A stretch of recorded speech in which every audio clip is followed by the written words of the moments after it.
It's his undefeated streak on the line against the power of Juan Gerardo Osuna. Finally, the ladies step in the ring for the WBA Super Bantamweight title. The champ, Argentina's Nazarena Romero, defends her belt versus Mexico's Mayelli Rosquero in a war of wills. It's ProBox TV, 50-50 fights, classic rivalries all night long. See why millions of people are watching. Let's get ready for the Contender Series. It starts now.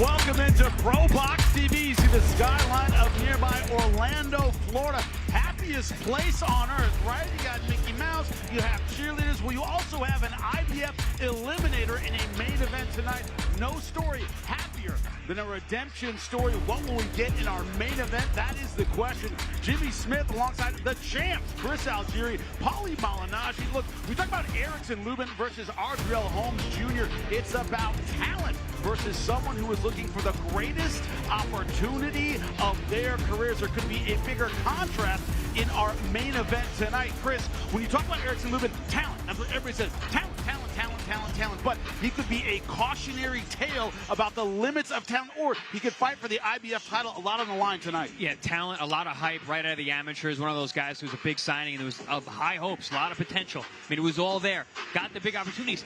Perhaps too soon. He faltered twice when he got those opportunities at the highest level. But guess what? He's not even 30 years old yet. He's still here. He's still getting the shot. He still has a chance at redemption. Tonight is one step closer. Now, Ardreal Holmes Jr., Paul, you say it all the time, undefeated fighters, they don't know how to lose. That's not in their DNA. He's coming in not as though this is a huge opportunity, but he's a peer and he's going to let everybody know how great he is tonight. Well, Ardreal Holmes, he's had sort of the opposite effect of Erickson Lubin. Erickson Lubin came out and exploded onto the scene right out of the amateurs. Everybody was expecting big things from him.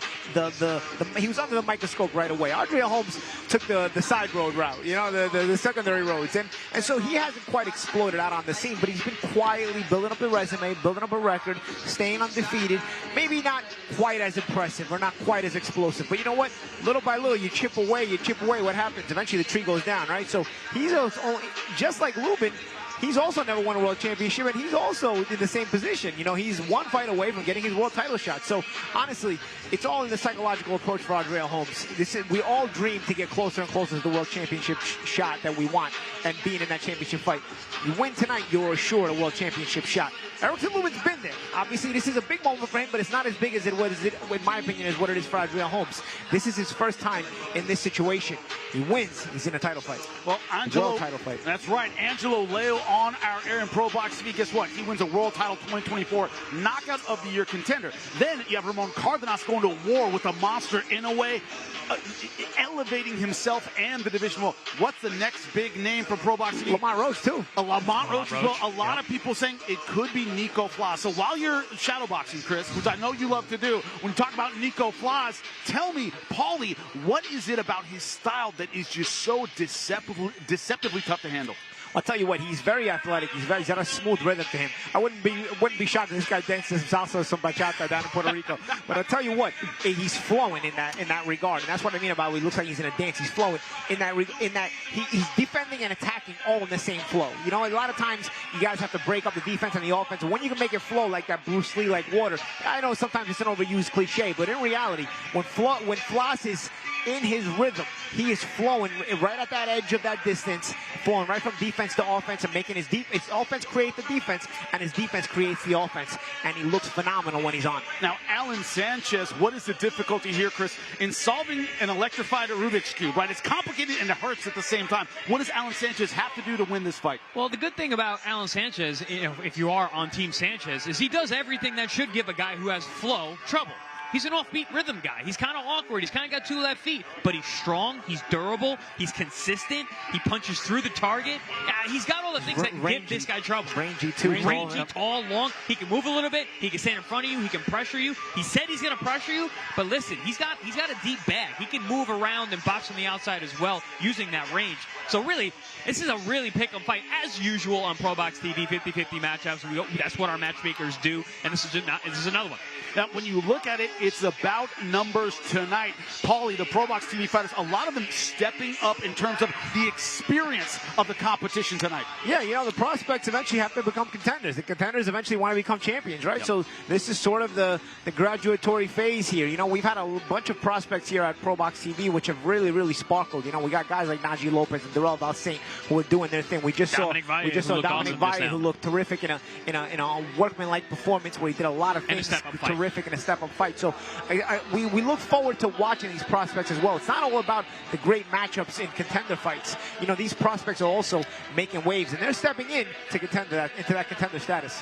What I'm used to in MMA that we're seeing in boxing with this team is the idea that they all work together. They all support one another on this ProBox TV team. But that leads, Chris, to a little bit of competition. Who's going to be the one to shine tonight and get that highlight reel knockout? That's the difficult part, Chris. Yeah, absolutely. I mean, these guys, they all train together. They support each other. They come to fights together.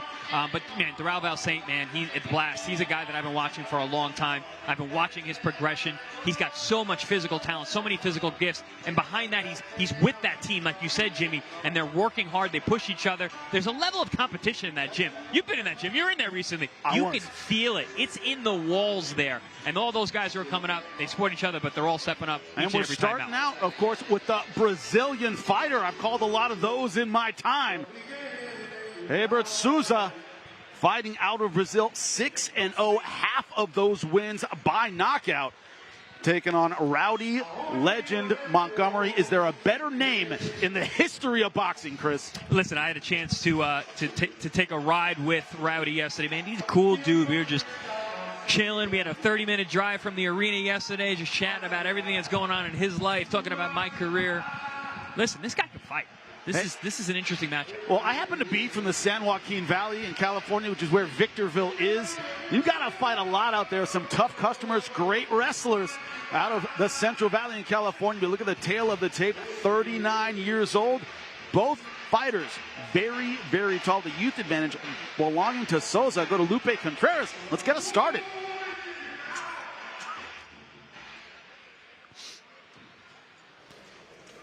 Ladies and gentlemen, we continue with the action here at the Silver Spurs Arena. This is ProBox TV, being presented to you by Bet Online along with Wild Casino. This contest, 8 rounds in the middleweight division. Este duelo, 8 vueltas, división peso medio. Los jueces son, the judges are James O'Connor, Tina Griffith, and Michael Ross.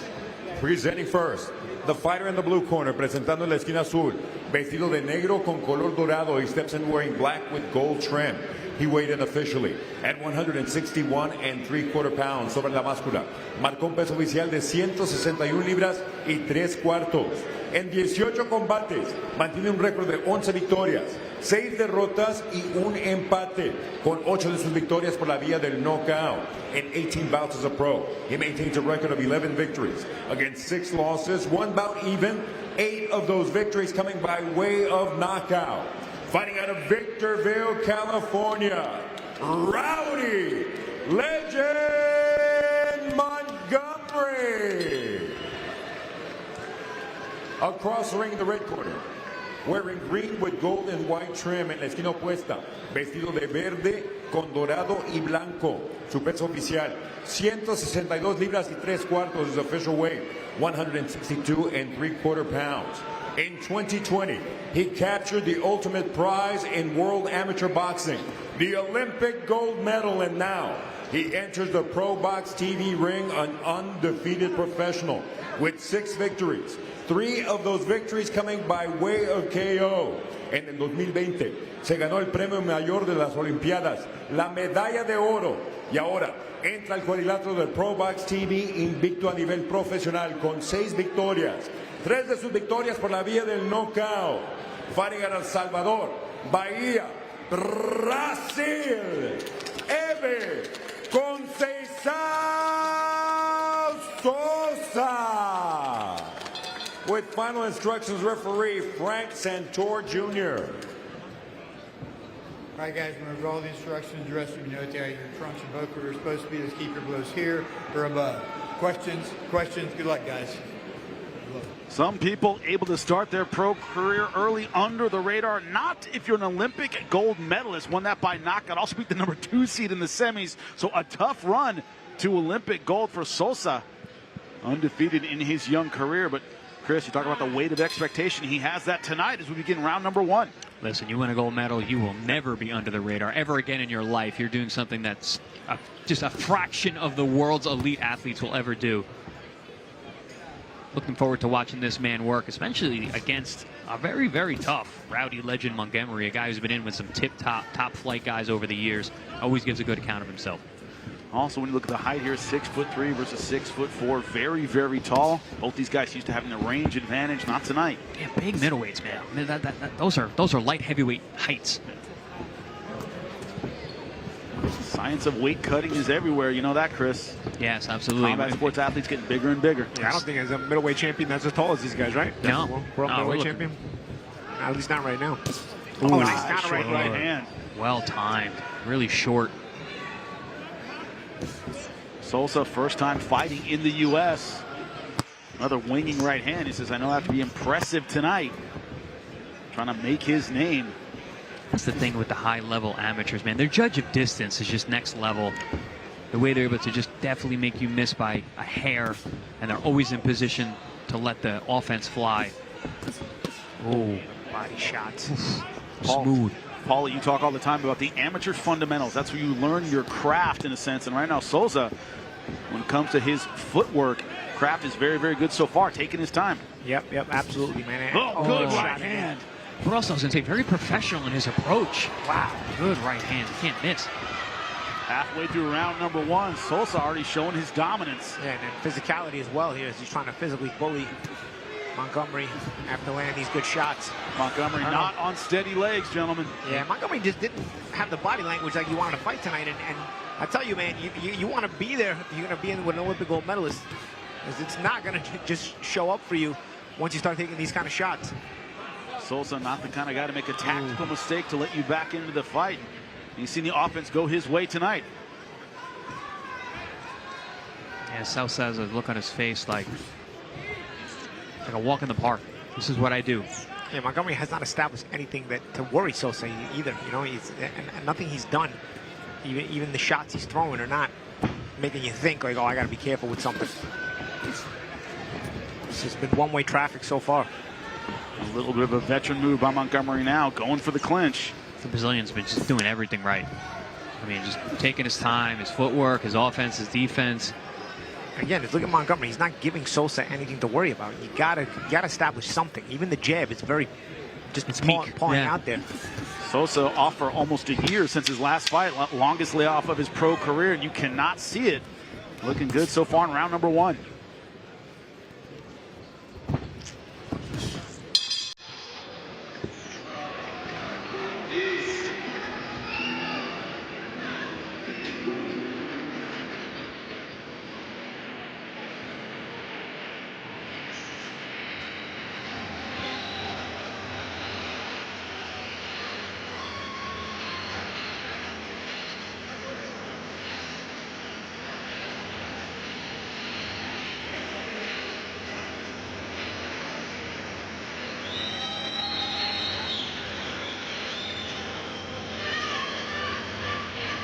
Welcome back. About to start round number 2 of Olympic gold medalist Hebert Sosa, 6-0 from Brazil, taking on Rowdy Montgomery. Sosa looking very composed in round number 1. Very, very impressive. Just professional style, poised, picking his shots. Pretty much did everything right last round. Very measured pace as well. Doctor looks like he's checking out the face of Montgomery. That's his jaw? Checking out the jaw. This fight might be over if they're checking out his jaw, no? I'm checking out his cheekbone. That right hand, maybe.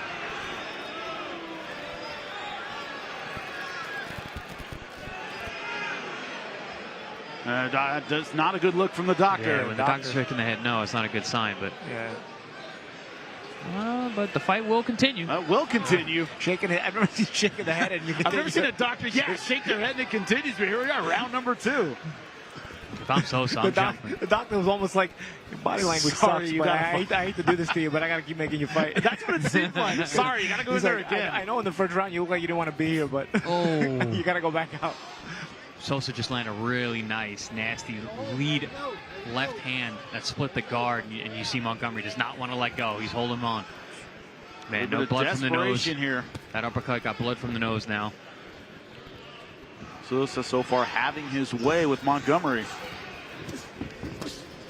Body shot there by Sosa. Again, I'm looking for something Montgomery could throw that, or that he does throw that gives Sosa something to think about, but nothing Montgomery's doing is giving Sosa anything to worry about. Yeah, Montgomery, he's gun shy at this point. He's been hit with some big shots. He's been hurt several times.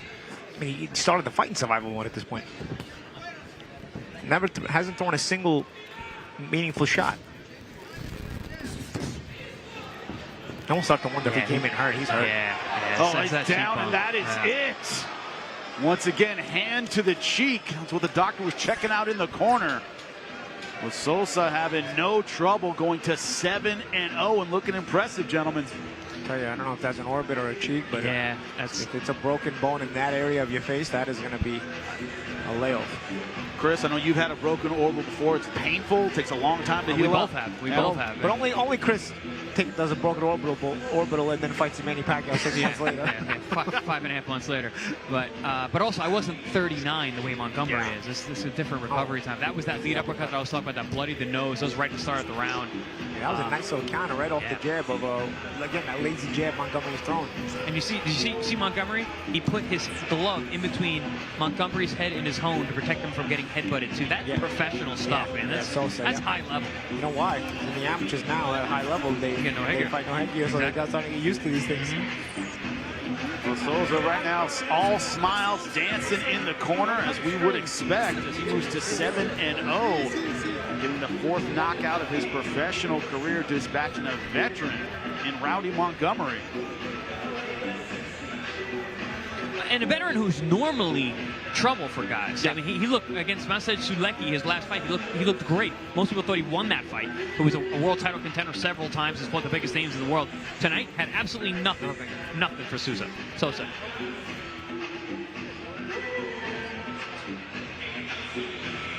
Trust me, having covered Brazilians for years, Chris, you can pronounce it a lot of different ways. Sosa is all the same. I mean, as chill as this guy was in the first round and change, I don't think he would have cared either way. However you want to say it, a fantastic performance from Heber Sosa. Let's make it official. Ladies and gentlemen, inside the ProBox TV ring, referee Frank Santor Jr. determines the blue corner can no longer continue, obligating him to stop this contest with an official time of 1 minute 11 seconds of round number 2, damas caballeros. Dentro del cuadrilátero de ProBox TV, el referee Frank Santor determina que la esquina azul no puede continuar, obligándolo a parar la contienda con un tiempo oficial de 1 minuto 11 segundos del segundo episodio.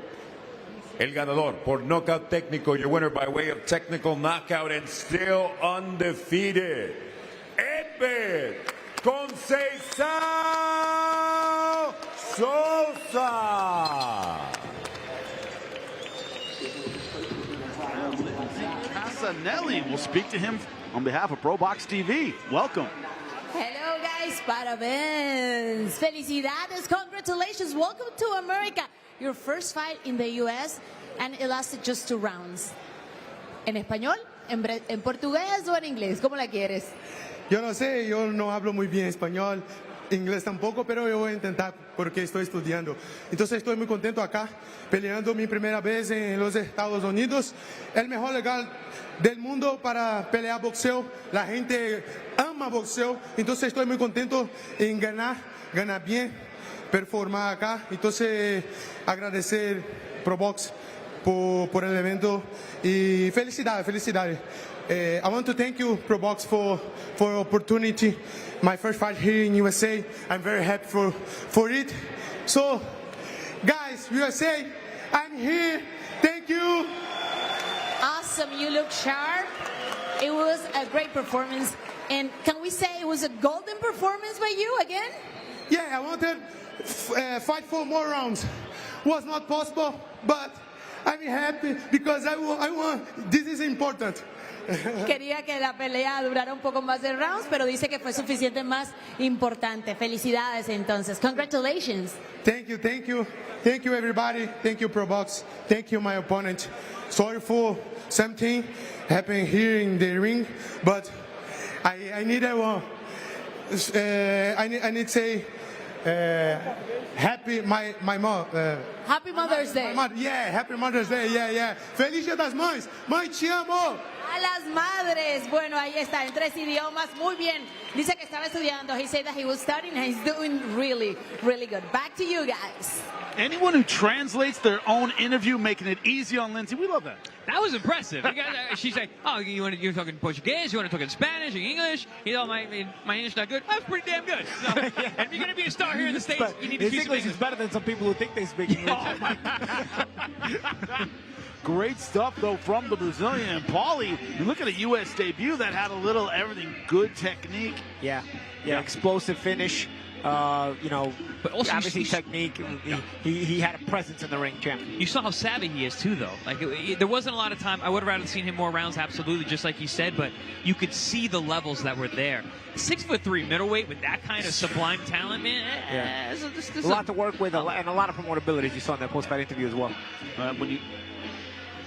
This idea that the man has a lot of spotlight on him and yet seems up to the challenge is absolutely incredible, but it's going to be a theme that is going to carry into our main event. How do you handle the spotlight? How do you handle being a top-level amateur making the transition to the professional world with all that pressure, everything on your shoulders? How do you handle the burden of talent? Well, check it out. Erickson Lubin had a lot to say about it.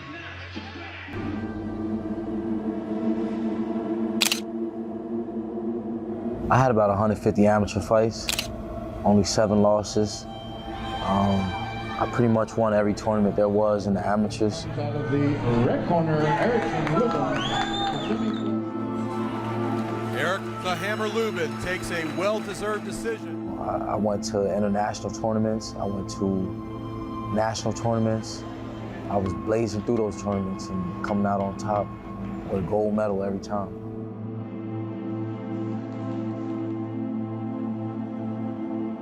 You know, I was the #1 hopeful to win the gold medal in the 2016 Olympics. You know, I pretty much didn't take that route. I turned pro. You know, when we signed Lubin, he was rumored and had a reputation of being all everything, and we heard about this kid. Sent someone down to Colorado Springs, brought him to Miami, got him into the gym. He hadn't turned 18 yet. The 17-year-old amateur phenom was put to the test. Could he hold his own against some of boxing's top contenders? They had me sparring with the top pros, guys like Guzman, Argenis Mendez, Amir Imam, Tony Harrison, sparring with all these guys, you know. He just spanked everybody. He just dominated everybody. And it was like, what are we watching? All I remember is Johan Guzman going, coño. Everyone in that gym was blown away with what they saw from a 17-year-old against a bunch of really bona fide contenders. And right then and there, we knew. He did stipulate that he was going to sign with us on one condition. I wanted to have no regret with turning pro so early. I told Gary, if I was to turn pro, I want to be a world champion by the time the next Olympic comes up. And that was just 3 years, 3 more years. So he fast-tracked me to the title, like I asked. While other fighters calculated their paths with careful precision, It wasn't a luxury Erickson Lubin had. Bound to the deadline he'd set for himself, the 2016 Olympics loomed on the horizon, and the clock was ticking. There's another one on the belt line. And there he catches Laura. And now Santor is going down. It's all over. Lefty bugging, where there's a huge left hand by Lubin. Dropped it in behind the jab, and down is Camacho. But Lubin hasn't really fought many bums. He's never faced a fighter with a losing record. You know, if you got a kid with super talent, you feed him in the first 5 fights or so. These 3-18 fighters, these, you know, just ham and egg guys who come out to make a few $100. This is target practice for Lubin. The big right hand. And that is also, from my perspective, time well spent. What do you need an Olympic medal for, or a bad Olympic decision potentially, if you're going to go out and earn your money like that? After 17 wins and 12 knockouts, Lubin faced Jorge Cota in a WBC title eliminator. The Jorge Cota knockout, I just did that out of the spare of the moment, just like, and I just threw a punch, boom, and I knocked him out. And it felt like destiny. Like, who does that, you know? Like, nobody gets a highlight knockout and then goes into a title fight like that. And I just felt like, damn, it's my time, no matter what. Nobody can stop this. This is God's plan. After carving a path of destruction through 18 consecutive opponents and a spectacular dismantling of Jorge Cota that left the boxing world in awe, Lubin's chance at a world title finally arrived.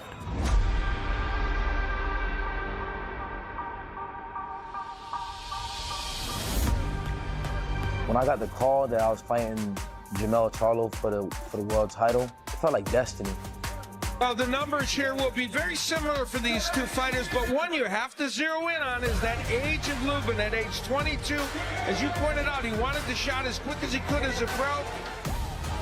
We will find out in just a few moments if it has come too early. They called me with about 8 weeks, you know, with them thinking of young kids in the gym. You know, 8 weeks is enough time. Them thinking the young kid is focused, 8 weeks is enough time. With them thinking the young kid is, you know, all boxing, 8 weeks is more than enough time. But that wasn't the case for me. A little bit of fame, a little bit of money, kind of got to my head. Not really living the life. So I hadn't seen him in a while, and we met up at the Barclays Center for the press conference. And the first thing I saw was that he was well overweight.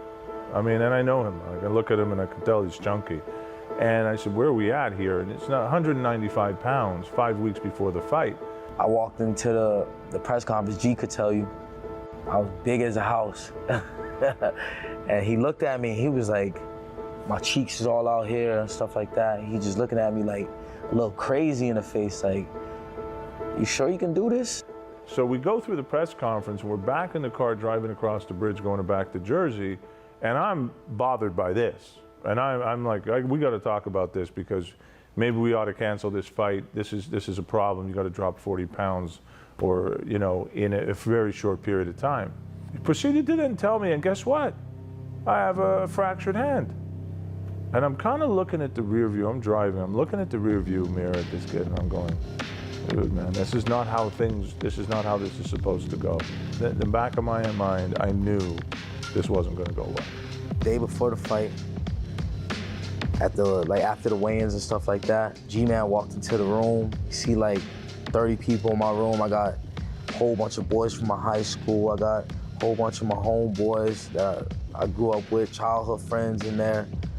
I had even a few girls in there, just kicking it. Like, I felt like I was already a world champ. I felt like I was here, but like, I'm world champion. Like, this dude can't beat me. I don't give a fuck if I was training for 2 weeks or not doing anything or whatever the case may have been. I just felt like it was my time, it was destiny. I wasn't so focused at the time. I wasn't focused, I wasn't living the life of a world champion. And God in the universe wasn't gonna allow me to become that by cheating my way to to the top, to a title like that. So I paid a hard lesson. Sledge, his nickname, of course, is Hammer, but 11 of his knockouts.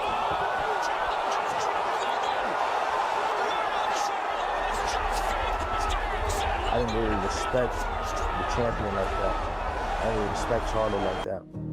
But it was a lesson I had to learn.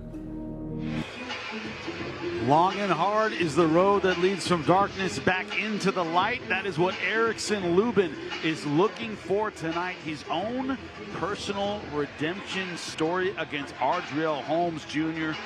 A man he defeated in the amateurs. That was 12 years ago. As far as Holmes Jr. is concerned, that might as well have been in another lifetime. Talent is a great thing. It is a precious seed, but it must be cultivated. Has he done enough, as you saw Gary Jonas talk about, to redeem himself in terms of the effort he is putting into his professional career? We will find out tonight in our main event. An incredible story, but the ending has yet to be written. Ardreal Holmes Jr. looking to make the most of this opportunity as well. An IBF Title Eliminator in one of the most storied divisions right now in boxing. Absolutely incredible. That's what we have in store later tonight. Championship Series rolls on here at ProBox TV. Another star, Najee Lopez, looking to take another big step forward against a very focused Mexican fighter, coming up next.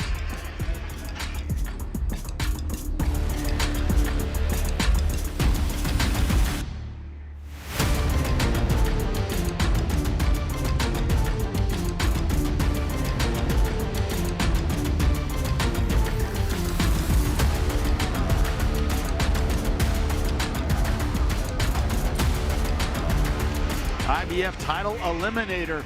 So much at stake tonight in the biggest card in ProBox TV history. Can the Hammer get his redemption story, or is it the Bossman's time to shine and go to 18-0? That is the question. Started out as amateurs together. Now it is all about winning to move on to the dream of your life, to fight for a world title. Yet again for Erickson Lubin. First time for Ardreal Bossman Holmes Jr.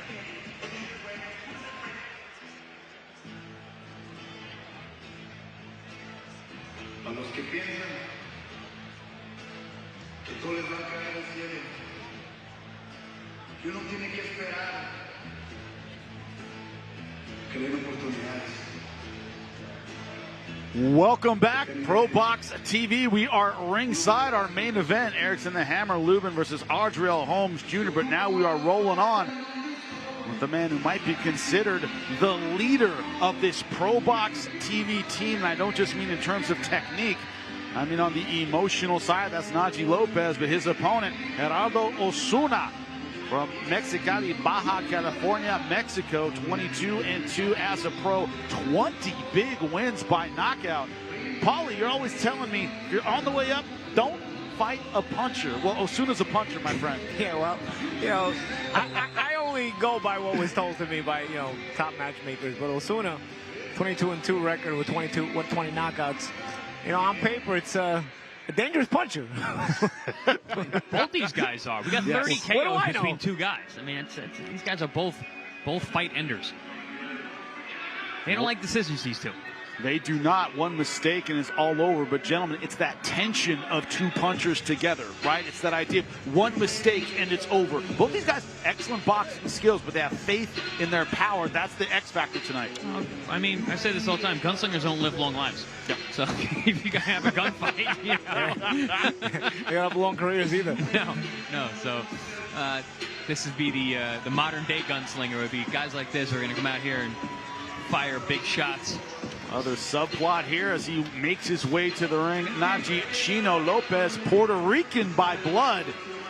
Puerto Rico versus Mexico. A lot of those clashes going down tonight. You know, gentlemen, that always brings something special out of the fighters and the fans.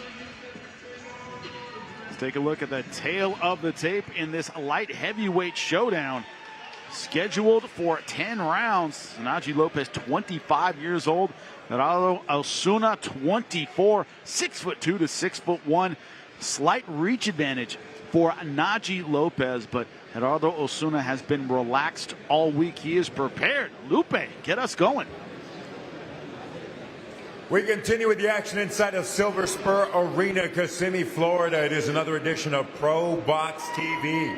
Proudly presented to you by Bet Online along with Wild Casino.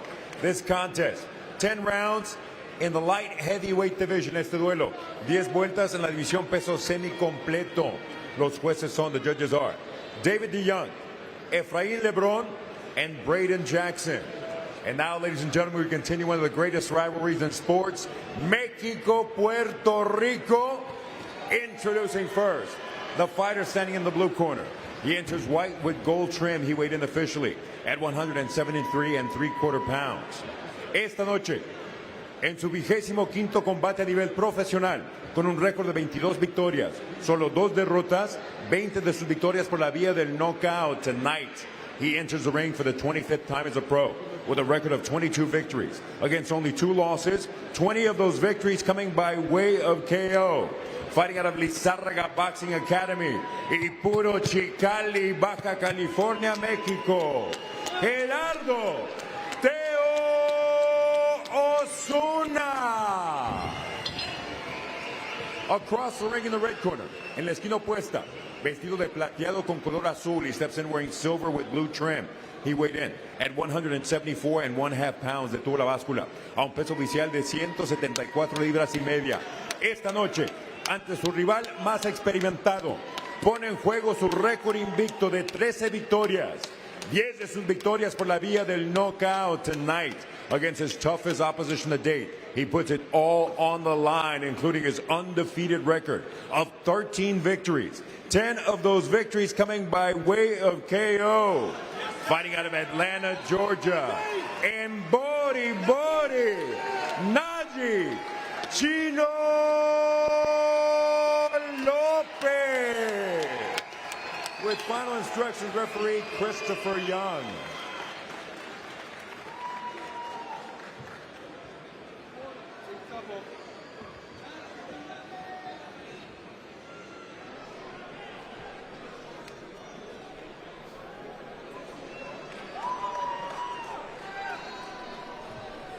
Okay, gentlemen, listen, both of your trucks kind of high, so everything appears good. This is fine. Gentlemen, see trucks in the dressing room. Expect tough, clean fight. Make the bands all the time, 6-7 all the time. Touch them up. Fighter from Mexico is all smiles. Naji Lopez looking very, very focused. As I said, the emotional leader of this ProBox TV team. All right. Red corner, you ready? Blue corner, you ready? Bam!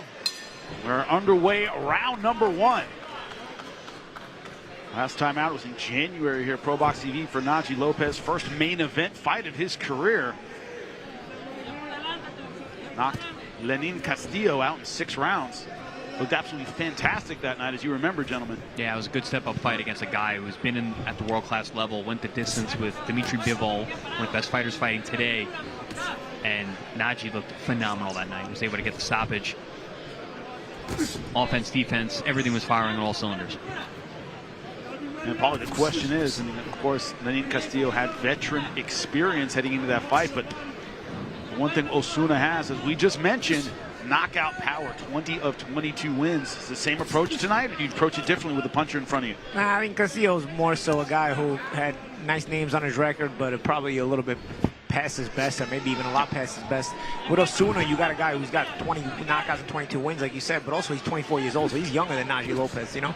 And he's a guy who's going to be hungry, and you know, to establish himself. He's not looking at himself as an opponent here. He's looking at himself as a sort of a crossroads fight, and he feels like he's just as good a prospect as Naji Lopez, and I think that's how he's going to approach this fight.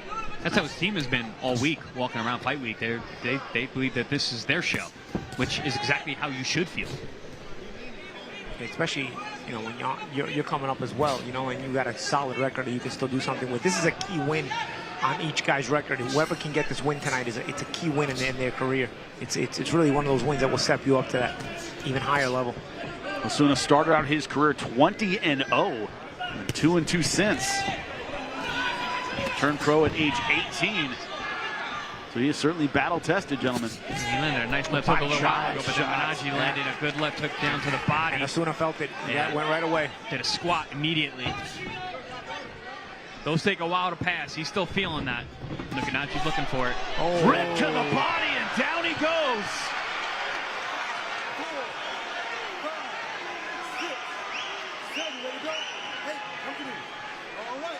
About 45 seconds left in round number 1. And Jimmy, you mentioned, how do you fight punchers? Do you treat them differently? Well, one, punchers don't like it to the body. So, hurt him again to the head. Osuna still trying to get it back.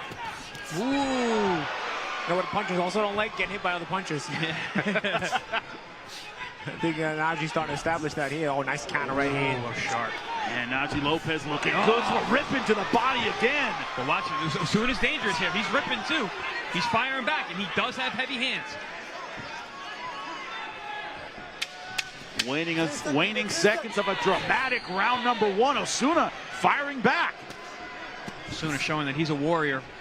And a nice little series there.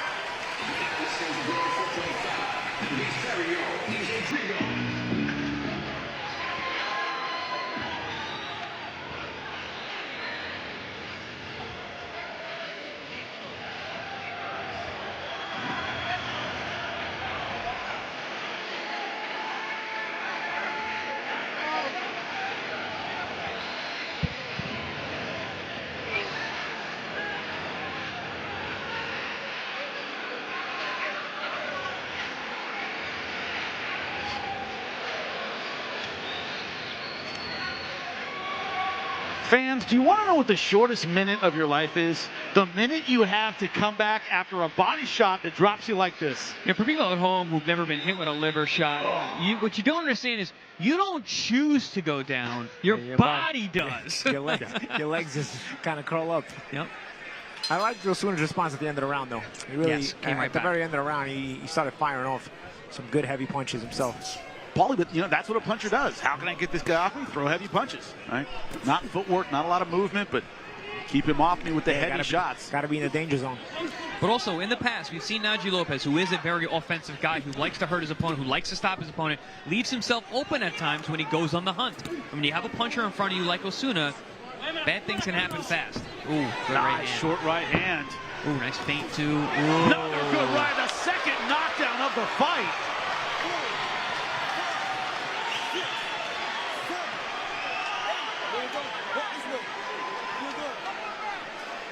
Beautiful setup before that knockdown. Referee's got to be taking a close look at this.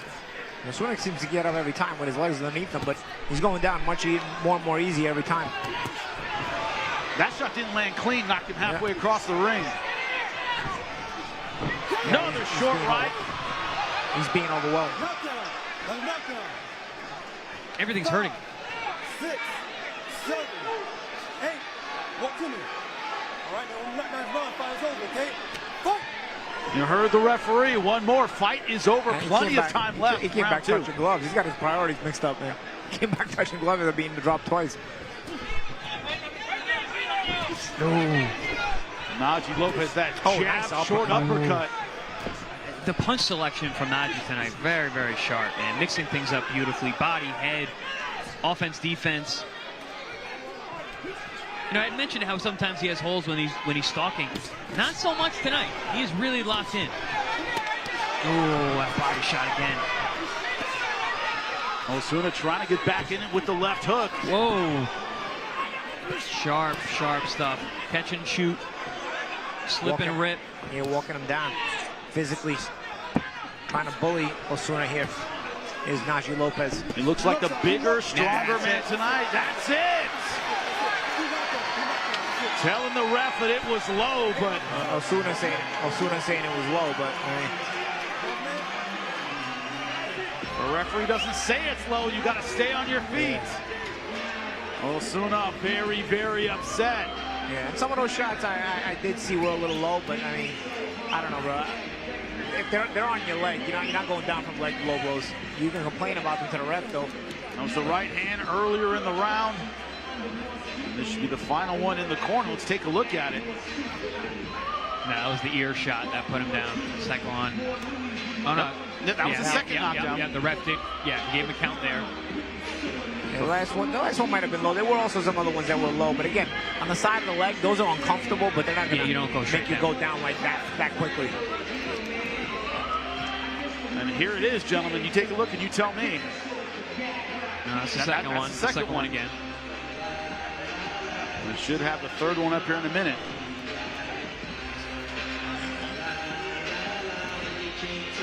Chuck having some difficulty finding that They third like that. knockdown. They like that knockdown. What are you going to do? It's a good shot. What are you doing? What are you going to do? What are you doing? Can't miss from that distance.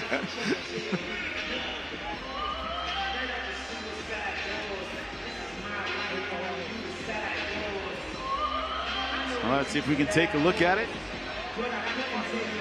Yeah. On the belt line. Yeah. Definitely a little low. But also, the trunks are above his belly button. Yeah. It was on the trunks, but it looked like a good shot to me. How could you miss from that distance, right? It's a good shot. What do you want? He dug the hole, put him in it. Great job tonight for Najee Lopez. It ain't the first hole Najee done. Not the first hole he's done. Great stuff. It's actually his 11. Great stuff for the Puerto Rican sensation. Talk about his leadership abilities here for this ProBox TV team. Well, guess what? He set the rest of the team on notice. Yeah, set the tone early. Yeah, I got my guy out there in round number 2. Let's see what you do. Man, what a start. Lupe Contreras. You know what you do. Make it official for us.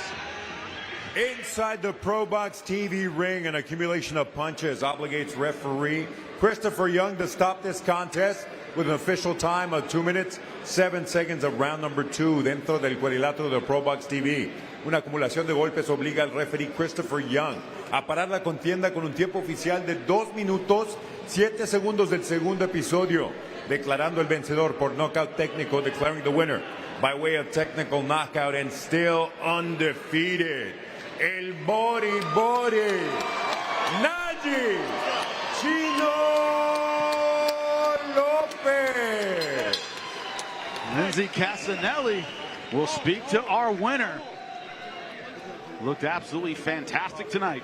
In a minute, he is enjoying the moment right now. ¿Cómo estás disfrutando el momento? Yeah, man, first I want to thank God, thank my team, thank ProBox, thank Gary Jonas, and I just came out here and did what I had to do. It was a clash of titans because you're both very powerful, you're power punchers.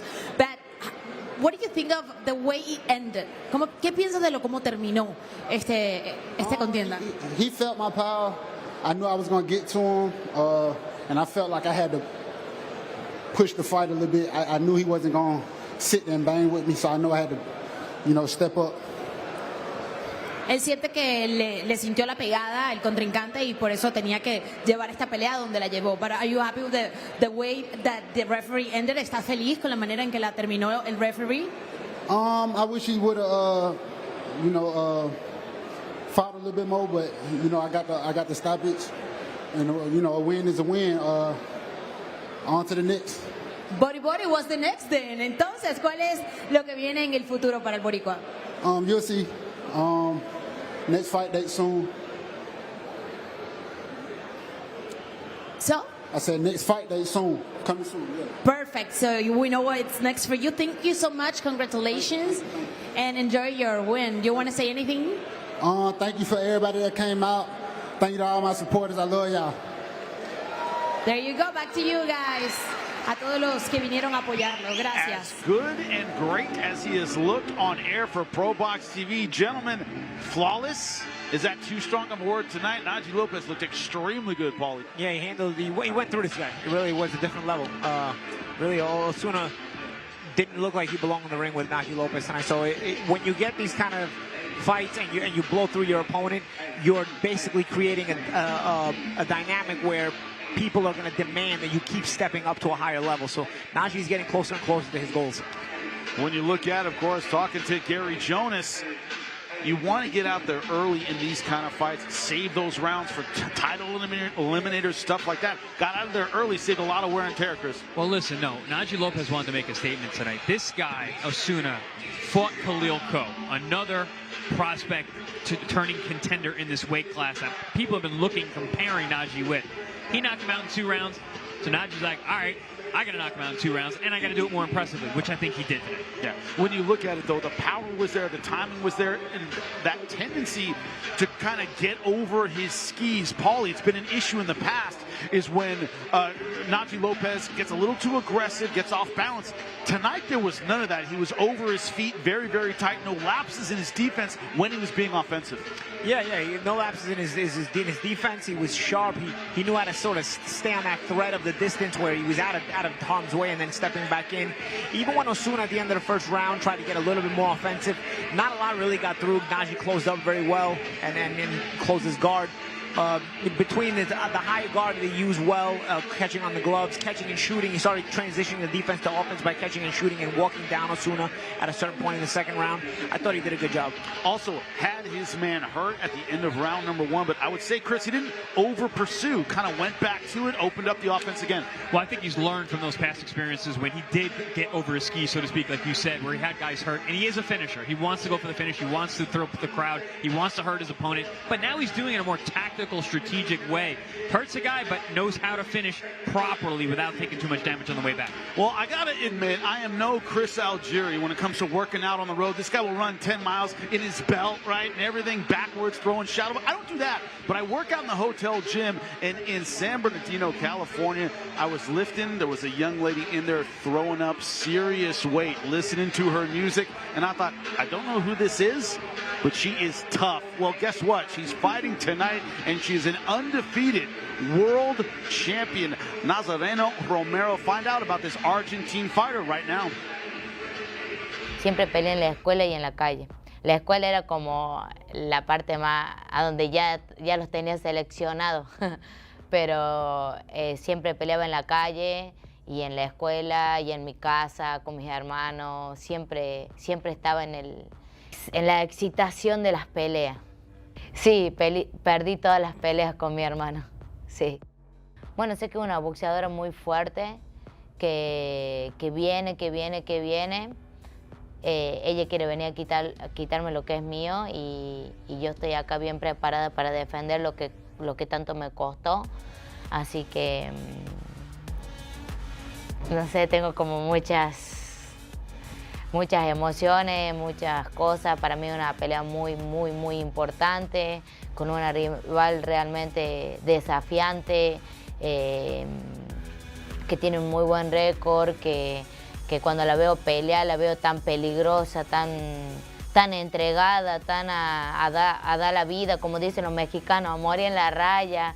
Así que, nada, espero va a ser una guerra, va a ser una guerra. Significa mucho. ¿Por qué significa mucho? Porque yo le estoy mostrando a mi pueblo, de donde yo vengo, que se llama Recreo, a todo Catamarca, de que sí podemos. De que las mujeres como yo, que vienen de la calle, que vienen de ser golpeadas, porque sufrí mucha violencia de género, sí se puede. El boxeo como mujer, aparte de ser campeona del mundo, es el premio para todas esas que me miran, para todas esas chicas que me dicen, te escuché y estoy acá ahora anotada en un gimnasio, te escuché y la verdad que pude romper pude ir, denunciar, te escuché y hoy ya no quiero que me pase lo mismo, no quiero y decido cambiar. Ese es el premio mayor, ese es lo que me lleva a ser campeona del mundo, el regalo o sea, ser campeona del mundo me lleva todos esos regalos. Que una chiquita de 10 años me diga, sos mi ídola, yo me metí al boxeo porque te vi, porque te escuché, porque me gusta cómo pelear, el compromiso de defender eso, el compromiso de... Porque yo digo, llegar cuesta, pero se llega. Ahora, permanecer, ay, todos quieren llegar ahí.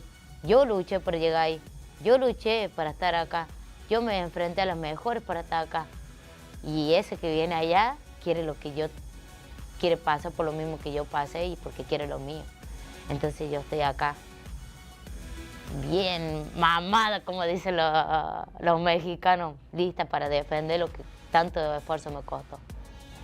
A mi contrincante Mayelli Flores le va a pasar lo mismo que le pasó a las anteriores. Va a recibir golpes que nunca en su vida recibió. Porque yo soy una boxeadora que pega duro y que está bien preparada y tengo hambre, mucha hambre, mucha hambre. Tengo hambre y tengo sed de gloria y no voy a permitir que nadie me lo saque. No se lo voy a permitir ni a ella ni a nadie. There is an energy and enthusiasm to Nazarena Romero that a lot of times you lose in professional boxing. It becomes a job. She is still joyful to be here, happy to be getting in the ring tonight. Yeah, no, she has that effervescence around her at all times, that aura of someone who loves what they're doing. But listen, when she gets in the ring, that rage comes out, and she weaponizes all of the violence and the pain of her past, and she brings it into the ring with her. She may be smiley when outside the ring and very wonderful, but in the ring, she's a killer. When you have 8 knockouts and 14 victories, Paulie, that's a lot for women's boxing. Yeah. She's very heavy-handed. Yeah, and especially they only have 2-minute rounds, so you don't get the benefit of the third minute in each round where a lot of finishes happen. So the fact that she's got over a 50% KO ratio in women's fighting is a very, very good expectation of her KO power. When you look at it, we're at the weigh-ins. She is unbelievably powerful. Well, you're about to see it. Nazarena Romero versus Mayelli Rosquero. Super bantamweight title on the line. 10 rounds. Do not miss it. We'll be right back on ProBox TV.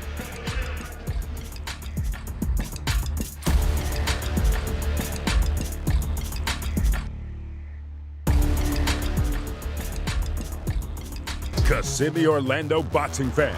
ProBox TV returns Saturday, May 10th. In the main event, the war of words reaches its climax as Orlando's prodigal son, Erickson Lubin, faces IBF #7 Ardreal Holmes Jr. with pride and a world title opportunity on the line. In the co-main event, undefeated Haitian Olympian Darrelle Val Saint steps up in competition against the rugged 33-4 Rodolfo Orozco. Those two bouts top a night full of action featuring Nicklaus Flaz, Argentinian world champion Nazarena Romero, defending her belt against Mexican Mayelli Rosquero. With Puerto Rican-American power punchers Naji Lopez and Dominic Valle, plus Brazilian gold medalist Ever Conceição Souza makes his ProBox TV debut.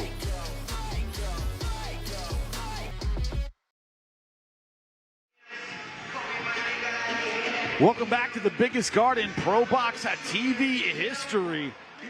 And so far, it has lived up to the hype in our contender series. Hibbert Sosa winning by knockout. Naji Lopez dispatching Gerardo Osuna in round number 2. Well, guess what? More power punching to come. This time, 10 rounds in the super bantamweight division. WBA World Super Bantamweight title on the line. Nazarena Romero, her first title defense. Gentlemen, we haven't really discussed it that much. They say a lot of times you're not a champ till you defend your title. Romero, to her, a lot on the line tonight. Yeah, absolutely. And she's not in with an easy opponent at all. She's a world class. Is Rosquero. She's very, very tough. She looked in very good shape at the weigh-in yesterday. And listen, we got Mexico versus Argentina, a rivalry as old as time. It's hard to have a bad fight when you put two warriors from those countries together. Yeah, 12-1-1, 4 knockouts in her 12 victories. And I'm looking in the crowd right now, seeing a lot of Mexican flags flying. There's a fan base, as you know, passionate, and they travel well. The challenger has her work cut out for her, but she is, once again, we saw at the weigh-in, stocky, strong, very, very physical.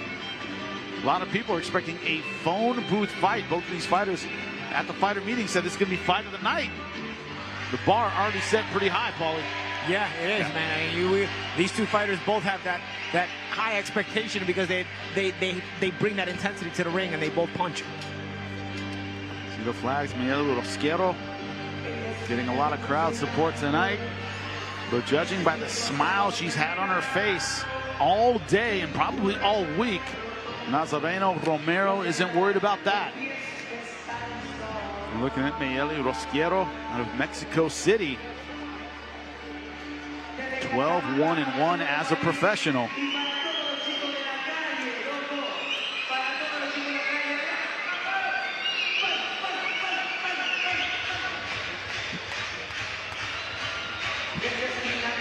Now we're hearing the rhythm, that's right, of Argentina.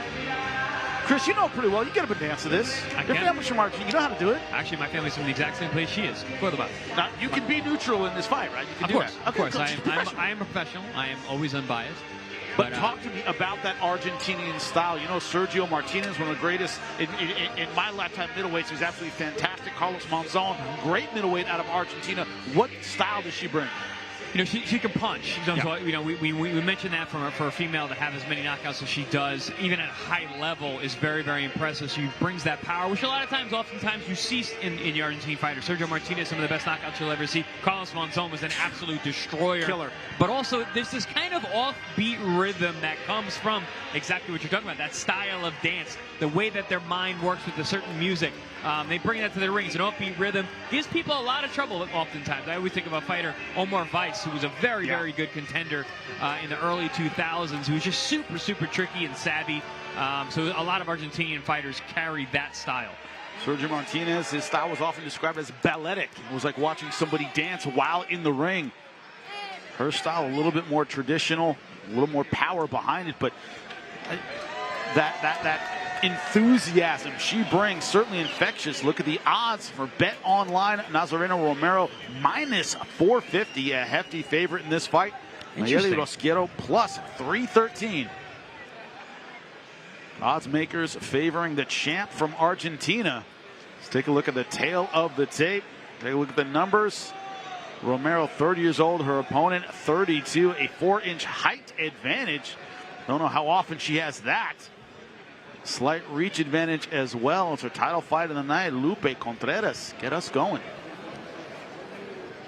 We continue with the action inside the Silver Spurs Arena. This is ProBox TV.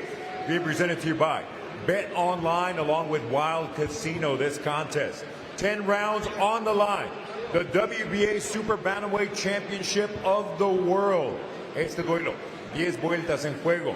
El Campeonato Mundial Peso Super Gallo de la AMB. World Boxing Association President Gilberto Jesus Mendoza. Supervisor, former world champion Kina Malpartida. Our judges at ringside are Tina Griffith, along with David DeYoung and Alexander Levin. Presenting first, the challenger in the blue corner. Wearing white with gold trim, presentando la retadora en la esquina azul, vestida de blanco con vivos dorados, su peso oficial, 122 libras y media, her official weight, 122.5 pounds tonight. She accepts a challenge, enters the ProBox TV ring in her second attempt for a world title with a record of 12 victories. 1 defeat, 1 bout even, 4 of those victories coming by way of KO esta noche. Acepta el reto. Sube al cuadrilátero de ProBox TV en su segunda oportunidad por un título mundial con un récord de 12 victorias. Solo una derrota, un empate, 4 de sus victorias por la vía del knockout. De la Ciudad de México, Mayelli, la dura Rosquero. In the red corner, the defending champion en la esquina roja, la campeona reinante, vestida de plateado con vivos negros. She steps in wearing silver with black trim. She weighed in at 121.75 pounds, su peso oficial, 121 libras y 3 cuartos. Esta noche pone en juego su cinturón, igual que su récord invicto de 14 victorias, 2 empates, 8 de sus victorias por la vía del knockout. Tonight, she puts everything on the line, including her championship belt and her undefeated record of 14 victories, 2 bouts even, 8 of those victories coming by way of KO. Being presented in association with Samson Boxing and fighting out of Córdoba, Argentina, Nazarena, Capricho, Romero. With final instructions, referee Alicia Collins. All right, ladies, you have your instructions in the dressing room. Obey my commands, protect yourself at all times. You're good here, and you're good here. Ladies, this is for a world title. Fight with courage and honor. Touch them up. Capricho, her nickname, capricious, we would say in English, whimsical, impulsive. She decided to box on an impulse. Saw posters in the store and said, I could do that for a living, and now she's a world champion. Round number 1 underway, scheduled for 10. Rosquero going right on the attack. Yeah, we talked about the lack of feeling out process in some of the earlier bouts. I have a feeling we're going to have the same situation here. Ladies generally at the high level don't have much of a feeling out process. It's only 2-minute rounds, so they get right to work. We're seeing these ladies just firing power shots right away. And I've seen the build of great jabbers. This is not a fight with 2 great jabbers in it. Nah, they're going to be looking to dig in with power shots, Jimmy. Oof. One thing about Nazarena, she's actually a very good counterpuncher. I know she looks like a brawler. She's kind of stout and short-limbed, but she's a very good counterpuncher. That right hand, there's one right there. She's controlling the distance well and firing that right hand whenever her opponent steps over that critical distance line. She's trying to throw that right hand coming down a lot. Maybe she could strain it out at times and catch her, but right now, coming down is working just fine because Rosquero's walking right into it. Well, as Jimmy alluded to earlier, we don't think Nazarena's used to being the taller woman in there. She's got a 4-inch height advantage on Rosquero. Yeah, she's enjoying it. Being able to play that counter-punching role, Chris. She knows Rosquero has to get over that 4-inch height advantage, 3-inch reach advantage officially. Looks a lot bigger as I'm looking at it. You know, Rosquero fights from a crouch position. She throws a lot of overhands, dips her head with the overhand right. She's got a pretty good left hook. Watch out for that punch when she closes the distance.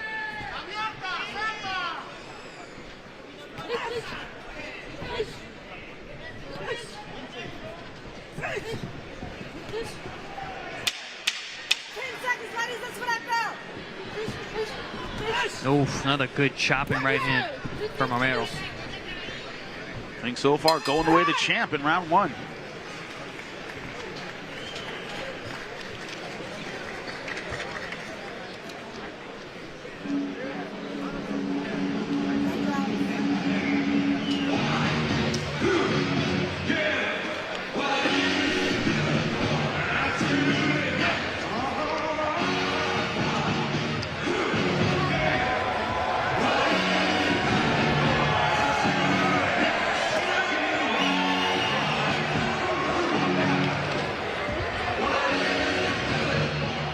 Welcome back to round number 2 of a world title fight, WBA World Super Bantamweight.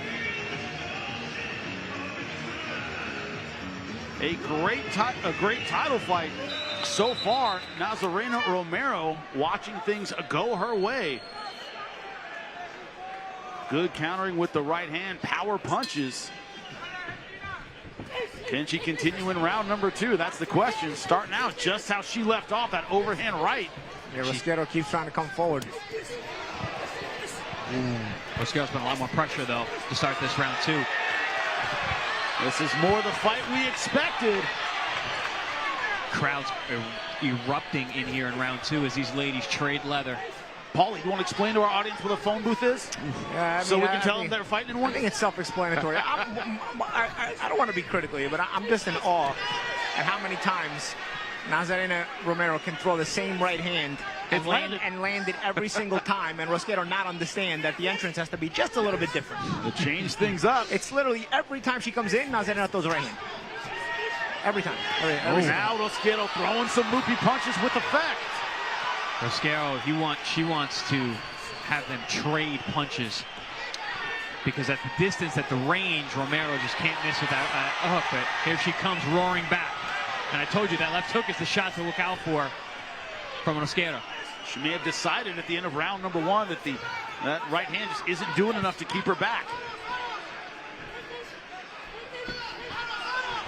Trying to get that the underneath shots of bobbing and weaving like Joe Frazier, trying to come up with left hooks is Rosquero. These two need to watch out for a clash of heads. That was really close.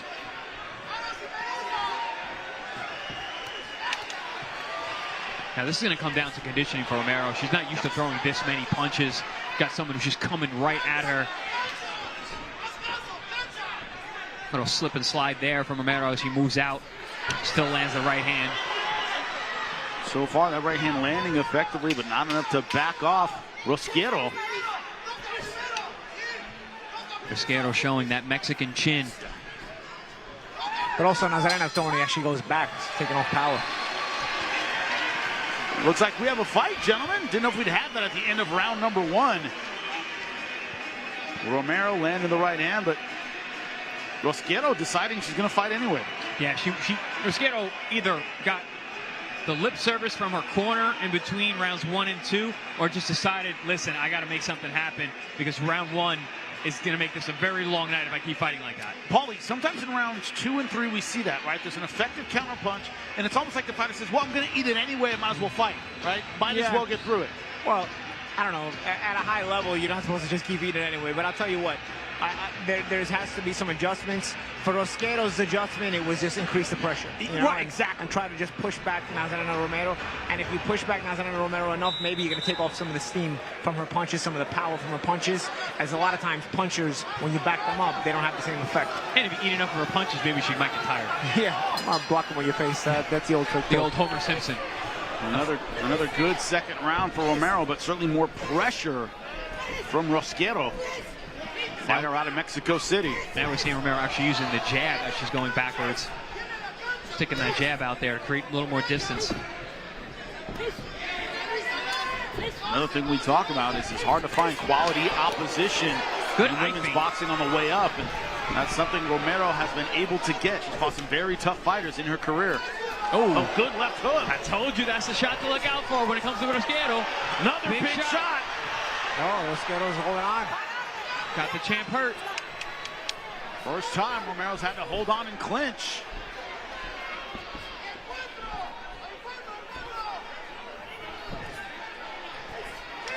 Rosquero has decided to fight fire with fire, committing to that left hook.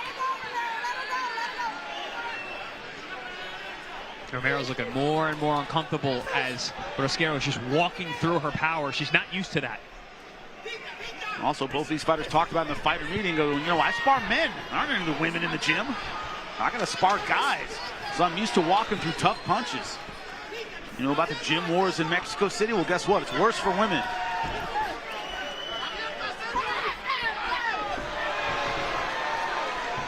I think Rosquero's plan is just to try to beat the fight out of Romero. Right. And hopefully, and hope that she doesn't run out of time before she can do it. Because again, in these 2-minute rounds, bad clash of heads. You predicted in the beginning, Chris. This style, this build, this much forward movement is going to happen. Good. Watch the heads. Box. And one thing about Rosquero, and I've noticed from her watching her film, she's got great conditioning, which a lot of Mexican fighters do. You can see she's not even breathing hard, throwing big bombs, walking through power shots. Daring the Argentinian fighter to knock her down. This place just erupted, gentlemen.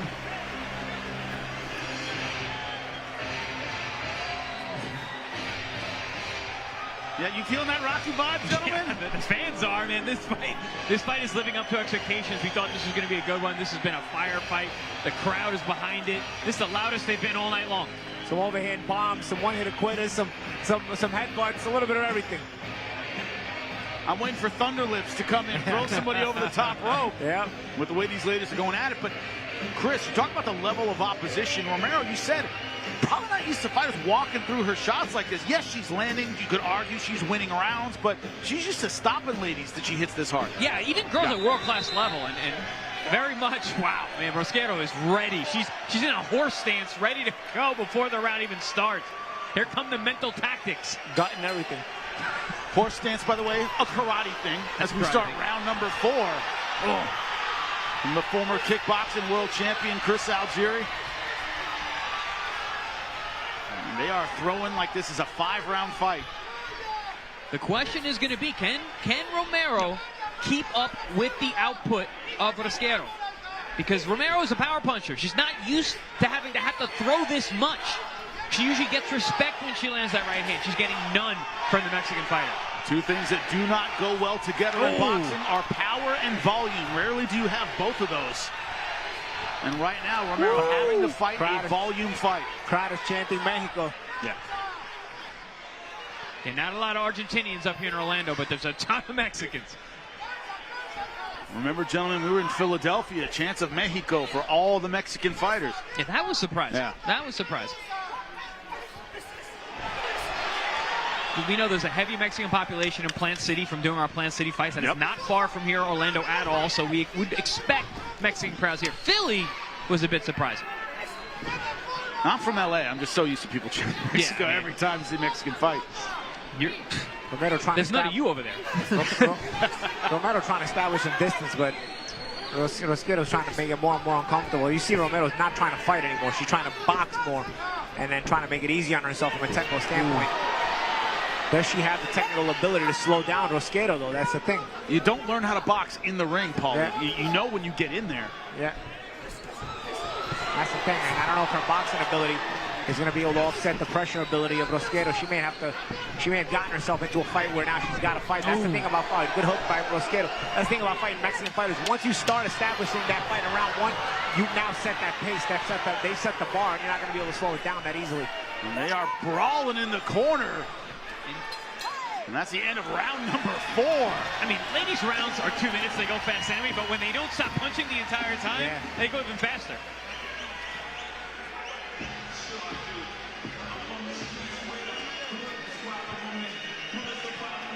And it's a brawl the whole round. This highlight could be from anywhere, Chris. Yeah. Champ, you mentioned that, Romero is trying to box more this round. We saw that, and she actually does have some boxing skills. The issue for me is going to be the conditioning. Boxing takes a different energy system than brawling does. Yeah. When you're used to banging and standing, very, very different mental, like you said, mental focus, psychological pressure to be out there boxing consistently. And does she have does she have those several gears? That is the question. Does she have one gear, which is her power punching? Because so far that has not been enough, but Paulie, she's landed some big punches. They haven't been able to stop Rosquero. But the problem is she landed them going backwards anyway. So a lot of times punchers, they're offset when they go backwards. It's very difficult to be a puncher while going backwards. There are people that have done it, but it's more athleticism than it is pure power. And I don't know that her power punches going backwards have had the same kind of effect that she would have had them going forward. Deafening chance of Mexico throughout the arena here. And look at the punch count. Rosquero ahead in the last round. Romero arguably won the first 3 rounds, but Rosquero starting to really put it on Romero. See those punch numbers? That these ladies landed more punches in the first 5 rounds of a 2-minute fight than all the fights put together in the Times Square card. We're going to be ribbing about that card for a long time. Just letting you know, folks. Oh, good left hook from Romero. See the sweat fly off the hair. And Rosquero just goes, okay, and keeps going. Keeps plugging along. Engine that could energy. Oh, another good right hand. And a left hook. That's the right hand that she was landing in round 1. Paulie, you're a little surprised from Romero. We're not seeing a few more uppercuts. She's a short fighter who's dropping her head a lot. Yeah, I feel like she could, mix in some uppercuts. We've seen them at times, but not as often as I'd like to have seen them. I think maybe she's worried about the left hook of Rosquero, and she doesn't want to throw anything from underneath. It might get hit with a left hook while she's throwing the uppercut. Also, yeah, that's a good point, Champ. She might be worried about the headbutts too. And Romero has been cut above the left eye, which led to a technical decision in a fight that she had just scored a knockdown and was on her way to most likely win.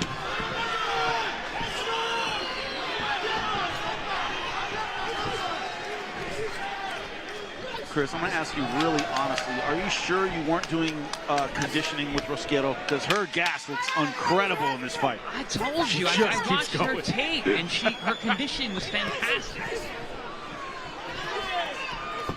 Oh.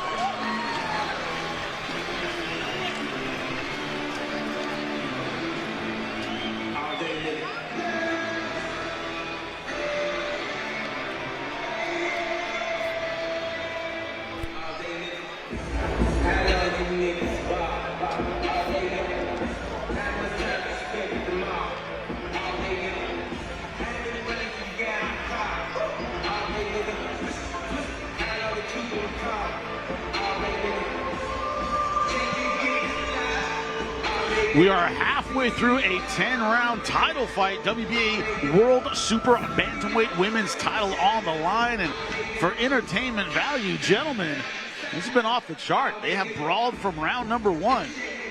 Yeah, they're slamming 3 minutes of action into a 2-minute round here. In terms of punches landed, punches thrown. No love lost between these two ladies. Both of them very sweet outside the ring, but they are trying to knock each other's blocks off here. And there we go, starting off with Rosquero, the bull going forward. And this is why I was so surprised when I heard the betting odds. Plus 450. Yeah. Was that didn't sound right to This me. is an even fight. Yeah. Yeah. Absolutely. Take a look at the power punches.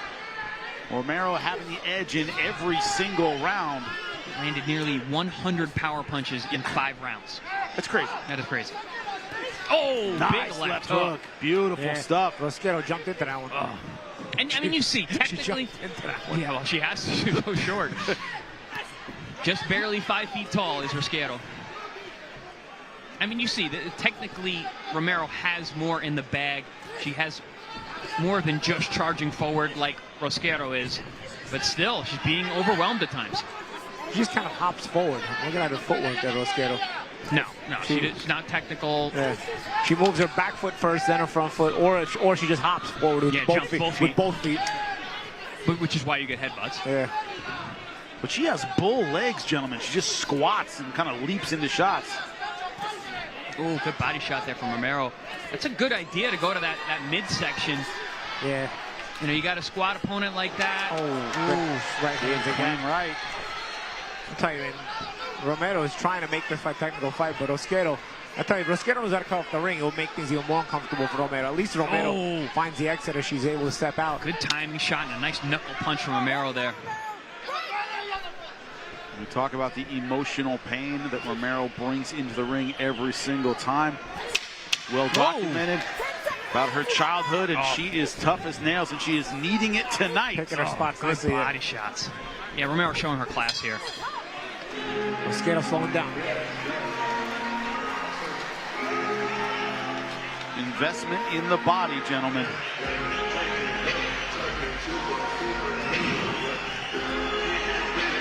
I think we've settled down a little bit. I think Romero may be a little shocked by the ability of Rosquero to take the punches and keep going, settled into her boxing and doing better. Yeah, I think the first 2 rounds, maybe 3 rounds, she was shocked, and then she tried to box. She was still having trouble with it. That round was a very good round where she was picking her spots really nicely. She started focusing her attack to the body and was able to actually stem the tide a little bit from Rosquero just driving forward. Paulie, you talk about it all the time. The better fighters have 3rd gear, 4th gear, 5th gear. They can just do a little bit more. Last round, Romero started doing a little bit more with her movement and her body work. It's also Rosquero slowing down, though. I think when Rosquero was going at 100, I'm not sure Romero was able to, box the way she wanted to box. But as Rosquero slowed down slightly, you started to see Romero get the moments and the chances to start picking spots and start putting on some pot shots and some sharp shooting. Once again, Rosquero trying to make things uncomfortable in round number 7. I remember the commentators when I fought Ruslan Pavatnikov. They said that Chris Algieri is going to want to make this a boxing match as much as possible, but Ruslan's the best guy in the world at turning a boxing match into a knife fight. And Rosquero's kind of like that. She does not let you box. They weren't wrong, Chris. No. I remember that fight. Yeah, man. absolutely. Instead of a knife, though, I think he had a bat in his glove. You see now Rosquero's starting to get a little slowed down. She still wants to, but you see not returning fire as much anymore when Romero's putting together those little sharp shots. Do you think that's conditioning, or do you think it's those body shots from Romero? A little bit of both. I mean, I think Rosquero's conditioning was good. Oh, there's a cut over the eye. No, it's on the nose. Bridge of the nose. Bridge of the nose. Yeah, that happened in like the second round, but now it's... Yeah, there was a little knot on the nose, and now it broke open. Yeah. Up, and now comes the blood. And that motivated Rosquero. She's back. Oh, full motivation. Mexican fighter sees blood. They go for it. And she is savagely attacking Romero. Romero holding on for dear life. That nose is dripping. Yep. That is a lot of blood. Aye. Could it be broken, champ? Wouldn't surprise me at all. The way it's bleeding, that's not just a cut. In a fight where she needs every breath, Romero now breathing out of her mouth. But also now the mouth is going to be open, more susceptible to getting hurt to the chin, banging your teeth together. Crowd chanting Mexico yet again. Oh! Jimmy, you missed your timing, man. We got to call it back. It's another smock-worthy fight. Smock-worthy fight as blood is spraying all over us at ringside. For everyone listening at home, we wear smocks for the bloodier fights.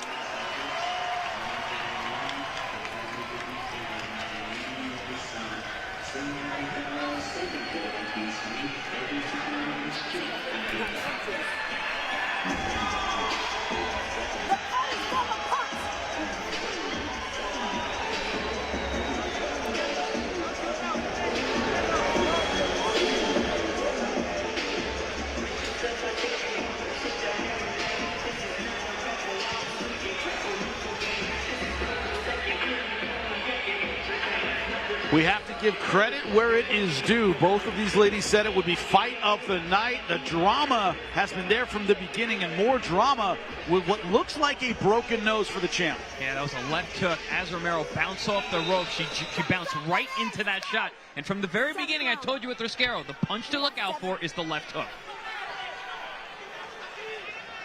Round number 8 scheduled for 10. Romero now the big right hand to start things off. And it looks like she got a ton of energy. Rosquero, the challenger, from seeing that blood. A busted nose will do that. Now, every time you get hit on that nose, it hurts. Also, your breathing is now inhibited. You have to breathe out of your mouth more. Good body work from Romero. The champ is digging in deep here. Also, once that nose starts swelling up, can't see, eyes start watering up. Yeah, but also, a broken nose is your eyes swell. And you're seeing that a little bit around the right eye. Very easy for those nasals to get blood in them, and then your field of vision starts to change. Oh, nice double left hook, right hand combination from the champ. See who has the heart of a champion tonight, because this has been a war of attrition from the very beginning. Romero looks like she's locking in here. She understands she needs to be smarter. It looks like she was fighting smarter a couple rounds ago. That blood motivated Rosquero, guys. Yeah, Rosquero's in a bad way until that nose got busted, and now she's back in the fight.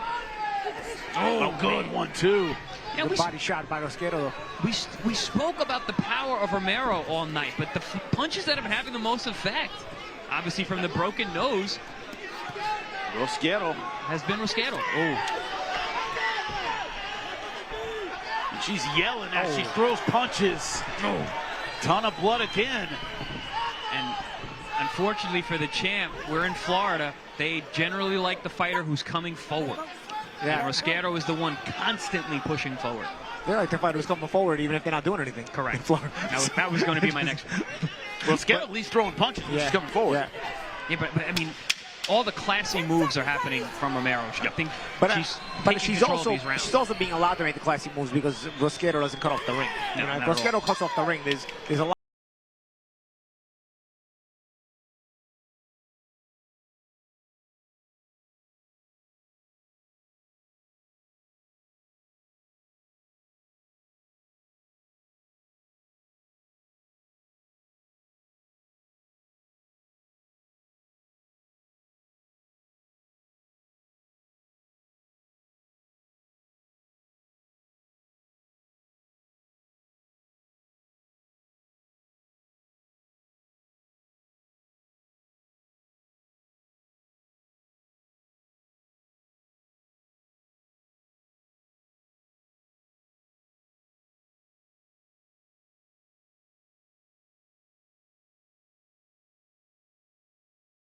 Have been cutting off the ring, and there would be even less options. Like I was saying, a lot of the fancy moves that Champ was talking about, Romero was able to make is because she's able to cut those corners and not because the ring's not being cut off.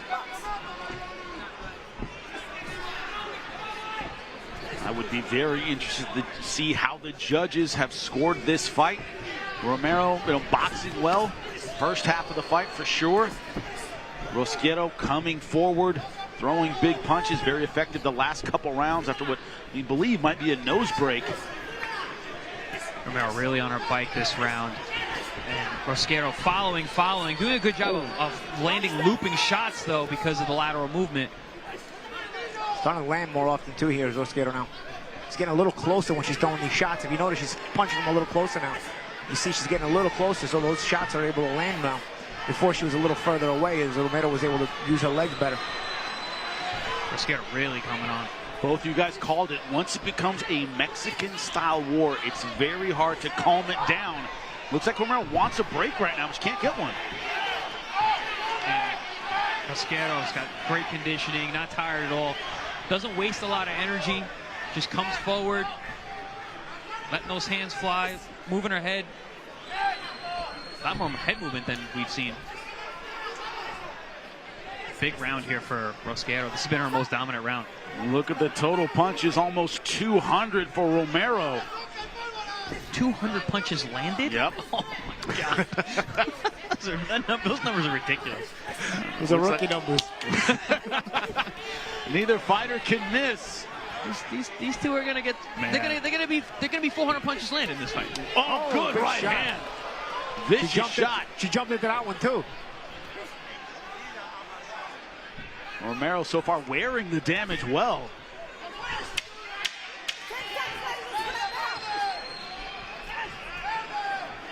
Did Romero make the weight yesterday? I saw she was 122.6. Does that mean she had win to the title? come back twice? Did she make it? She made it. She made the weight. Okay. So the title is on the line. Title is on the line. Had to win twice, but ended up making it. There's one round to go, and at this pace, who knows where the judges' heads are right now. I mean, the Romero eye-catching shots are there, but it's the undeniable pressure of Rosquero. It's what do you like? This is going to be a very interesting scorecard. Yeah. I'm going to say it right here. I don't score the female fights because they're 2-minute rounds. I just think it's so difficult, very difficult to separate a winner. I think it's silly that even at the highest level, these women are still fighting in 2-minute rounds because it's so hard to separate. So for me, I don't score 2-minute rounds. Might come down to this round number 10. The champ, Nazarena Romero from Argentina. The challenger, Mayelli Rosquero from Mexico. Who has the grit for the final 2 minutes? That's the question. Ooh, I feel like both these ladies really need to go for it here. Yeah, no one can feel comfortable with their lead. No one. And neither one of them looks like they feel comfortable either. They understand. But that's how all these fights are. 10 2-minute rounds, you gotta, it's, I mean, excuse me, my term's obviously the wrong terminology. It's balls to the wall. Even though we got ladies fighting. Nice round. Could the fight be in the balance? It certainly could be. Absolutely. Gotta go for it here in round 10. Good counter. Body shot and then a 1-2 by Romero. Oh, man. Nice little side shimmy there, yeah. Boom. And she's still trying to drop that right hand like she was earlier on. Got away from that a little bit. She kind of like gave up on it. She's like, I'm not hurting her with this thing. I got to do something else.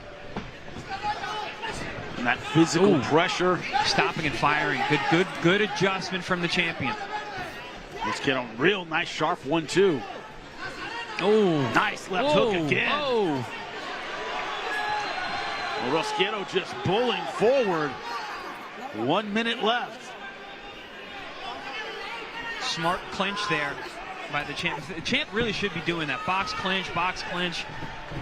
She's fought a smart round. Yes, very smart. Rosquero's tried, but she's not had a lot of success. Oh, yeah, she's running into shots. The better shots. Rosquero coming now though. Big shots there. Mexican crowd on their feet. And there's Rosquero trying to finish strong. Nazarena Romero, a good left hook. And they are brawling right in front of us. Nazarena is still the one landing the big shots, and she's rolling. Yeah. Very smart round here. Of those shots, she threw the shorter punches in that exchange. Rosquero like a bulldozer coming forward. Good left hooks this round. Haven't really seen that much from the champ, but this round she unveiled that. An unbelievable round, finishing an unbelievable fight. Who leaves world champion? That is the question. No other way for that round to finish that fight. If there were 3-minute rounds, Rosquero has a bigger advantage. Because Rosquero looked like she could have fought 15 at 2 minutes with these 2-minute rounds. Conditioning off the chart for the fighter from Mexico City. Is she a world champion? That is the question. Gentlemen, is a great round 10, no surprise. No, I mean, this is a fantastic fight. All action, A lot of ebbs and flows throughout the night, and what do you like? Do you like the big eye-catching shots? Do you like the girl who's pushing through? Do you like the combination? I mean, they both landed so many power punches all night long. Like a leg of the wing. Yeah, leg of the wing. We're doing Henry. There's a leg. There's a wing. Like the leg of the wing. We're gonna have some sausage afterwards. Some sausage, peppers. It's gonna be great. But I'm a leg guy, but you know, what are you gonna do? Delicious, delicious. These ladies went absolutely crazy. I mean, there's no other way to say it. Rosquero coming forward, throwing punches. Romero did the veteran thing, made the right adjustments. That nose break, in the back half of the round. I'm sorry, the back half of the fight.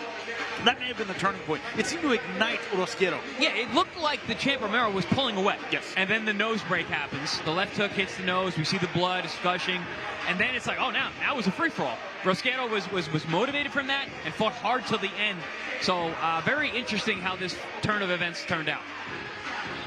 Well, it was a dramatic fight. The drama now is who gets the decision, who walks away a world champion. Lupe, let us know. Ladies and gentlemen, after going 10 all-action rounds, the official scorecard reads as follows. Damas y caballeros, después de 10 vueltas repletas de acción, esta es la decisión oficial. La juez Griffith anotó 96-94 a favor de Rosquero. Judge Griffith scores at 96-94 in favor of Rosquero. Judge DeYoung, 98-92 in favor of Romero. El juez DeYoung anotó 98-92 a favor de Romero. And Judge Levin scores it, 96-94. El juez Levin anotó 96-94 a favor de la vencedora por decisión dividida. In favor of the winner by way of split decision. And new WBA Super Bantamweight World Champion, Mayelli Rosquero. An unbelievable performance. Upset, Chris. You called it. A lot of bettors owe you money.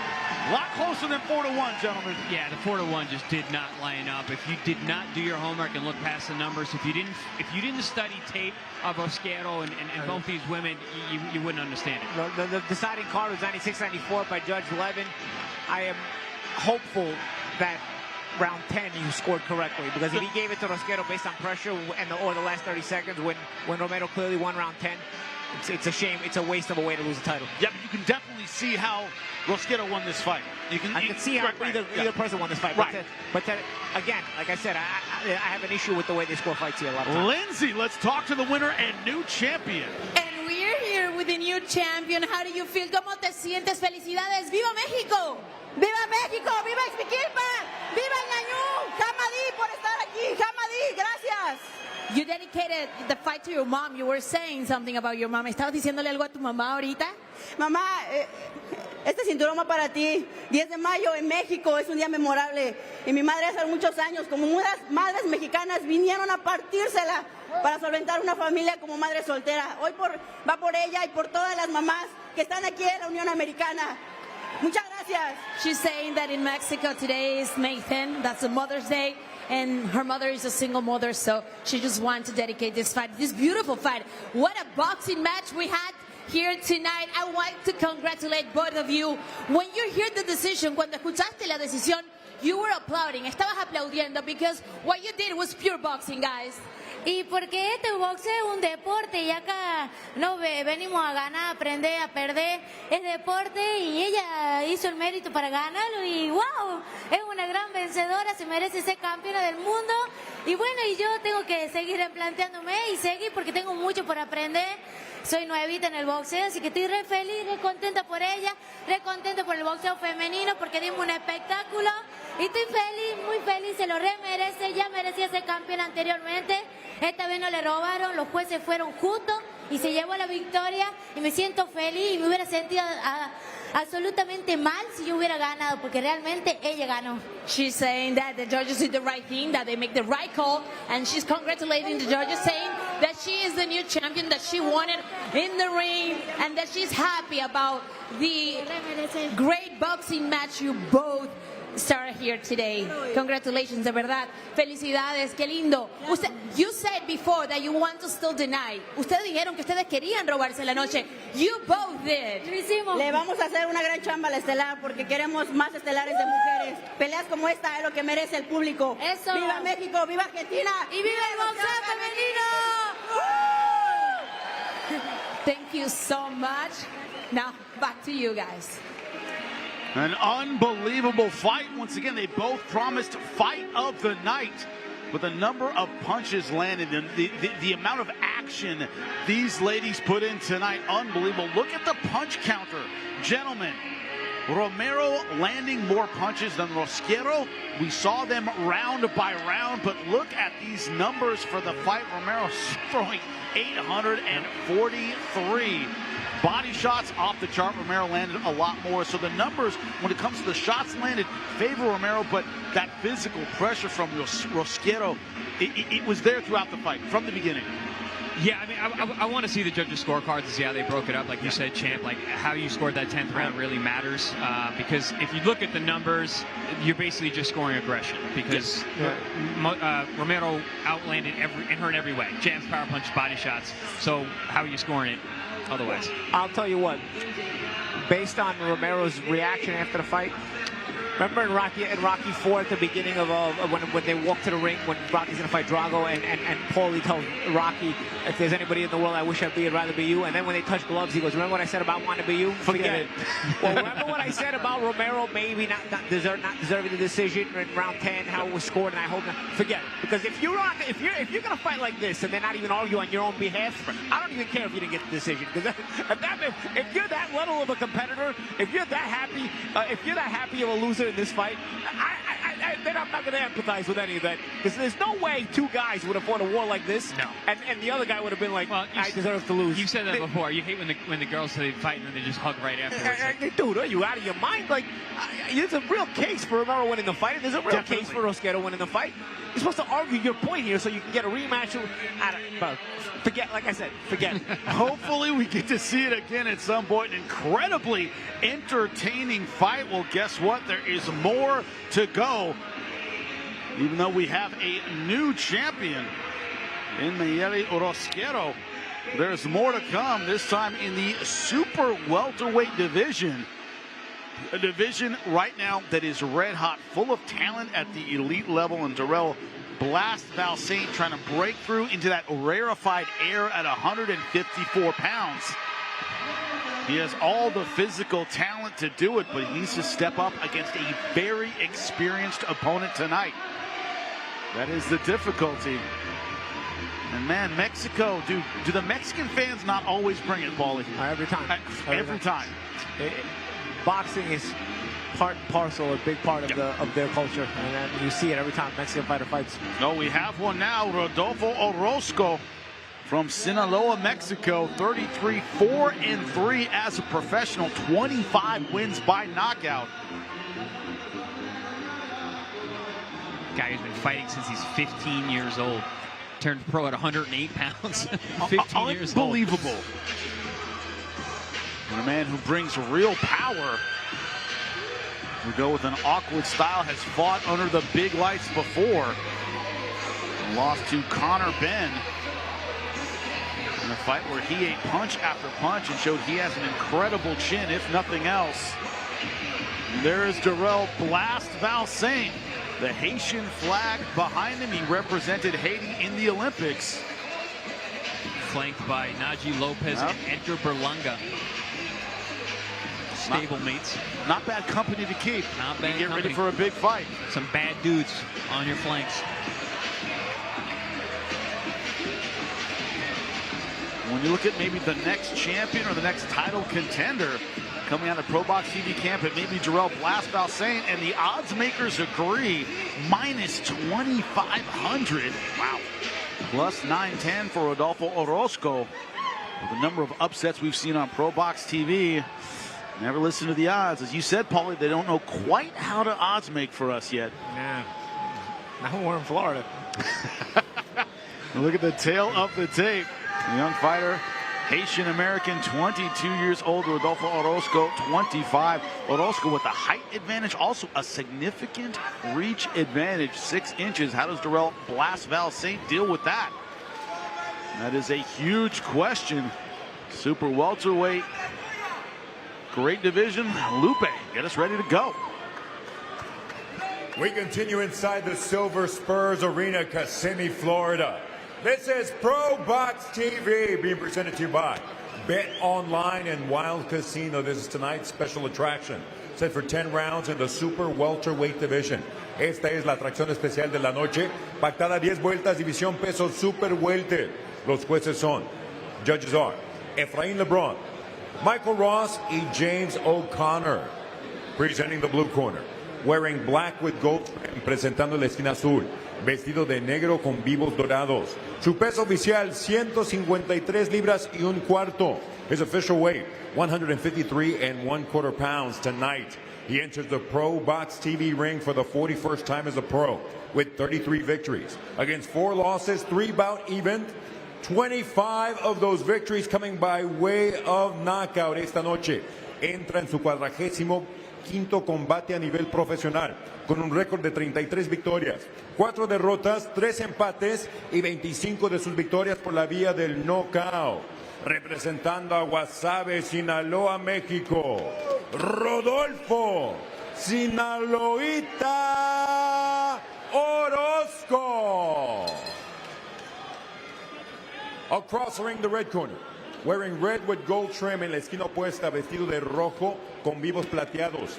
Detuvo la báscula a un peso idéntico de 153 libras y un cuarto. He tipped the scales at an identical 153 1/4 pounds. Tonight, this Haitian Olympian, now undefeated professional, puts his record on the line, consisting of 12 victories, no losses, 10 of those victories coming by way of KO. Esta noche, este olímpico haitiano pone en juego su récord invicto de 12 victorias, 10 de sus victorias por la vía del cloroformo.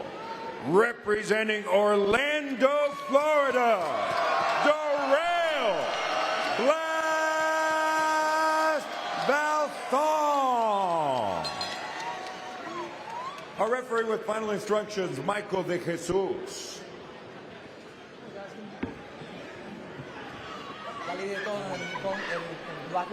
Alright, so everything is locked in the corner, right?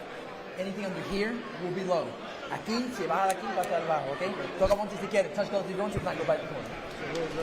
For the height, Chris, hair does not count. I don't see a 4-inch height disparity between these two. You know, Orozco was 6'2", and Valsaint's 5'10". I don't see that. Yeah, it didn't seem that much taller. A little bit. Most of those official heights. I've seen stuff, Paulie. We both have. It's just. First of all, Valsaint's not 5'10". They used to play Pacquiao's 5'7.5". I'm 5'7.5", and he's not my height. No, he's 5'5.5", maybe. Whatever their heights, they are underway. Darrelle blasts Val Saint, taking on Rodolfo Orozco. But we were in the fight arena with Orozco. He's a big boy, man. We were sitting next to him. I was like, wow, big guy. As I said, fought on the big stage before, fought Conor Benn. The problem in that fight is he brought physical pressure, but just didn't throw a lot of punches once he was in range. Against Blast Val Saint, you have to throw. Yeah, you got to understand how to negotiate your distance by throwing punches on your way in. You know, and it can't be in 2 steps, get in, then throw punches. There's guys that won't let you in. Val Saint certainly a power puncher at this weight class.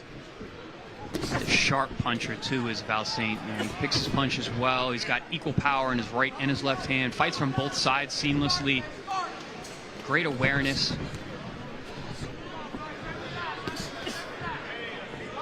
Haitian Olympian, so he's got the amateur pedigree as well. Always keeps his legs underneath him, absolutely full of confidence every time we talk to him. Good left hook on the way out from Orozco. So far, boxing well. Looks like Orozco spent time on his footwork in between fights. Yeah, Orozco's been able to touch Val Saint, especially with that jab so far. Good body shot, but a good counter left hook there by Orozco. Body shot by Val Saint first, though. Smart of Val Saint to go to the body here on Orozco, because he showed the durability in that Conor Benn fight, taking big shots upstairs.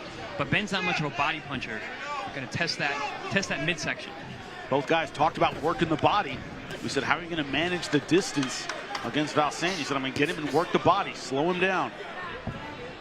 Valsaint said, sure you will. He's got to somehow manage the distance with me. Oh, good right hand.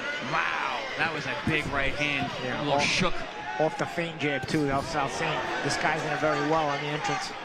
Nice check left hook as well. Deceptive as hell. That's when you get those feints going. When you got a guy who's sharp and athletic like that, you can pull off moves like that.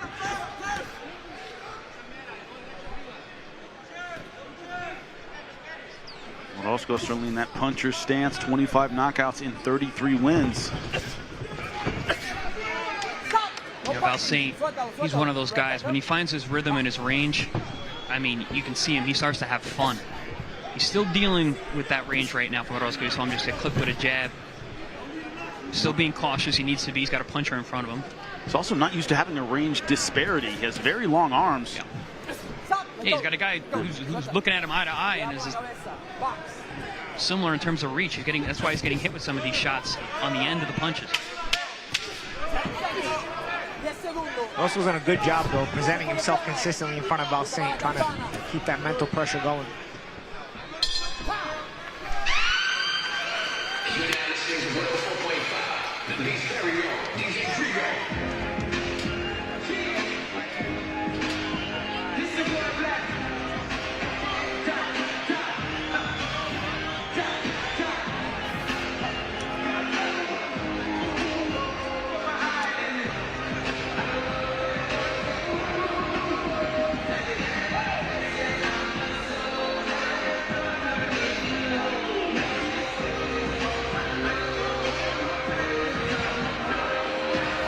We're back and getting ready for round number 2. Darrelle blasts Val Saint. Having trouble kind of finding his range, but when he did, some good power punches throughout that first round, gentlemen. We have a fight on our hands, a tactical battle. Yeah, absolutely. You know, we just saw in that replay, they traded left hooks. Orozco with one upstairs, Val Saint with one down below, and then we saw that replay of that right hand rocket that Val Saint landed toward the end of the round. 70%, 77% knockout ratio for the Haitian Olympian. Has real power in both hands. Last time here in Kissimmee, Florida, against Angel Ruiz, the one blemish on his record, a no contest because of a clash of heads. A fight he was really pulling away in. You know, Orozco here, he's not going to be able to match the speed and athleticism. He's got to use his timing to beat the speed. He's got to punch in between. He's durable and he's confident in his ability to take a shot, so we just got to punch with the speed of Val Saint. In short, he has to use his 40-fight experience. Yeah, no. I mean, he's never been in with a guy like this, though. Nice Val Saint there. Even though he got trapped on the rope, you see how he changes levels consistently, keeps himself a changing target, and although Orozco trapped him there, he wasn't able to get anything clean landed on him. But again, the position game, it's preventing Val Saint from setting up things on his own, though. In the very least, even if Val Saint gets away, it's still not Val Saint who's setting up the offense a lot of times, as he's more so in retreat mode, trying to use that pressure of Orozco against him. But a couple shots to the pit of the stomach, Chris. I know you saw him. Val Saint's body work right now is really, really nice. He's putting water in the basement, as our friend Teddy Atlas always says. Under a nice straight right hand down low, and you see Orozco push his belt line down. That usually means they're trying to push for some air. Yeah, that cup starts to feel uncomfortable. Yeah, a good body shot. Pushing into your ribs, into your lower abs. You see again, Val Saint changing the height and then smothering when he gets trapped on the ropes. I love how active Val Saint is in a clinch. He doesn't get lax, he doesn't relax. He gets on you, he's moving you, he's using his hand fighting. But Orozco so far doing a good job of kind of bringing physical pressure and making Val Saint operate just like now against the ropes in a small ring. Yeah, for the most part, Orozco has controlled the center of the ring, which is exactly what you want to do when you're a puncher with his stature. Oh, good body shot again. Love that shot. There you go. See, we just the belt line. Felt that one. Face got red. Oh! And this is what I'm seeing. At center ring now, Val Saint sets up offense, establishes something. And prior to this moment, Orozco had been the one kind of pushing the pace. Even if Val Saint had been landing the good occasional pot shots and body shots, it was Orozco pushing him back. If Val Saint starts to set himself at center ring, Orozco's going to go really into some problems. Because then Val Saint is going to have the full options of all his arsenal. The body work from Val Saint, man, he's setting the table. A nice slip up against the ropes. So I'd say it's the kind of guy you think you got him, and then either you don't got him or he gets you. I love the change of speed. He can be relaxed, calm, look comfortable, and then boom, just goes in the 5th gear. That ability to snap certainly belongs to Darrelle Val Saint. Incredible athlete. But also that sense of timing. You're going to see it in the replays here. Look at that. Dig to the body, and then you see Orozco push the belt line down, trying to make space for air. There's that right hand over the top, which Valsaint has been setting up every moment of this fight, looking to land that right hand upstairs. He's landed one in each round. Very solid.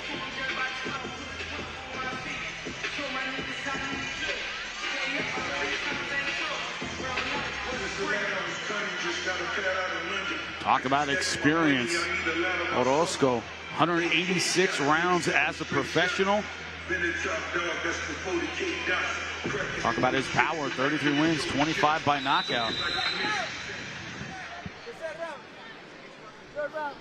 Just get that feeling that Darrelle Val Saint has kind of figured out a little bit the timing of Orozco.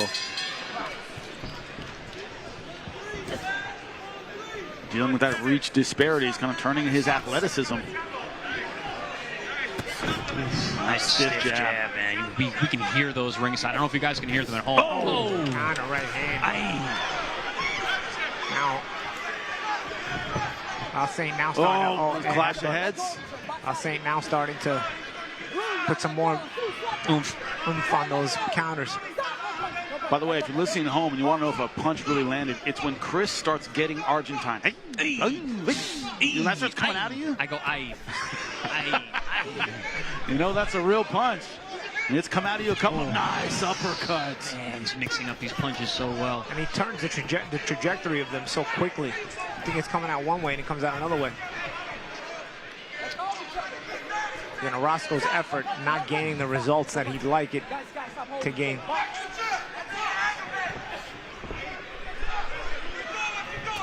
Oh, that jab goes back to it. A little bit of head roll, fires the jab up the middle, splits the guard. Stop. Let him go. A 40-fight veteran, and Darrelle Val Saint is picking him apart. You see why the ProBox TV team is so high on this kid. Orozco had a good round number 1. Taller fighter, good jab, but Val Saint making the proper adjustments. I remember working with a Division I strength coach at the collegiate level in the NCAA, and I asked him, what's the number 1 thing you look for in an athlete? And they said, their ability to change directions. The speed at which they're able to change directions. We see that from Val Saint. Oh, just nice like that. And counter. Probably just as Chris was talking about, a beautiful slip and counter. Yep. A little blood from the nose of Val Saint. Like I said, some of those shots, especially the jab, is getting through on Orozco. And here comes the intensity of Orozco. Make no mistake, it's been a fight. Orozco has been in it. Yeah, he's keeping Val Saint honest. Yeah. This is what we are looking for in that Angel Ruiz fight against Val Saint. The fight ended, unfortunately, in a clash of heads and became a no decision, but Val Saint was looking really good. We wanted to know how he was going to look as the fight progressed. Would he be able to keep up this level of sharpness? We might get that answer tonight, because Orozco is a very durable guy. And he is big for this weight class. Man, when he was come to our fighter meetings, yes, double check your bout card, make sure you're looking at the right guy.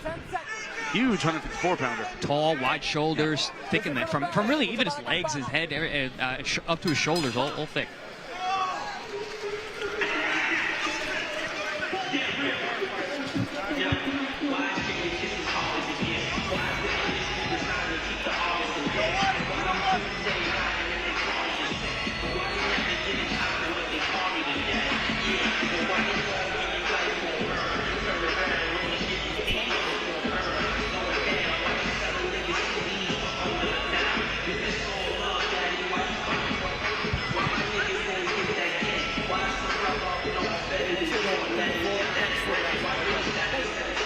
Orozco versus Val Saint. At 154 pounds, and the Haitian Olympian once again looking good in round 3. There's that beautiful right-hand counter, slipping and sliding. Staying very elusive, but also landing good counter shots throughout. One thing, Rodolfo Orozco has not mentally checked out of this fight. He's been in there trying to make the ring small, trying to land punches. No, I think he understands that the second half of this fight is where he has the ability to shine. Kind of similar in the Conor Benn fight. He came on late, out-hustled early by the athleticism and explosiveness. But I don't think he took as much damage in that fight as he has so far here from Val Saint, head and the body. But he's been busier in this fight than he was in the Conor Benn fight. Yes, Started out just kind of walking forward, eating a lot of punches. Whoa! Val Saint swinging for the fences. That was a dangerous attempt from Val Saint. Throwing a lead left hand like that from so far away. Good right hand. As an uppercut, too. Yeah. Almost Princeton Mohamed-esque. Holyfield Buster, anybody remember? But look at the total punches landed. Val Saint ahead in every round, but it's been close, gentlemen. Oh, nasty body shot on the inside there. Yeah, just 3 punches in the last 2 rounds, 2 in round number 1. But as you said, Chris, they've been the clean, crisp, sharp punches.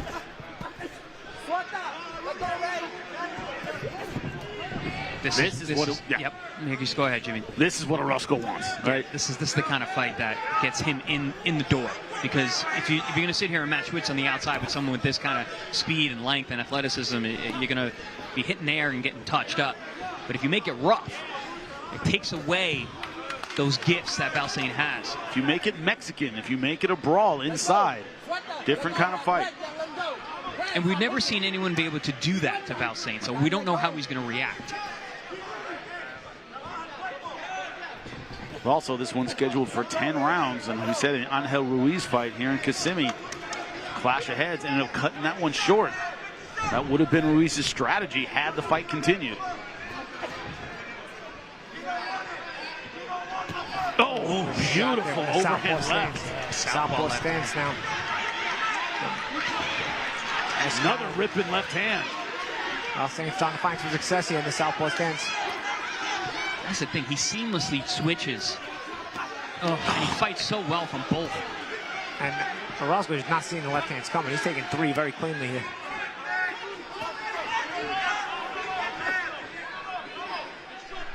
Yeah, it took time for Val Saint to set up his right hand, but not the left. Found that one right away. Ooh, good right hand from Orozco. Probably the best punch he's landed tonight.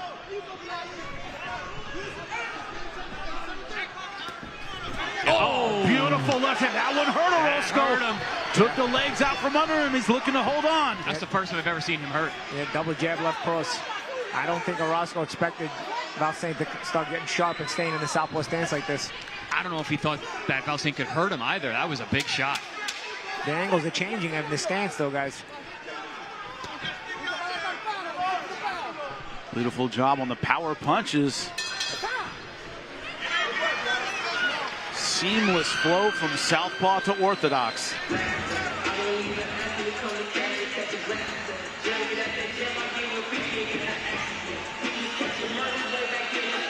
There's very few fighters who can fight equally effective from both sides. Immediately comes to mind Marvin Hagler, of course, and lately the great Terrence Crawford. Val Saint, another guy. Look at that beautiful little left hand to the liver.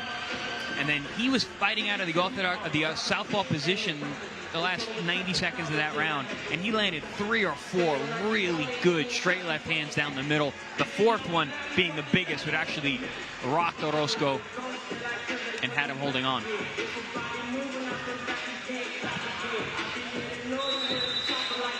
There's a different kind of respect, Paulie, when you respect someone's footwork and their boxing ability, and when you respect their power. Orozco now has to respect the power of Blast Val Saint. Things changed when Val Saint went to the southpaw stance.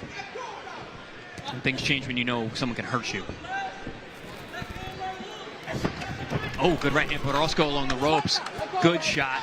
So he's been fighting up to this point like he believes Val Saint doesn't have the power to stop him. Mexican fighter's been walking forward, being very aggressive. Also fighting that Val Saint doesn't have the conditioning to keep this up.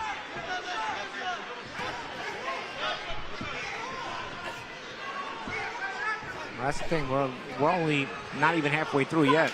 Val Saint's been boxing well, but Orozco's hoping that the consistent pressure he puts on Val Saint maybe starts to pay off. Look at the power punch lead for Blast Val Saint. Yeah, he's hoping the sand is running out of the hourglass. Which oftentimes a lot of really explosive guys do run out of gas because they burn such high-grade tests that they don't generally keep it up. But here's the difference, as I'm seeing it from the outside, Chris, is he hasn't been able to make Blast fight in a way he doesn't want to fight. No. You know, Blast has been able to move and stop and get his breath back.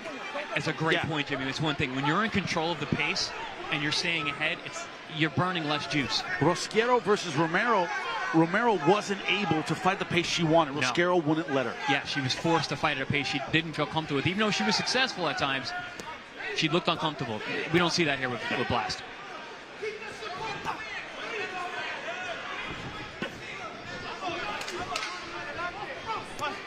Glenn Johnson, Roy Jones Jr. I know Roy was past his prime, but the idea that Glenn Johnson didn't let Roy rest. He made the explosive fighter fight all the time. Well, Glenn was able to get Roy out of there. Glenn never let anybody rest. No, he was nonstop. Never. Oh, another sharp right hand. Also gets in those jabs. That's what's kept the nose bleeding of Val Saint. Man, Val Saint. Look, he's standing his ground more this round. He's trying to fight more in the pocket. He's going to give more opportunities to Orozco, but he's looking to do damage. Remember, Blast Val Saint, a young fighter. Ego is still so much of a factor, Chris. That belief that I'm going to beat you everywhere we fight.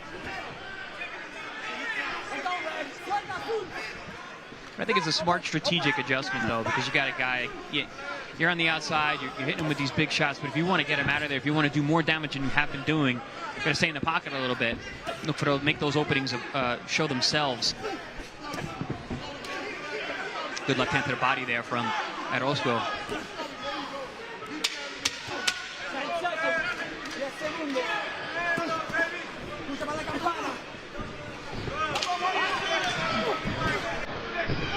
Really targeting the body.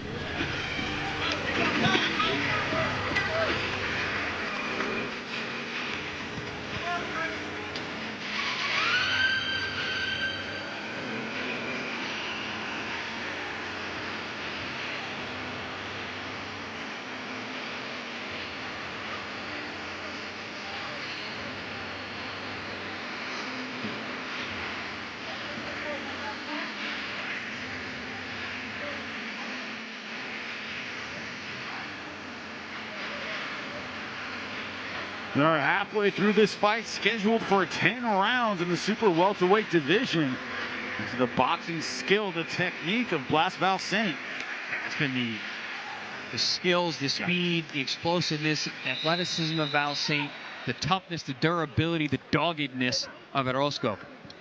And also physically, the question, Paulie, that you had with the Angel Ruiz fight is, can Blast do this for 10 rounds? Yep. It's Orozco who's slowing down a little bit more in the last couple of rounds. Yeah, he is. He is a little bit. But let's see, and we're literally at the halfway point now, so let's see if Val Saint can keep touching the body, keep making him work this hard, keep making him pay like that. Ouch. Maybe all of a sudden you have not only the pressure stopping from Orozco, maybe Val Saint with a chance to get a late stoppage as well. Oh, good shot. Good right hand from Orozco. The shots, he's landing shots like that will gain the confidence of Orozco back. Sort of like last fight when we saw Rosquero start to make Romero bleed, and she started opening the pressure again. Now throwing big punches.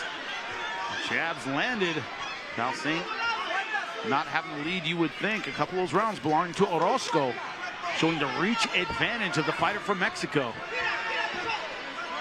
Now this is the kind of fight Orozco wants.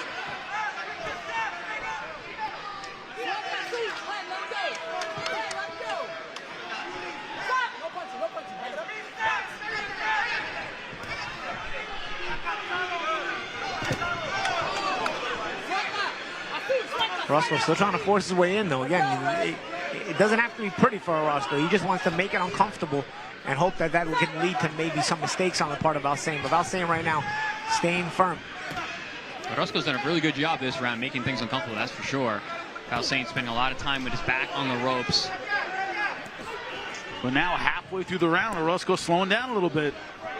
Well, he's spending a lot of energy in that first 90 seconds to see if Val Saint could take advantage now. Clean power punches. That's the thing. You slow down just a little bit, and you see the difference in speed. Nice hook. It could have been a veteran move from Val Saint. Let the guy tire him out. Punch himself out a little bit. Push forward unnecessarily. Because now Orozco is winging some wide punches.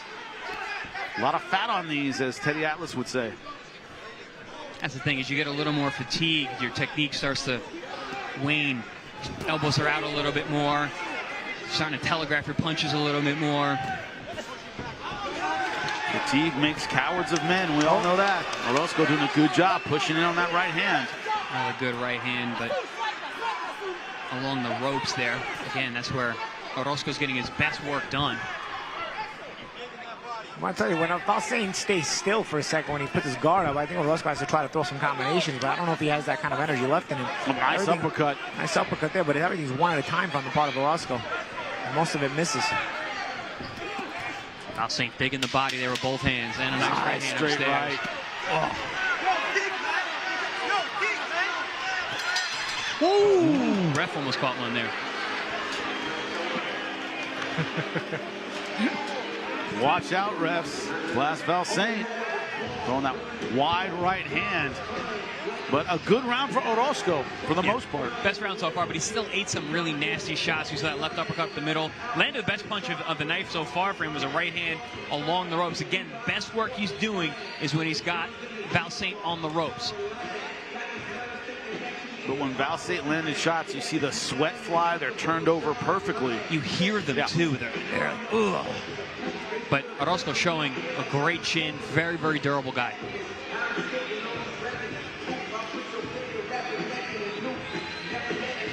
If nothing else, the young fighter out of the ProBox TV camp. Almost knocking out the ref here. Woo! Into the round there. Gets spinning off right hand. Referee in the danger zone. We keep it right on rolling as Val Saint takes us to round number 7. Never really thought about it, but protect yourself at all times actually goes to the ref as well. Oh, completely.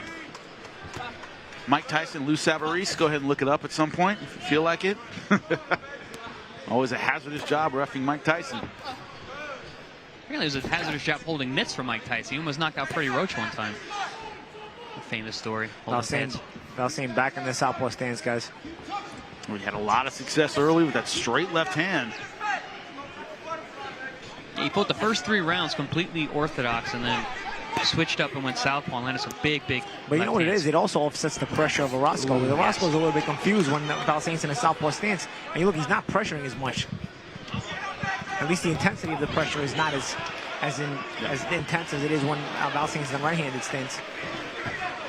I don't know. I feel like Val Saint throws the left hand harder. I wonder if he's actually a converted southpaw. Well, I guess you can't really call him converted because he fights both, but I wonder if you asked him what his best punch is, which hand he would tell you. Combined record of his last 5 opponents. 74, 18, and 7. He's been brought up tough. That's why he's ready for this fight. Another beautiful straight left hand. Look at that uppercut.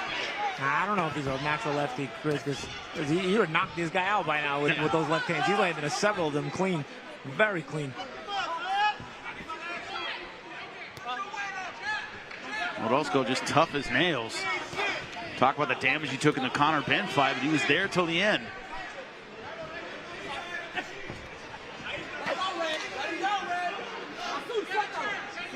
And also, gentlemen, we talk all the time about ProBox TV and how you have tough fights every single time. Val Saint is used to tough fights in a way a lot of up-and-comers aren't. And the stable that he's in, also tough sparring. You know, it mentally puts you in a different place. And you see that here, because you would expect him to start getting uncomfortable, because Orozco has not made this easy. He's made it an uncomfortable fight. He's been rough on the inside. He's physical. He's also walking through big shots. So a lot of times it's very easy for a guy like Val Saint to get frustrated here. You don't see that. And that comes to the training, the upbringing, coming up in the ProBox system. Yeah, it's, you know what? The way I used to look at it is, okay, if you're good enough to take it, you take it all night. I'm going to show you I'm better than you. And that's sort of Val Saint's mechanism here. You know, he does get stoppages, but he also, if you're going to be able to take it and you're going to try to make him uncomfortable, all right, well, feel free to take it all night. You're not going to be good enough to do anything to him. And that's sort of Orozco's paradox here, is he's just not able to do anything to Val Saint. He's hanging around. He's trying to do his best to make it uncomfortable, but Val Saint is just too good. You're wondering about the condition of Val Saint. So far, looking good. Couple rounds left to go.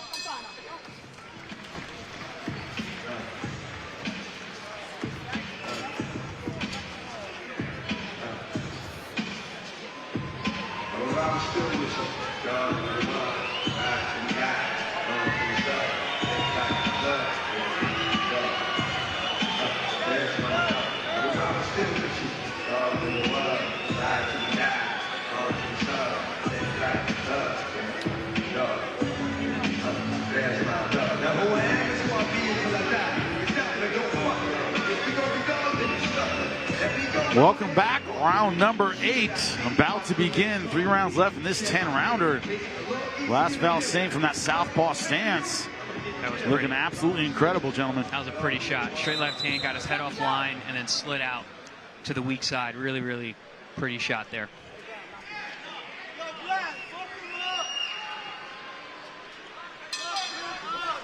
And also Blas, full of confidence whenever we talked to him, in the weeks leading up to this fight. Very confident, but you knew he had a Mexican fighter with a lot of physical talent in front of him. You know, he's conditioned for a long fight. He never talked about, I'm going to blow this guy out early. No, he did not. He knew he had a really tough guy in front of him. And it was kind of similar. It's just kind of like the Angel Ruiz fight ×2. He gets to do it again, show his skill set with a guy in front of him who's going to be terrible. He's going to be a test. You know, Blas, one of those guys, I'm actually happy to see him go rounds, because we can see everything on display. We get to see how much he's got in that bag of his. Orozco definitely less active in this round number 8. Yeah, this is one of those fights where it's going to come in handy to get these rounds. You know, again, it's like I said last round. You got a guy who's stubborn. He's not going to go anywhere. Okay, you know, you yourself, how do you work on that? Okay, you work on it by saying, okay, I'm gonna show you I'm better than you. You want to take it all night? You're more than welcome to take it all night. And that's what Val Saint's approach has been here. He's not really come undone as far as, you know, losing his mind with this guy who's pressuring him and he doesn't know how to make him stop pressuring, as some prospects tend to do. You know, you see some prospects who are mentally not that strong. Good shots here. Some prospects are mentally not that strong. Even if they're better, you start to see them, you know, sort of come undone. Good shot again. Orozco taking those shots well. Now, I was going to say, I'm sitting in the corner here. I'm in Orozco's corner. We are in Orozco's corner. Yeah. And I'm able to see what's going on in there. I'm looking at him. It was the first time I saw him look really, like, disengaged in the corner. Deep breaths, kind of his head down the whole time. Not great body language. Hasn't shown that during the rounds, but I did notice it last round in the corner. Yeah, he's a pro, man. He's he knows how to go to distance. He knows how to do his job, but just lacking the talent of Val Saint.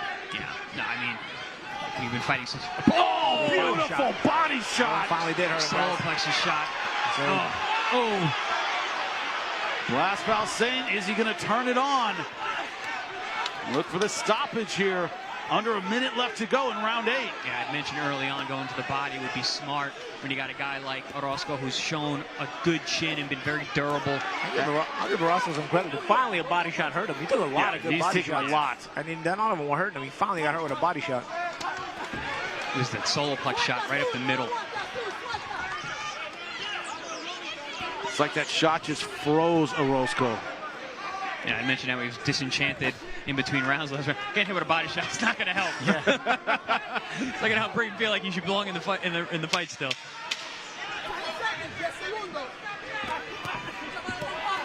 Oh man! Another beautiful shot into the round.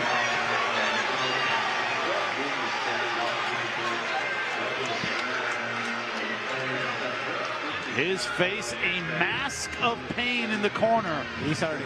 Orozco looked like he was going to throw up. He doesn't even want to sit down. He didn't want to sit down in the corner. He wanted to get as much hair as he could. He's really uncomfortable there. But also, you got the corner's got to take a look because he's taking some big shots to the head. I mean, just look at this beautiful shot. Oh. Where's that? No, I think that's after the knockdown already. Yeah.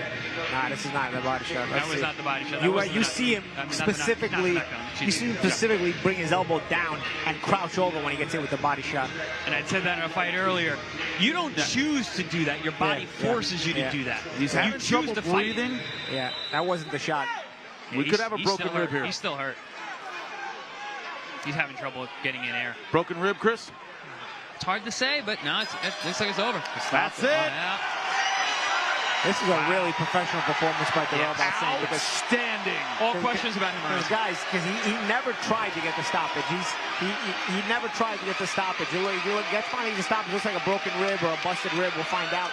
Obviously, the body shot caused the stoppage. But either way, Darrelle Val Saint almost was like saying to himself, all right, I'm not going to try to get some stoppage tonight. You know, I'm not going to. He never really went to that fifth gear to try to get the stoppage.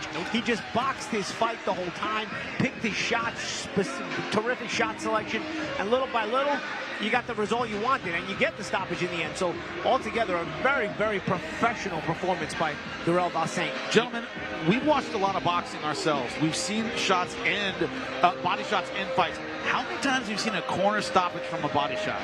That's very rare. I mean, he just could not get his maybe when they bust their rib. You know? Yeah. But that's not a liver shot that makes you stop the fight in the corner. That would just take the fight out of you. Orozco's not the kind of guy that gets the fight taken out of him. He's still that's a really busted rib. It's been over a minute and a half since that punch happened. He's still in a tremendous amount of pain. That's got to be a broken rib.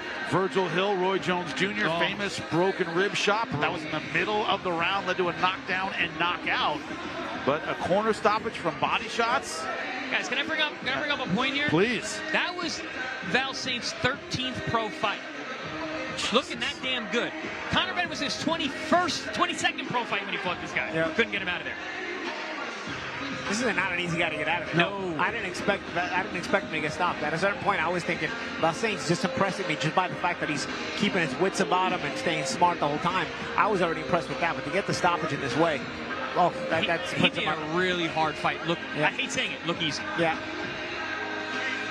Toughest opponent of his career. He has passed that test with flying colors. Wow. Haitian American in his native Florida, looking absolutely fantastic. Wow. You see why the ceiling is so high for this kid? Looks like sky's the limit. 154 might have its dark horse now, gentlemen. I've been saying that. I knew this kid had the goods as soon as I saw him. Chris liked him before it was cool. Yep. Well, Lupe Contreras is going to make it official. Beautiful job from Val Saint. Ladies and gentlemen, inside the ProBox TV ring, the blue corner informs referee Michael De Jesus that fighter can no longer continue, obligating him to stop this contest with an official time of 1 second of round number 9. Damas y caballeros, la esquina azul informa al referee Michael De Jesus que su peleador no puede continuar, obligándolo a parar la contienda con un tiempo oficial de 1 segundo del noveno asalto, declarando el vencedor por knockout técnico, declaring the winner by way of technical knockout, and still undefeated, repping Orlando, Darrelle Valsaint.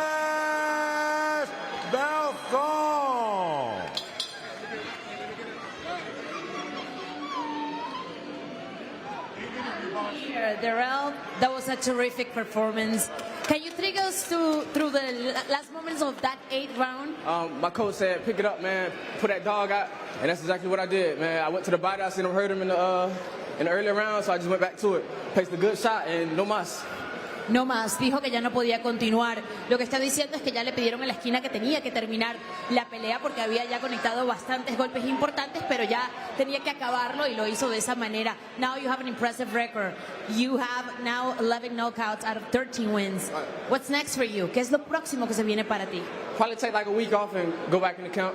get my mind right, go back to the drawing board. I know I could have did better than my performance, but, you know, a little lackadaisy. Coach woke me up, and I got him out of there. Thank you so much. Dice que quiso inclusive dar una mejor espectáculo, pero lo hiciste espectacular. You did great. Right. And one more thing. He wants to say one more thing. He was a tough opponent. Shout out to Orozco. I want to thank Orlando, my city, for coming out and supporting me. I really appreciate that. Shout out all my Zoe. Shout out my family. I love my family, man. I love my city. Y'all keep on ripping. I'm going to keep on doing my thing. I'm going to keep blasting off. And thank God. I thank God for this victory.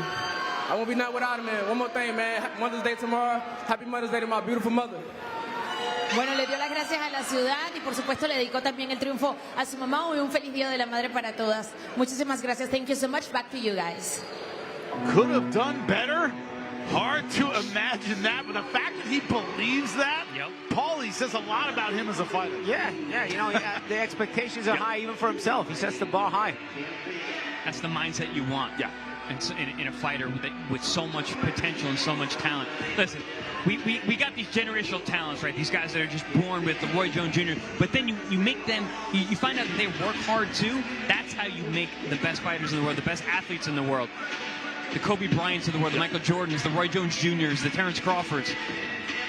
That ability to not just land great punches, not just be active, but, you know, Chris, he fought as well from southpaw as any southpaw you're going to see in the game today. I mean, just from a boxing perspective, that's so hard to do. That's so impressive to be that skillful, to seamlessly switch and be effective off your left or your right side. Make sure you're such a danger. How do you prepare for a guy who can fight? You're fighting two guys at once. You can go either way.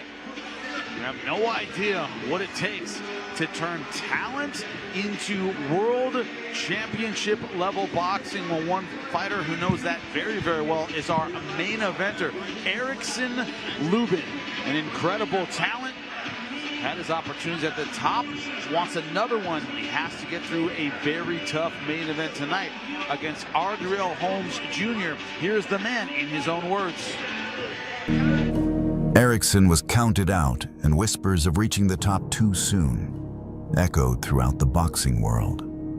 I took some heat for that. A lot of people thought that I was the instigator of putting him in a championship fight so early. Truth is, you know, it was part of the deal. He wanted to fight for a championship at or around the time of the Olympics that he would have been participating in. I feel like I let a lot of people down. I knew people were gonna start sleeping on me. You know, with boxing, they say you're only as good as your last fight. So I knew a lot of people was just judging me off of that, and then it was early. It was early. You never know what was gonna happen throughout if the fight would have went longer. I was just eager for another shot. I wanted another shot at the title so bad, and I went on my run. What followed was an extraordinary comeback as he dispatched opponent after opponent, proving to the world that he not only belonged amongst the division's contenders, but at the very top of that list. She's sitting on the ropes. Referee shortly allowed him to do so. And there he goes, Flaz. Now Lubin teeing off on Gallimore hurt. Will Lubin find a way to put him down? And Gallimore says, hey. There's a big right hook by Erickson Lubin. Lubin now teeing off on Terrell Gachet. Bring him up, bring him up.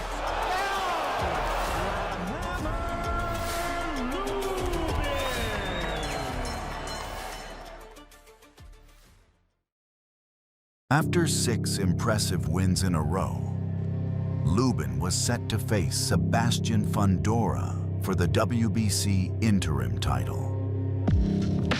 I seen online that they had me and Fundora mandated. I was a little messed up going into that fight mentally. My head was just in the wrong place. I kind of felt like people were against me.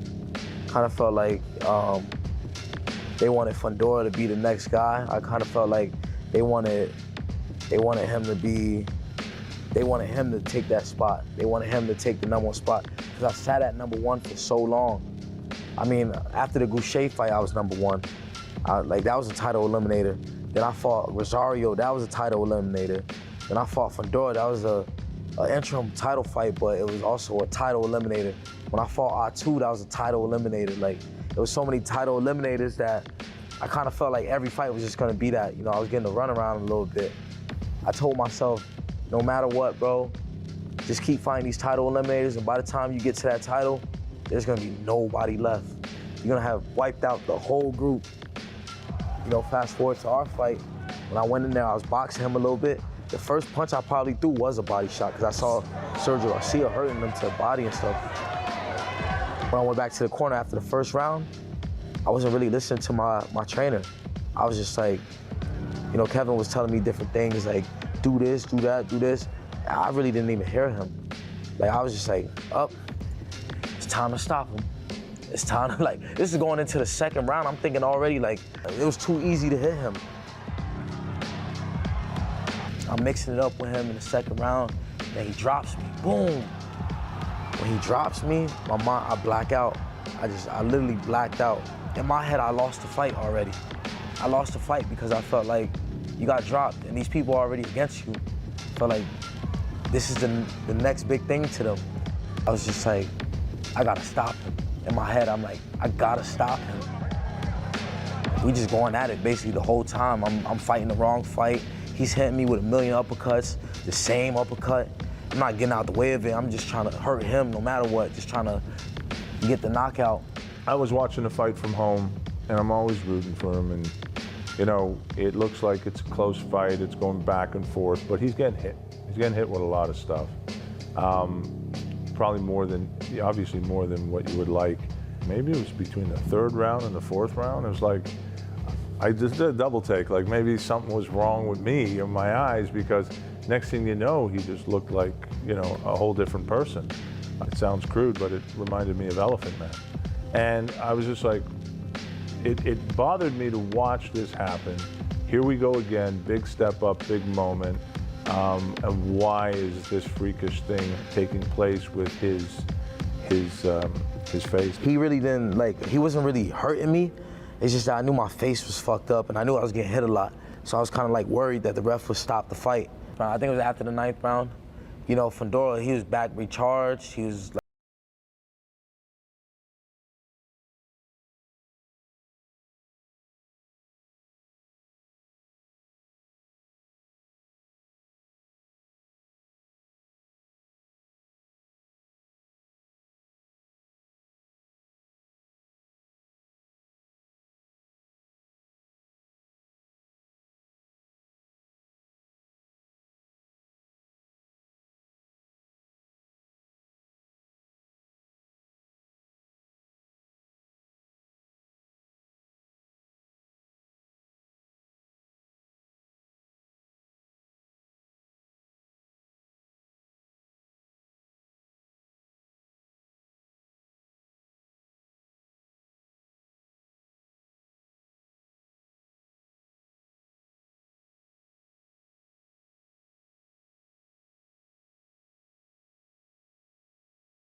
box of chocolates. How is Lubin suddenly just standing still in front of a guy that's just not the one thing you do in the fight? And I couldn't help but come down to the fact that I think it was always a lack of preparation, a lack of focus, a lack of all these things, and these things were coming back to haunt him. And he was just gonna continue to have these inexplicable moments that led to his underachievement. A ton of talent, but does Erickson Lubin still have what is necessary to overcome a real challenge in Ardreal Holmes? IBF Title Eliminator. You're on ProBox TV.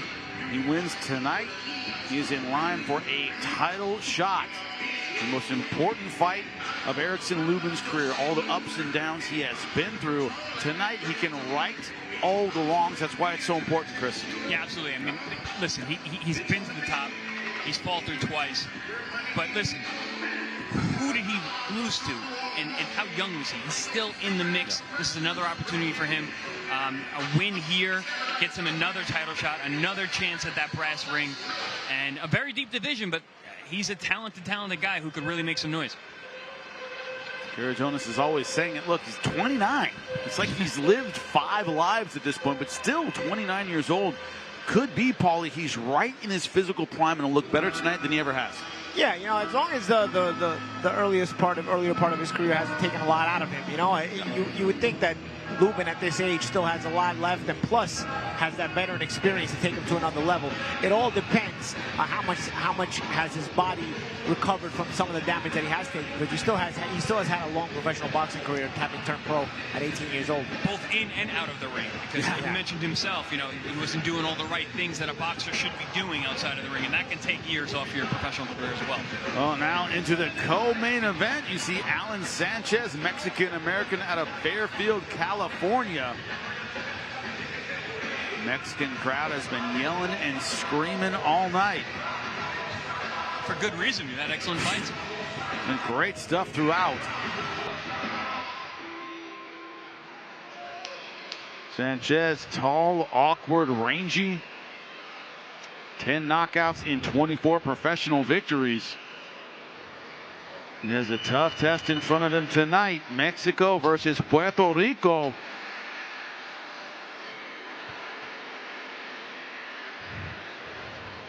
We always say at ProBox TV, you got to look beyond the numbers. Nicklaus Flaz, 14-2, 9 knockouts. Those numbers do not give this man credit when it comes to his creativity, the entertainment factor every time he steps in the ring.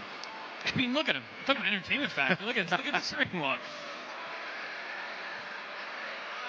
Not the glowing mask. He has been all smiles every time we have seen him. It's scary, gentlemen, how much fun he has in the ring. The only time I didn't see him smiling, we had a power outage in the hotel last night. Yes. And he was on the couch in the lobby. Looked very unhappy. He wanted to go to bed. He wanted to rest. A little blackout here in Orlando.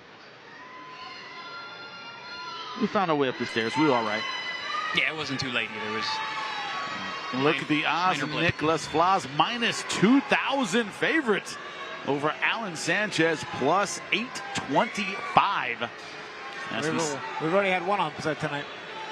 It was a big one, though. 4.5. 4.5 to 1 favorite. Nazarena Romero losing her title, but now our co-main event, 10 rounds in the welterweight division. Nicklaus Flaz, 29 years old. Talk about getting right into your physical prime. His opponent, 34 years old, a height advantage, slight reach advantage as well. Lupe Contreras, get our co-main event going. We continue with the action inside the Silver Spurs Arena, Kissimmee, Florida. This is ProBox TV being presented to you by Bet Online, along with Wild Casino. This is our co-featured bout of the evening. The rivalry continues, Mexico, Puerto Rico. This bout, 10 rounds in the welterweight division. Este duelo, 10 vueltas, división peso welter. Los jueces son, the judges are Breeden Jackson, along with James O'Connor and Alexander Levin.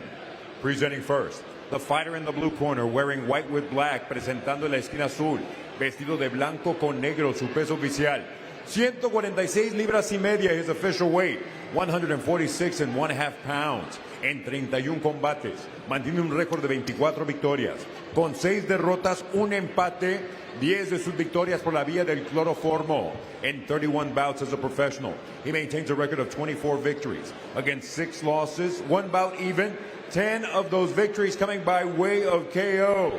Fighting out of Fairfield, California, Alan Sanchez.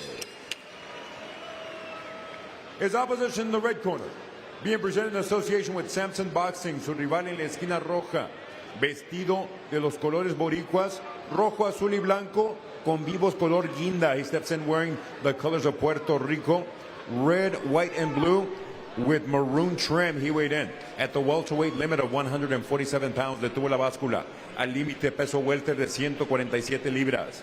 Con un récord de 14 victorias, solo 2 derrotas, 9 de sus victorias por la vía del knockout. He enters the ring with a professional record of 14 victories against only 2 losses. 9 of those victories coming by way of KO. Representando a Vega Alta, Puerto Rico, Nicklaus, Nico Flaz. Our referee, Frank Santor Jr. Here we go.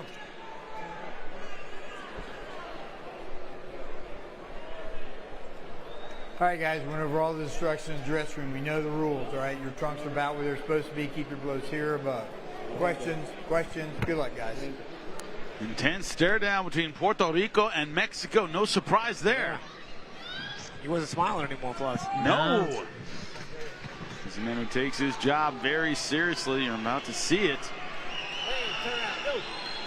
Alan Sanchez has to figure out the puzzle that is Nicklaus Flaz. I never noticed, man. Flaz got some set of legs on him. And very, very strong. This guy who moves throughout the fight. And he gets in that what you guys call the flow state. Ooh. So hard to deal with. Yeah, in his style, it looks effortless. It looks like he's having fun. He's dancing. I always say it looks like he's got like a set of headphones on his head and he's listening to some music that we can't hear. Another nickname might be the hologram, because it looks like you can touch him, but you can't. He's right in front of you. That's a clever one, Jimmy. I like that. The hologram. I always like the ghost when it's hard to hit somebody.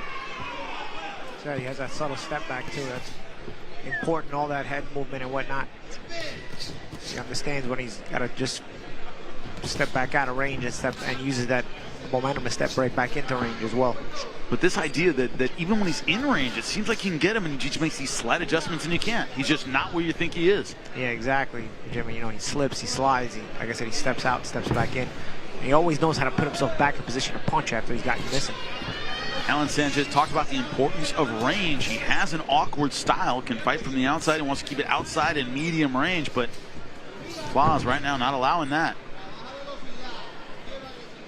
Flaz is starting very fast this round. I'm not used to seeing him find his rhythm this quick. Not even giving Alan Sanchez a chance to be awkward. Ooh, nice left hook. One thing about Flaz's style is he's often walking between raindrops, where he's in a hittable position a lot of the time. Only takes one mistake, but always some redness around the left eye of Sanchez. Somehow Flaz has figured out the way to swim without getting wet. Yeah, it's crazy. And also, he's so relaxed. That's why his offense is able to flow the way it does.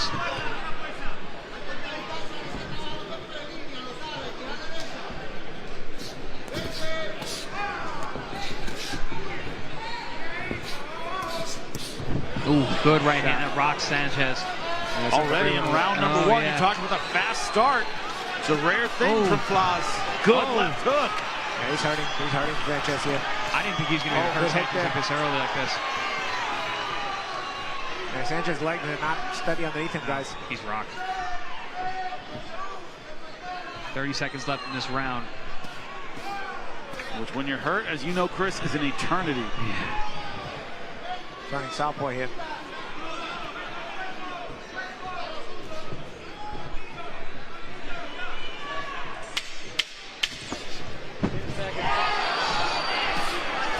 Looked like Sanchez just off balance there, threw a punch and almost fell down himself. One-way traffic, round number one.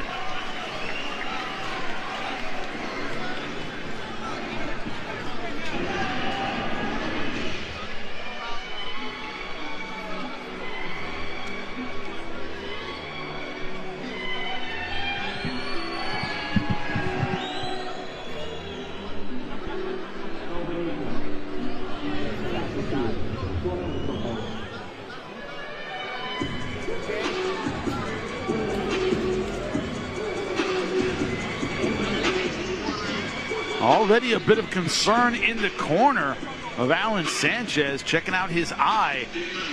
Flaz just looking another level of that left hook, and that's what staggered Sanchez in round 1. He hurt him with the right hand, he hurt him with a left hook, he hurt him to the body. It's all one-way traffic at this point, and I believe Sanchez landed one good left hook that was partially blocked, but you know, Flaz, like I said, he found his flow very quickly. Flaz, a member of the Puerto Rican national team as an amateur. That's where he built these fundamentals. I hope the corner's watching Sanchez. His legs are not reacting well to these shots. Seems like every time he gets touched, and Flaz not a one-punch knockout guy. No. It's throwing him off balance. Just like, everything sends a shockwave from his chin to his heels. Oh. Yeah, he doesn't take any shots. Good body shots there. And a guy like Sanchez, a lot of times they are off balance because he's so awkward, but this seems more like he's hurt. Yeah, no, he's got stiff legs, stiff knees.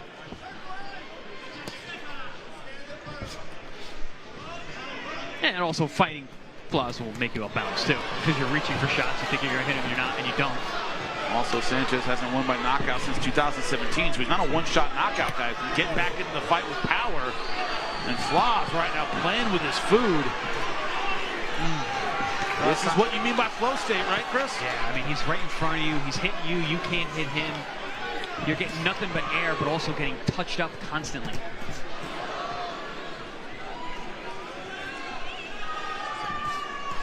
Oh, another good uppercut. Flaz transitioning punches from underneath to over the top. Hey. Two beautiful left hook. Yeah, Sanchez's leg is not taking him anywhere. He's stuck in the mud. When he tries to step back, it just looks a little bit awkward. Flaz sees everything he's doing too. Nice angle right before that left hand. Oh, good 1-2. Did both hands on that uppercut. Looked like he was going to go right uppercut, left hook to the body, a la Canelo Alvarez, and then just doubled up the uppers. Even in round number 2, gentlemen, it's looking like death of 1,000 cuts. Oh, and the body. Yeah, I mean, he's seeing everything coming a mile away. Nice shoulder roll counter, right hand from Flaz.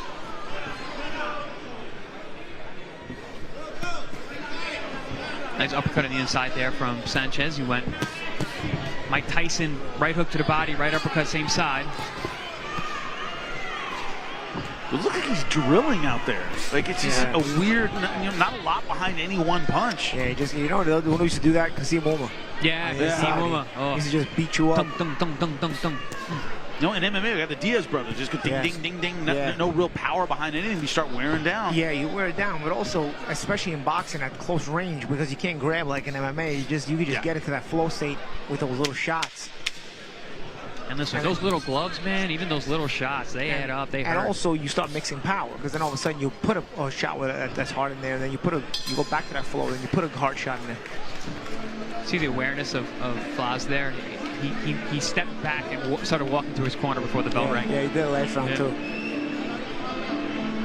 That's why I mean he's got a beat in his head. He's got a song playing. This is a song for Sanchez of misery and pain.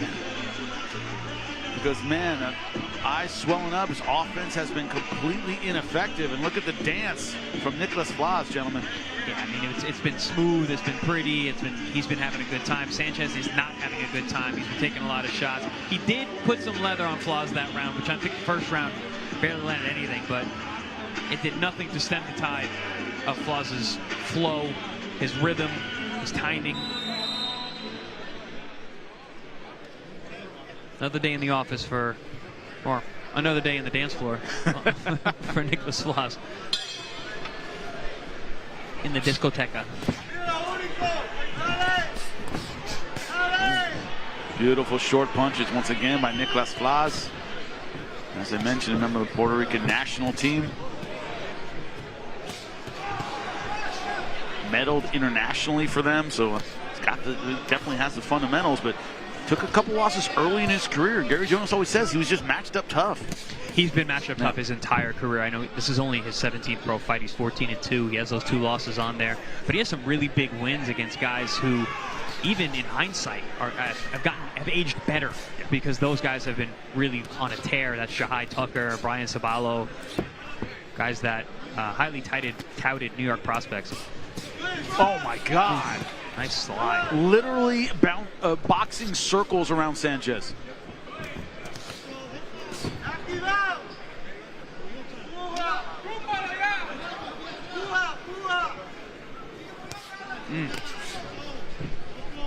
Little nod there from Flaz. All right, you got me. You got me with one. Now I'm going to get you back with 3. 4, 5, 6, 7, 8. It's starting to look like a sparring session for Flaz, where he's just doing what he wants and trying to work on his angles. Blood from the nose now of Sanchez. Sanchez has not been able to stop any of the momentum Flaz has developed here. But gentlemen, it's such a unique style right now at 147 pounds. I can't think of anybody right now who fights like this. No, there's nobody who fights like this. We mentioned some guys historically who kind of did, but nobody right now.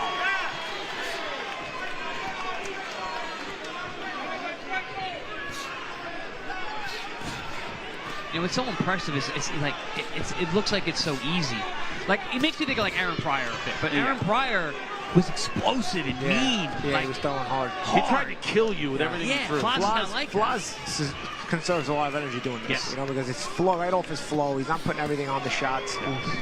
You can pick the moment, so you do put something extra on a shot, and then you go back to putting this on the shot, and so that way you're also mixing the speed of the shots and the intensity of the shots, so your opponent is all completely thrown off, especially as you're changing the angle, you know, stepping around and stepping to the side and all that other stuff. And you see now blood flowing from the nose of Val Sanchez. But champ, it's tricky because you're like, yeah, but he's not hitting that hard, and then you fast forward 2 rounds and the guy's face is hamburger meat, and then you look at his record, he's got 9 KOs and 14 wins. In the ring, he's hitting hard. You know, it's like, exactly. The snap on the shots, each shot still has a snap, so it's not concussive power, but it starts to break you down little by little because each shot is snappy. And it's also the head-on collision because you're dipping into those shots. You're dipping into those shots. Yeah, he's not throwing it that hard, but it's landing hard. And then because he's got such a flow here, every once in a while he puts something extra on one of those shots. So it's not like all the shots also have nothing, but each one has snap anyway. Ooh. Again, he's going back to his corners and ball rings. Super aware of the timing.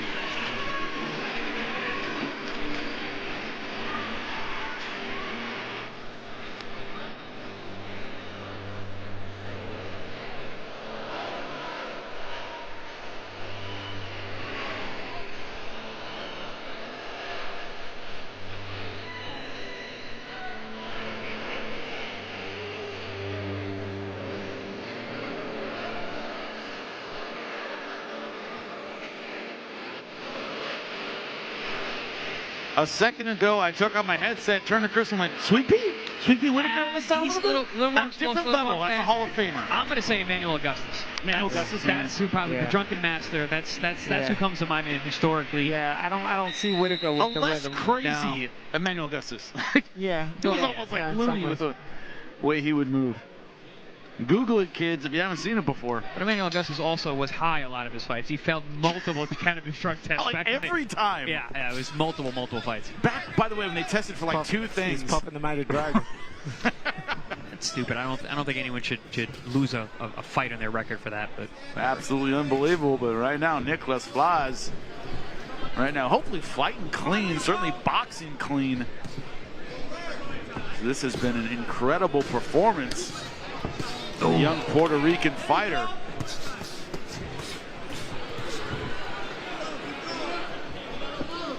As easy as he's made this seem, you know, to me though, this does look like a different Nicklaus Flaz. It seems like everything's kind of becoming aware, or he's becoming aware of everything. He looks a lot more serious. He's not smiling. He's not having fun. He's going to work. Brought his lunch pail. He's still fighting the exact same way, but I don't know. It's a different look in his eye.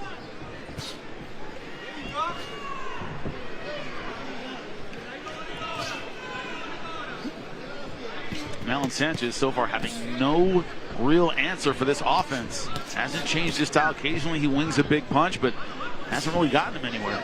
He talked about controlling the range of this fight. This fight has been at Nicklaus Flaz's range. And you see the change of speed on those combinations. That's what I'm talking about. He'll touch, and all of a sudden pick up speed on it. You know, it'll go into a higher gear. Here it is. Cuts an angle. Then he'll cut you off. He cuts off the ring. You see how he cut off the ring? Oh. He cuts an angle so deep, you don't even know where he is.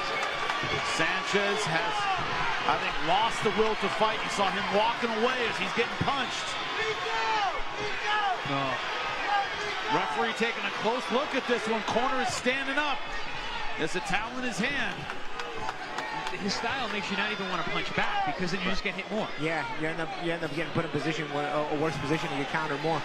Thought maybe the corner's going to throw in the towel. Oh, body shot. Oh, right now I'd be thinking about it, Chris. Yeah, Follow the corner. Oh, yeah. That's it. Referee has seen enough. That was a good stoppage.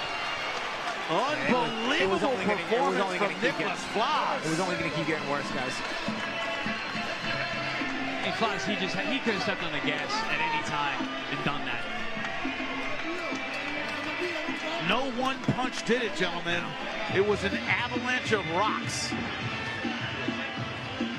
I thought it was a merciful stoppage by the referee. I saw the corner taking a close look. Thought they might throw it in. I thought it was a perfect stoppage. Perfect stoppage. There was no need for him to take any more punishment.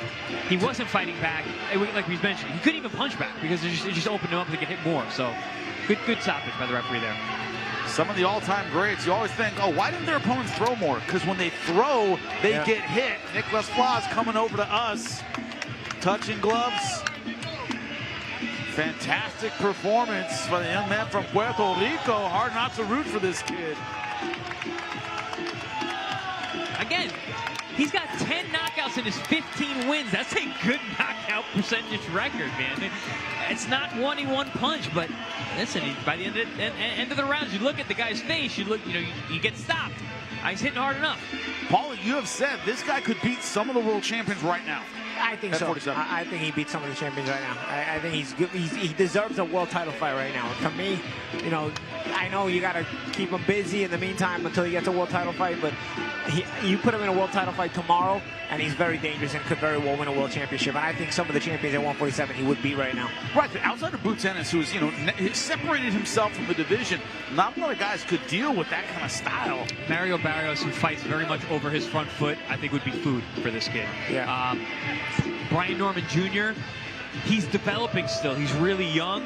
He's getting better every time out. Is he good enough to beat Nicklaus Flaz? I don't know. That's a fight I would. Yeah. I don't know how to pick that fight, but that's a good fight. That's a good fight.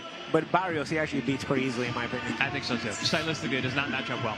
Well, we'll talk about his future, of course, this week. But right now, it is the moment. Lubin, let us know what it is. Inside the ProBox TV ring, a series of unanswered blows motivates referee Frank Santor to stop this contest with an official time of 2 minutes 7 seconds of the fourth round. Dentro del cuadrilátero de ProBox TV, una serie de golpes sin respuesta obliga al referee Frank Santor a parar la contienda con un tiempo oficial de 2 minutos 7 segundos del cuarto episodio, declarando el ganador por knockout técnico, declaring the winner by way of technical knockout from Puerto Rico, Nico Flaz. Nico, you have a lot to tell. You're saying it already. So now can you share your words to us? Yeah, I came out a little aggressive. My corner told me to let loose, just flow, bunch, and the knockout will come. That's what I did. And you did perfect. You look sharp, you look fast, you look like you were in control. But I thought that you worked to knock out him at the first round. It took you 3 more. Actually, I thought we got him out on the first round, but he's a tough Mexican fighter. So he was to my power. My corner told me, don't look for the knockout, just keep flowing, he's gonna go down. That's what happened. I listened to my corner, made the adjustment, and that's what she wrote. Y ahora en español para todos los boricuas de la casa, papá. ¡Yo soy boricua! ¿Cómo te sentiste durante la pelea? ¿Siempre estuviste tranquilo? ¿En algún momento te preocupó algo de lo que viste de tu rival? No, nada me preocupó. Nosotros entramos duro en el gimnasio día a día, lo estudiamos bien, sabíamos que era un oponente fuerte, mexicano. México-Puerto Rico siempre está en guerra. Mucho respeto a mi oponente, aguantó mucho castigo. Pero eso es lo que pueden esperar de un puertorriqueño mexicano, una pura guerra. He's saying that it's always a war when Mexico and Puerto Rico fight. And today, well, he expected that. And that he did all his best to try to come up with a win that you did at the 4th round. Yeah, it was a great experience. thank you to all the fans that came out to support me, to support all the fighters on this card. And you'll see a lot of Flaz coming up and fight for a world title real soon. Thank you, Nico, que lo van a ver muy pronto y seguramente muy rápido. De regreso con ustedes. Back to you guys. Fighters working on their English tonight. What is up? Very Love good. it. Now, you got to. You're gonna you got to. I mean, these are where all the fights are. You're gonna be world class. He's preparing for his entrance at a big time. Yes. Flaz has never failed to impress us. Each and every time he comes out here, he's been more impressive, one performance after another. I think he's outgrowing this level, and I think he's ready for world-class level. It's just a matter of, is he going to get the shot? The question tonight is, how would fighters look with the step up in competition? Blast Val Saint blowing away the competition. It looked fantastic. Add Nicklaus Flaz to that list. Yep. Najee Lopez. Najee Lopez. We have talked about Dominic Valle. The next level guys we've had here on ProBox TV. Ramon Cardenas take on the monster Inoue. We talk about you talk about the guys who have leapt up to that level from ProBox TV. Tonight, take your pick in a sense. Yeah. So many have looked so good. Yeah. I mean, I think there's a lot of guys that in 2025 we'll continue to see on ProBox, and we'll continue to make that step up. And I think when you cut your teeth here on ProBox, when you get to the next level, yeah, it may not always be successful. You know, Ramon Cardenas didn't beat Inoue, but he dropped him. He performed well, and now his name is out there. And I think when you cut your teeth on ProBox, it does something for your career. You know, it gives you that confidence, and you can hang at that level, you can win at that level. And of course, we've seen guys like Amon Roach become world champions. We've seen Angel Leo become world champions. And I really, with a welterweight division that leaves a lot to be desired, I think Nicklaus Flaz can become a world champion soon if he gets his shot. Well, it's about getting to the top. It's about staying at the top. It's about making the most of your opportunities. Well, that's what we have in our next fight, our main event. Erickson Lubin looking to get back to the top. His journey continues tonight. Here he is. For 14 months, Erickson vanished from the spotlight, dedicating himself to healing both body and mind. When he finally emerged from the shadows, it was to face Luis Arias in a dramatic showdown in the Armory in Minneapolis. A fight that would make a statement with a fourth-round TKO.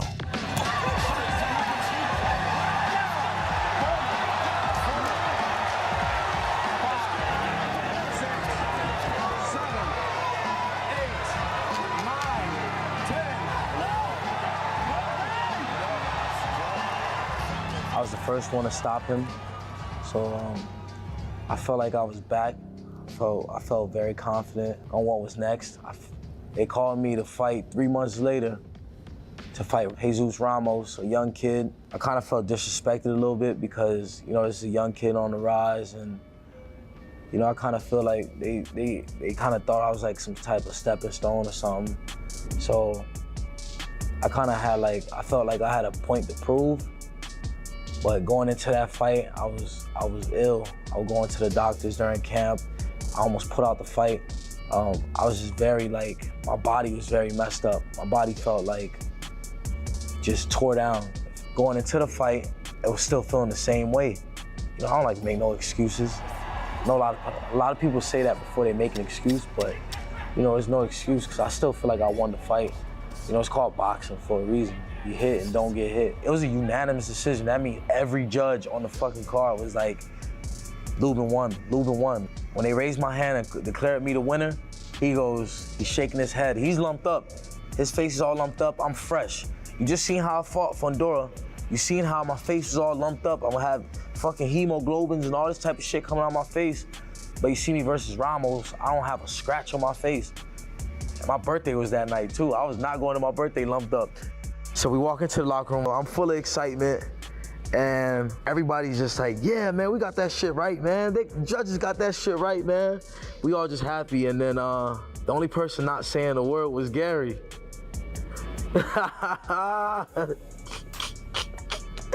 Only person not saying a word was Gary. He just sitting there like with nerves working or something. And my trainer, Kevin, was just like, you know, he sees Gary's energy just a little off, like not like everybody else is in the back. And everybody's, you know, feeling pretty good about themselves. I'm standing 30, 40 feet away because I wasn't feeling good about that performance. And the coach comes up to me and it's like, you know, hey man, what'd you think? And I'm like, we got lucky. And there just was like a riot broke out. And he said, you know what I think? I think we got lucky. So when he said that, my trainer, he got upset with him. And they started cursing back and forth. They started going at each other. He went off and he started making sure the whole room heard my opinion that I whispered to him quietly, but he wanted to make sure everybody heard it. So he went off and started ranting and raving. The next thing you know, he and I were at each other and we almost come to blows. So yes, and Erickson sitting there with the commission going, what the hell's going on over there? And I'm getting checked by the doctor, and I split it up, man. I'm like, yo, y'all chill, man. And Gary walks out the building, and that was the last time I heard from G for a while. And again, had an argument with his team because I felt that was a bad performance, and I won't tell him what he wants to hear. At that point in time, we didn't talk for another 6 months, 9 months. It was parted ways again. And really, but the end is I still didn't believe that he was doing everything he needed to do. He left that coach, and he gave up some of his environment. He called me. We got together maybe a year later, and he said, I've been thinking about it. And I know I haven't been doing things the right way. And there's no time. Like, we've got to get this done now. So it was almost his way of saying, okay, I'm going to do it your way. I called G, I told him what's going on, and I told him I wanted to go to Vegas. I told him, yeah, I'm about to just go to Vegas and go work out there and stuff like that. He told me to come to Plant City, come see what's going on over there. You don't have to stay there. Just go check it out. Go see what I have going on over there. So I came over here, and you got guys like Blast and Najee. Those, I've always kept my eyes on them. Like, even when I was away from them, always kept my eyes on seeing what they were doing in boxing, and them boys is on fire.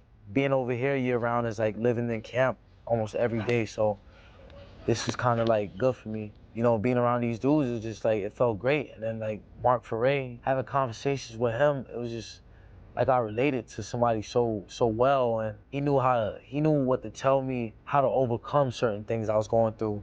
When he walked in, it was bittersweet, right? Because I knew it was gonna be bitter in the beginning. We're in like the sweet part now, you know, like we get to smile with each other, you know. When he walks in his gym, he knows what I expect of him, you know. And when he walks in, I know what to expect of him. It hasn't been easy, but anything that's easy ain't worth nothing. Like I always say, man, I don't believe in magic. I believe in hard work. And Lubin brings that to the table, man. And I'm not here to say I changed them or do this. Whatever people are gonna see May 10th, it's all Lubin. Like, Lubin decided to be Lubin, you know? Like, he brought that little kid back, you know, that dreamed about being world champion and undisputed. You know, whatever he's doing in camp now and the way he's treating himself out there is to reward that little kid, himself. I'm doing everything I'm supposed to do. I'm crossing every T and dotting every I. I'm the best version of myself, the best version the world has ever seen. And I believe that's gonna happen on May 10th, and so forth. Lubin is one of the great fighters in boxing that's not a world champion yet. But this run he's about to have, you'll know why I call him great. I think he's gonna clean the division. I think Lubin's time is now. I want to show the whole world that I ain't go nowhere. I've always been one of the realest in the division, one of the realest in the sport. I'm just gonna show the world what they haven't seen yet. You know, I know what I'm capable of, and I haven't showed it yet. You know, what I've shown is just like little glimpses and glams of like what I can do, but you're gonna get the total package in May 10th. The Hammer returns to the ring on May 10th at the Silver Spurs Arena in Kissimmee. Get your tickets now on Ticketmaster or ProBoxTV.com/tickets.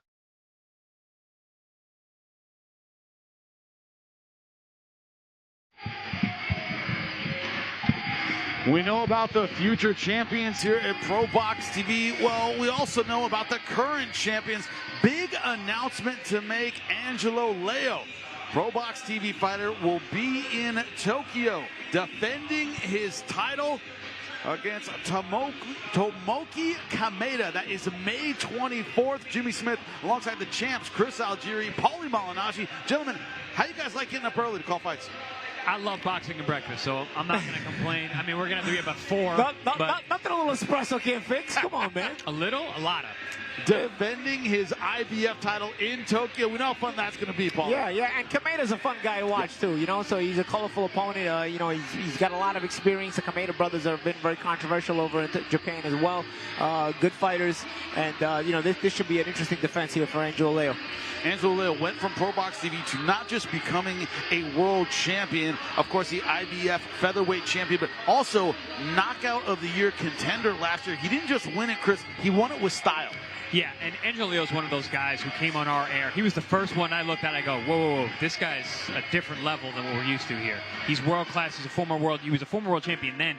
Now he's a 2-time 2-division world champion with that knockout of Venado Lopez, which was knockout of the year last year, and possibly upset of the year. So always an exciting fighter. And Paulie, nothing like fighting a Japanese fighter in front of the Japanese crowd. The energy there, absolutely incredible. Yeah. I mean, they like their big-time boxing there. Obviously, Inoue has been a big deal. Nakatani's been a big deal. But before these two guys, like I said, the Kameda brothers were doing noise there as well. They got to a fight with the Japanese commission. They lived in Mexico for a little bit. The Kamedas are fluent in Spanish. They're back in Japan. Everybody's all happy. They're back in Japan fighting, and he's fighting for the title. Was it Tomoki or Koki? Which one is it? It's one of the Kameda brothers. Tomoki, yes. So Tomoki's fighting Angelo Leo for the title. Everybody in Japan's happy. Yeah, darn near 50 fights for Kameda as well. That big fight experience. But the difference is, Angelo Leo, you talk about it, Chris, that belief that has really, I don't want to say infected him or whatever, however you want to say it, the belief he has had starting last year, he's gone to another level.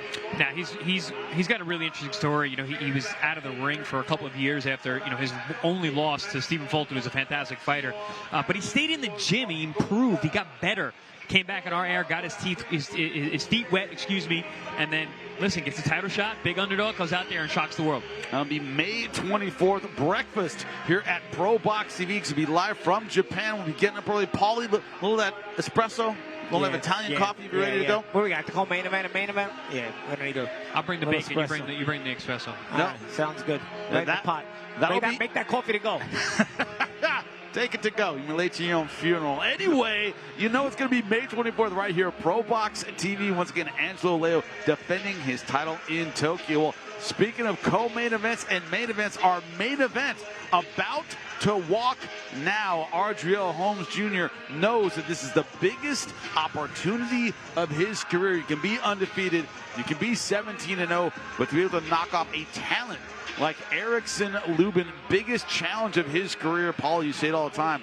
While you're undefeated, you believe you're going to stay undefeated. You don't know how to lose. Yeah, and you're going to try a little harder, and that's what you expect Holmes to be, one of those guys. He may not have the resume of a lot of the Erickson Lubin opponents in opposition to this point, but he has that undefeated record, and he doesn't want to lose. Also, he came up tough. This is a guy who said, I didn't have it all handed to me. And Chris, there's always this tension between the guys who came up with that Olympic level pedigree. The guys who didn't always say, yeah, they had it handed to them in a way that I didn't. I had to make my bones as a pro. Oh, you mean guys like me? Guys like you, exactly. I looked at those guys who had their quote-unquote easy way to the top. I'm like, man, I wish I could have been that guy. I wish I had that. I didn't have that opportunity. If I had that, I'd be 20-0 with 19 knockouts too. But no, Ardreal Holmes has that idea in his head. That, listen, I fought tough guys. I'm ready for this. This is my opportunity to change my life. So he's got that mindset of the undefeated fighter, of the guy who's got a chip on his shoulder, and he's going to need it because he's got a very, very tough former world title challenger in him, in Erickson Lubin. Well, the difficulty, of course, at ProBox TV, Gary Jonas the owner has been invested in Erickson Lubin for a long time. His mentor, his manager, a guy who guided his career early, but also said that he wasn't doing what he needed to do, and I didn't tell him what he wanted to hear. I told him the truth, a bumpy road, but they're back on track. Here is Gary Jonas in his own words. I think the timing's great. I think that we've talked about some of the things in the past, but right now, Erickson, I've never seen Erickson in camp for 6 months before in my life. Erickson's been in Plant City where we know it's not just a camp, but it's like an intensive. And he's been there committed to being there, and so he got into shape really the right way. And so his mind's right. His mind is there. He knows now. It's not, talent isn't the only thing. You got to mix his talent with his hard work. He's grown up, he understands that now, and that's what makes Erickson the most dangerous, because in all the years I've had him, he's probably can be guilty of thinking just showing up with talent alone would do it. So this version of Erickson at 29 years old, in his prime, that's a scary version. Well, you know, hard work beats talent when talent doesn't work hard. So, you know, I just learned that I can do both and just be pretty much unstoppable. So I just applied myself to working hard and being around boxing only, and, you know, living right and keeping my head straight. And I think it'll all show on May 10th, the progression that I've made in my life and in my career. Was there a time or a fight where it clicked? Was there a moment it clicked? Was there an experience that made it click? Was it about a particular loss or particular moment where, once again, you decided to put it all together? Maybe around the Fundora fight, you know. I think it was the moment they threw in the towel, I started thinking, like, damn, like, is it over with for me? And I just started to think, and you know, every time something goes bad in my life or in the ring or anything, I'm quick to call G-Man. I'm like, yo, G, like, I'm just getting advice from him, and we sat down, we went to go watch the fight, and he just gave me advice, and, you know, I applied it to my everyday living in my life. I won't tell him what he wants to hear. I mean, and at that point in time, we didn't talk for another 6 months, 9 months. It was parted ways again. And really, but the end is I still didn't believe that he was doing everything he needed to do. He left that coach, and he gave up some of his environment. He called me. We got together maybe a year later, and he said, I've been thinking about it. And I know I haven't been doing things the right way. And there's no time. Like, we got to get this done now. So it was almost his way of saying, okay, I'm going to do it your way. I'm 29, this is my prime, I surrender, your way. I said, okay, well, if you really mean that, pack your bag and go to Plant City. And that was a while ago. And he's been doing everything right since then. So I've always wanted him to just win. I want him to be happy. I want him to be successful. I want him to have everything that life can give you. But you're never going to get there if you don't do it the right way. We talk all about the heart, we talk all about the preparation, but tactically, Chris, if you have somebody in front of you, Erickson Lubin, very talented fighter, who may not have put in all the work, when will we know? And as Ardreal Holmes, when you want to test that, how do you test it early in the fight? You got to make Ardreal Holmes feel what world-class power is like, because Erickson Lubin, whose nickname is the Hammer, can really punch. He's knocked out world-class guys. He's been in with world-class guys. He's traded blows with some of the best fighters in the world. You got to make him feel that rock, that hammer right away. Listen, man, you don't belong here. I'm going to hurt you all night long. The longer you stay in this room with me, the more it's going to hurt. That's the mindset that the Hammer needs to have, Erickson Lubin, going into this fight. He's got to make this guy feel like he doesn't belong. And if you flip it around, Paulie, if someone maybe is talented and they haven't put in the work, how does Ardreal Holmes expose that? What's his game plan early in the fight? I think maybe try to start fast. You know, if you know, see where Lubin's head is at. You know, I think honestly it's probably going to be Lubin starting fast and seeing where Ardreal Holmes' head is at, because Ardreal Holmes is the one who's stepping up to a new level. For Lubin, this is business as usual. One thing about Ardreal Holmes Jr., tall, rangy. We noticed they both came in fantastic shape, but that awkward kind of style. Are there counter-punching opportunities for someone like Erickson Lubin coming at him, trying to make his power a factor? Is Ardreal Holmes Jr. looking for those shots kind of in the middle of the storm? Ardreal Holmes, I've called a couple of his fights. No. He's a tricky customer, man. He's tall, he's long, he's got a good snappy long jab. He's a southpaw, but they're southpaw for southpaw in this fight. But he's a very crafty, savvy guy. He'll slow the pace down. He'll win by a hair. He doesn't care. I win this round, I win that round. He banks rounds. That's the kind of fighter he is. He's very cerebral, he's very smart, doesn't take a lot of damage. Hit and don't be hit is the game plan. Of course, here at ProBox TV, look at our ring card, girls. June 7th, Justin Paldo taking Juan Carlos Burgos. Justin Paldo has looked fantastic at ProBox TV. One of those guys incredibly motivated. When you talk to him, it's all about his mental focus, his desire to get on top. And Juan Carlos Burgos, of course, a Mexican fighter, incredibly experienced. That fight is in the lightweight division. Saturday, June 7th. I'm back on the road again, gentlemen. As we just announced, May 24th. That fight is from Tokyo. We'll be calling it from here in the States, but a full schedule for ProBox TV. Wherever we are near you, get your tickets. A great crowd in here tonight. Silver Spurs Arena in Kissimmee, Florida. They've been treated to an incredible night of fights. Chris, the whole ProBox TV team, we're wondering if they would show kind of in their hometown, if they would show that they've all been training together, working together. Everybody's looked great. Just one more piece left, and that is Erickson Lubin. Yeah, I mean, the floor has been set for him to knock it out of the park. We'll see if he can do it. He's got a very tough opponent in front of him. Obviously, this is the highest stakes fight of the night for the ProBox TV stable. But each and every guy has really stepped up tonight, really shown why there's so much hype and potential around them. Paul, I'm going to completely put you on the spot because I love doing it. We know about the experience of Erickson Lubin. He's got world-class experience. The rest of the ProBox team, they've all looked great. Who impressed you most tonight?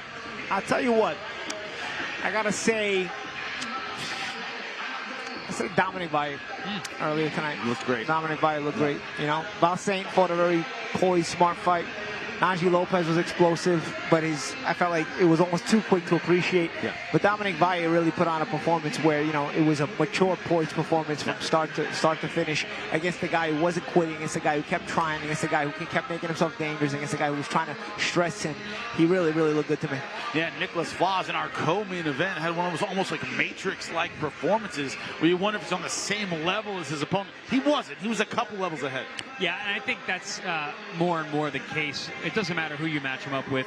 The kid's world class. It's just we need more eyes, he needs more opportunities to see it. That's all. He's just head and shoulders above these guys at this level. He needs to be in world-class competition type fights. And what we saw, of course, Darrelle blast Val Saint in his fight against Rodolfo Orozco. Body shots led to a corner stoppage. I don't know if I've ever seen that. Brutal body shots. May have been a broken rib in the corner. It looked like he couldn't take a full breath. Rodolfo Orozco's corner stopping the fight, but Darrelle blasts Val Saint.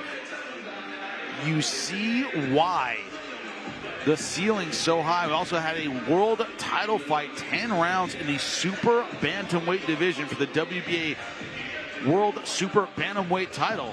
Nazarena Romero versus Mayelli Rosquero. You could argue, gentlemen, we had great performances. That may have been fight of the night. I mean, this was a barn burner from beginning to end. These two ladies left it all on the line.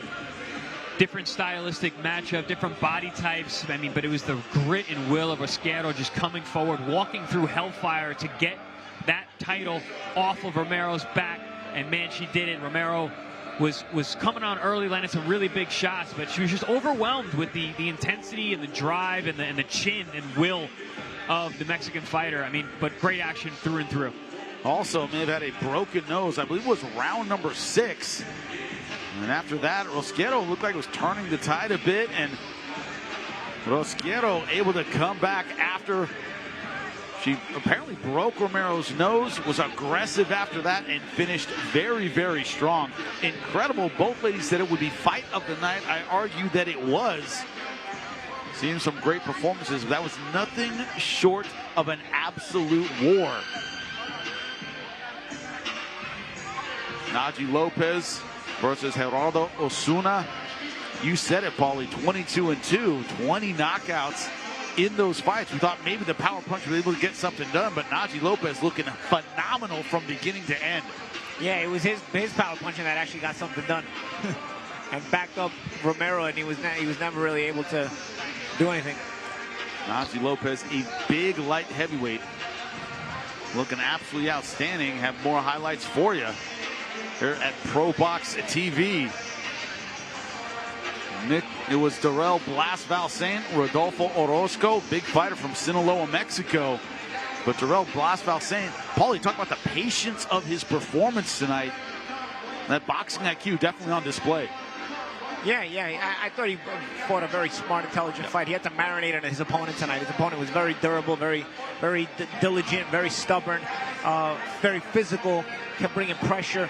I thought it was up to Val Saint to really be smart and marinate this opponent before he finally got the stoppage. And honestly, I thought that he was just going to sort of settle in and box well, which, of course, you got to know how to do at a certain level. If you're not going to get guys out of there, you just got to show that you're better than the guys, so that the judges just win by decision in case you don't get the stoppage. But then, off of that natural punch selection, the stoppage came on a beautiful body shot.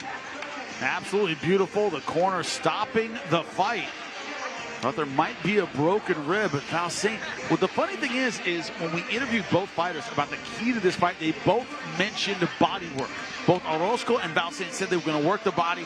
Val Saint, Orozco goes, oh, I'm going to break him down.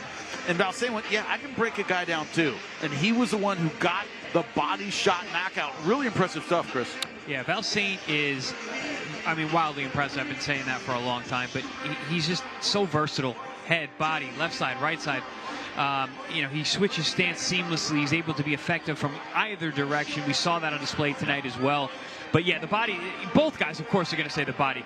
I think it was very smart for Val Saint to target the body because Orozco has shown a tremendous chin in the past. He showed it tonight as well. Took some really big bombs from Val Saint, both left hands and right hands. Was walking through big shots, got sunned a few times here and there. But with guys like that, you got to hit the body. And for Orozco, he's a Mexican. Of course he's going to go to the body. He's fighting a guy who's got fast feet and quick. You want to get to his guts early. So both guys saying that they're going to go to the body. It's kind of ironic that that's the way the fight ended in the direction it went. One of the things you wonder about a lot in combat sports, whether it's MMA, boxing, kickboxing, Chris, you're a world champion kickboxer, is when someone has the physical advantage you're used to having, how do you react to that? Recently we talked about the legacy of Lennox Lewis, one of the all-time great heavyweights. He was a different guy when someone was his size. Darrelle Blas Valsaint faced a really big 154-pounder who had a reach advantage, a range advantage, and he dealt with it extremely well, Chris. They might as well be a different species, though, because, Darrelle Valsaint, his athleticism, his speed, everything, his ring IQ, just completely different stylistic fight. I don't think anyone of that style that's a grinder, an aggressive guy, a come-forward guy, a guy who's going to take two to land one is ever going to beat a guy like Blas Valsaint. But still impressive to see him do it. I was happy to be ringside to watch him on display because I enjoy Val Saint the way that he executes his game plan and gets guys out of there. Val Saint, a long jab, very long punches.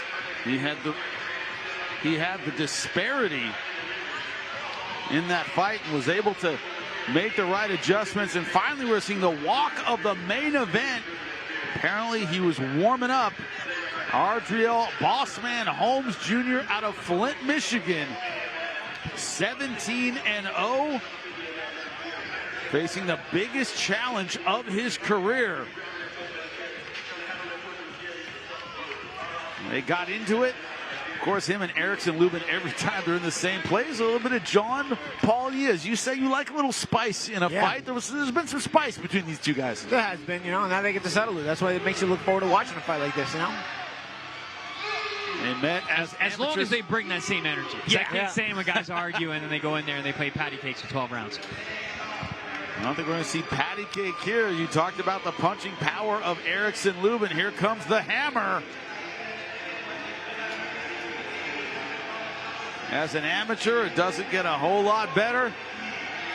You saw in the documentary pieces we've been showing you throughout the night. His sparring, next level. What he's able to do in the gym, next level.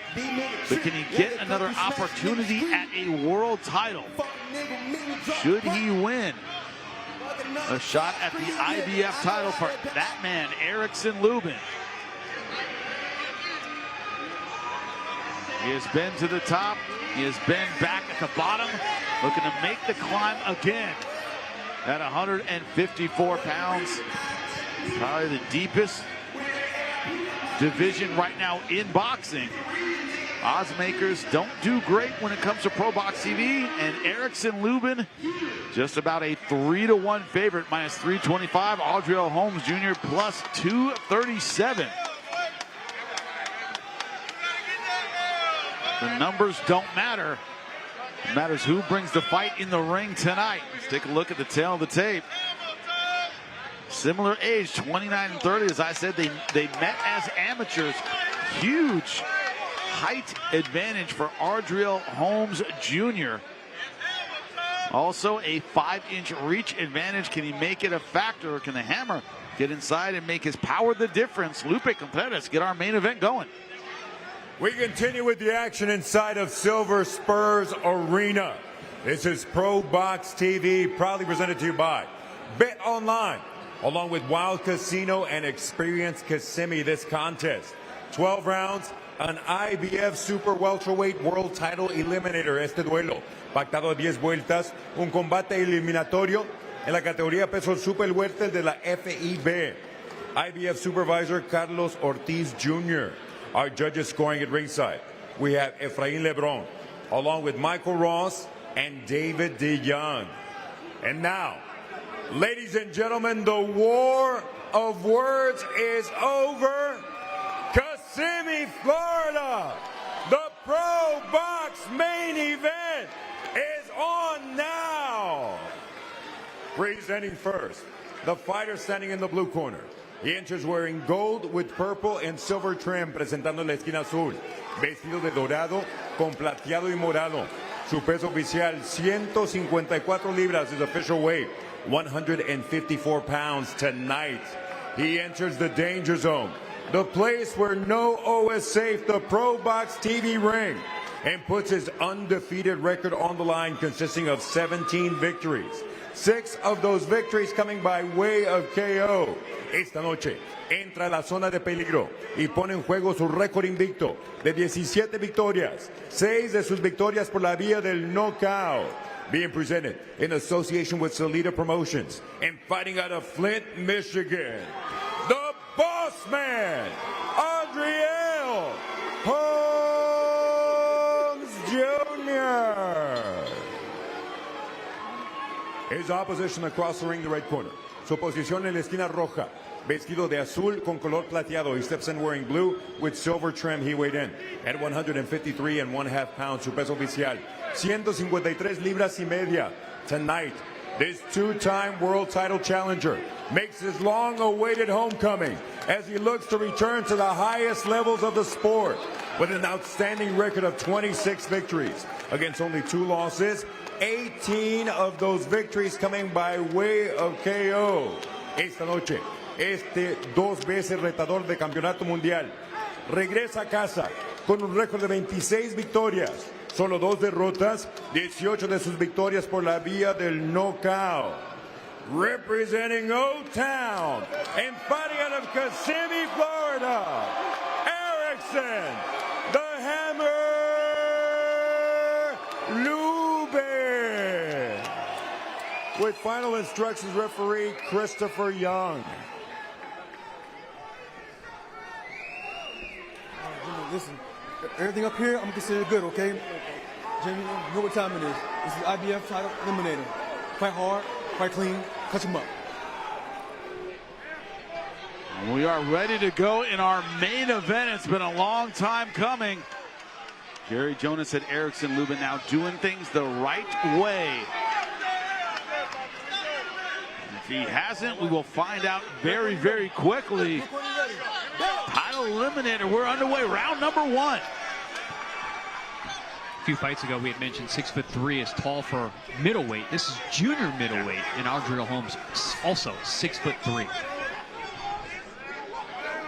And a southpaw. And a southpaw. Oh, they're both southpaws, so it kind of negates it a little bit. Remember, folks, southpaws aren't any more used to seeing southpaws than orthodox fighters are. Well said, Jimmy. Well said. It's difficult for them to adjust.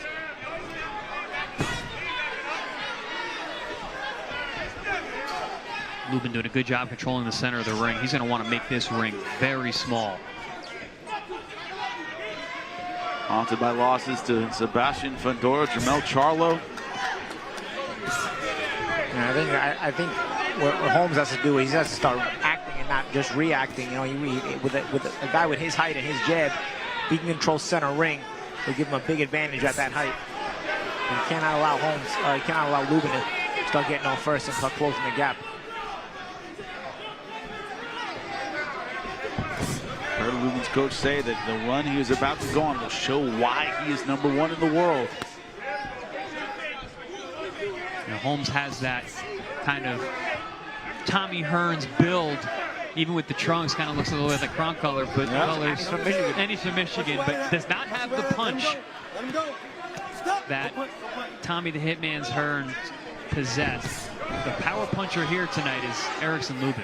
Yeah, certainly only 6 knockouts in his 17 wins. Tends to win by decision. Very awkward style. He's a technician. You know, he's a tactician. He's, like I said, he's willing to win each round by a punch, by a margin. Doesn't matter. A win is a win is a win. Also, this one's scheduled for 12 rounds. As we said, IBF Title Eliminator. Big overhand attempt there from Ardreal Holmes. Just misses. And a very pro-Lubin crowd tonight.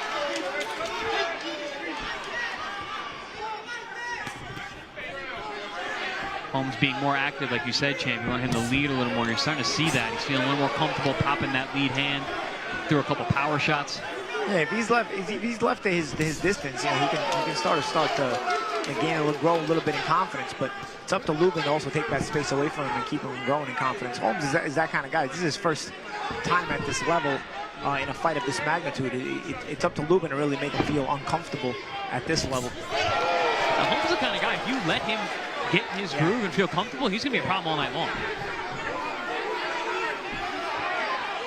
So far, a measured first round with 10 seconds left. Ardreal Holmes, good job so far negating the power of Erickson Lubin.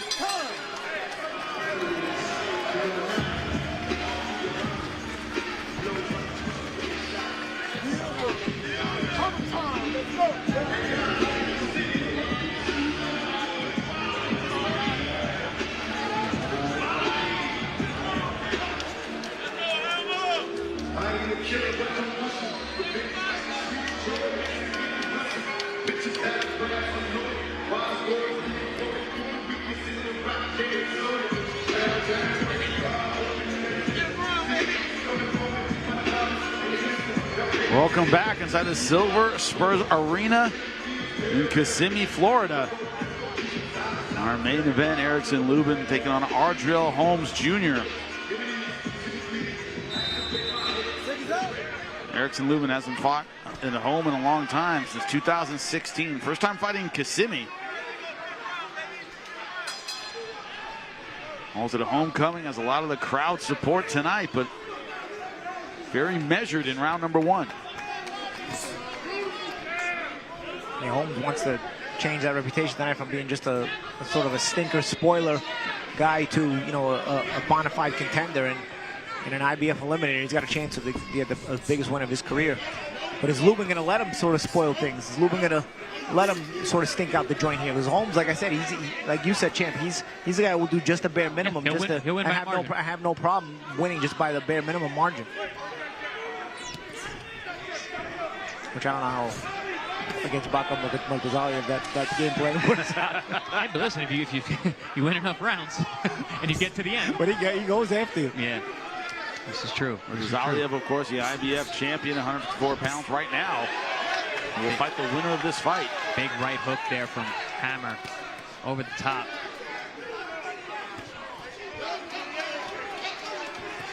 See, when you see the jab of Holmes working, you see it. There's something there. You know, you like to see him nice mix it up like that and stay a little bit busier with it as well.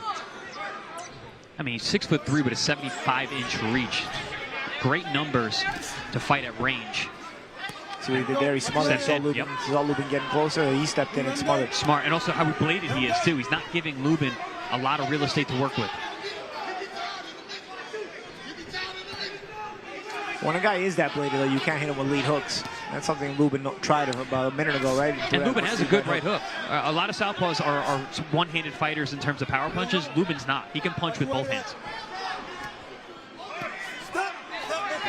But you notice what Holmes is doing, that he had both his gloves. Look, he's locking up the lead arm so that right hook can't come. So he is bladed, but he's also controlling that lead hand.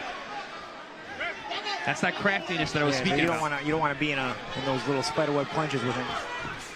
Fought as amateurs 12 years ago. Erickson, Lubin winning that one. Of course, two-time junior Olympic champion. Turned pro rather than go for Olympic gold. Nice body shot there from Lubin. Digs a looping left hand around the elbow. Smart move when you got a guy with a torso the way that Holmes has to attack and target that body.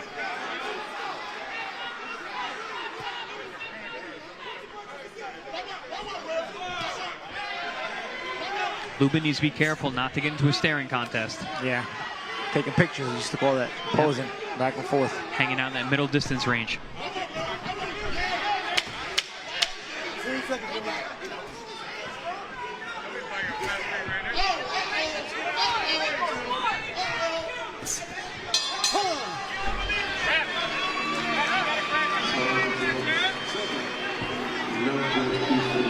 Lubin getting a little bit closer in round number 2. Trying to get inside the jab range, not doing a ton with it yet.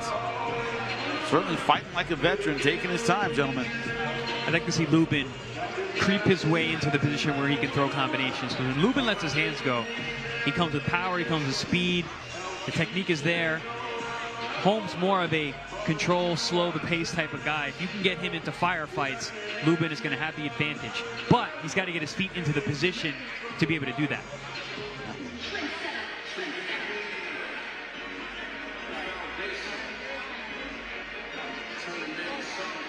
For his part, Ardreal Holmes Jr. not doing much beyond the jab.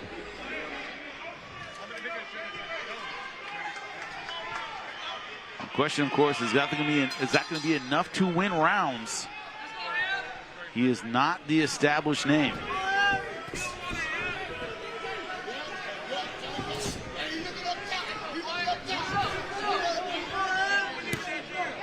He's going to, at some point, have to give Erickson Lubin a reason to back up. Besides just that jab, which he's been using pretty effectively.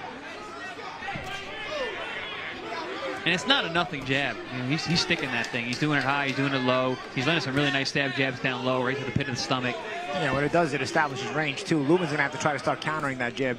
He's slipping, and a lot of them, and most of them are getting blocked, but he's gonna have to start shooting right back, at least with his own jab even. What it allows Holmes to do when he does this is sort of control the range, control the distance, and stay comfortable at the pace that he wants to stay comfortable at. Comfort, I think, is a big theme here. And Holmes just felt comfortable enough to dig a lead right hook off a jab. You got a tall guy who's feeling comfortable enough to do that. You got to know he's feeling pretty good about himself right now. Yeah, but who's going to step up? Who's going to step up and try to, we know what's on the line here, the shot at the World Championship, right? Who's going to step up and actually try to take control of the fight? Right now, it's been a little bit of a staring contest. It's a little bit of a fight where both guys doing the bare minimum. Who's going to actually take control of this fight, get the bull by the horn, so to speak? We're still not there yet. Somebody's got to make that decision. Yeah, for his part, Ardreal Holmes Jr., 3-time Michigan Golden Gloves champion, 2015 USA National Elite Champion, turned pro at 22. Of course, Erickson Lubin turning pro at 18.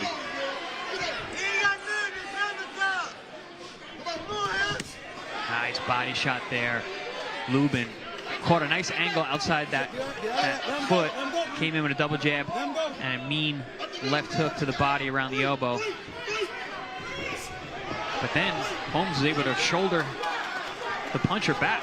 Yeah, Holmes used that shoulder a lot, but he's not using it to create space to work. He's just using it to sort of take away the space that you can work.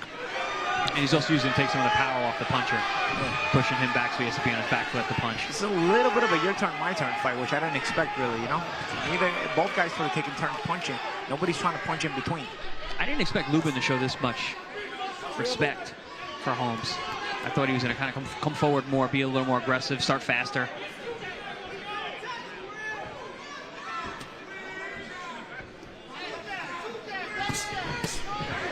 Nice change up there. So there, Holmes thought that was going to be a body shot again because he landed a couple of good ones, then he turned it upstairs, looped it around. Nice little left hand to the head.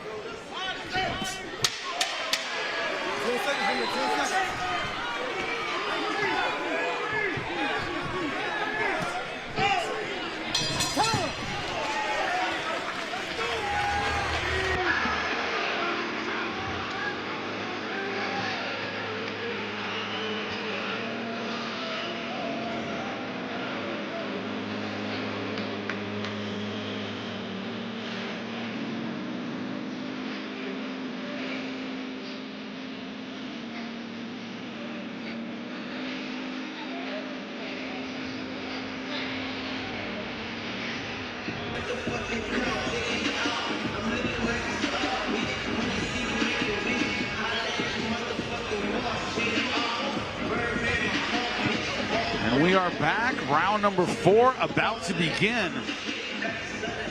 And you said it, Chris, a lot of respect shown so far for Erickson Lubin. When it comes to Ardreal, Holmes thought maybe he'd be a little bit more aggressive. He's been patient so far.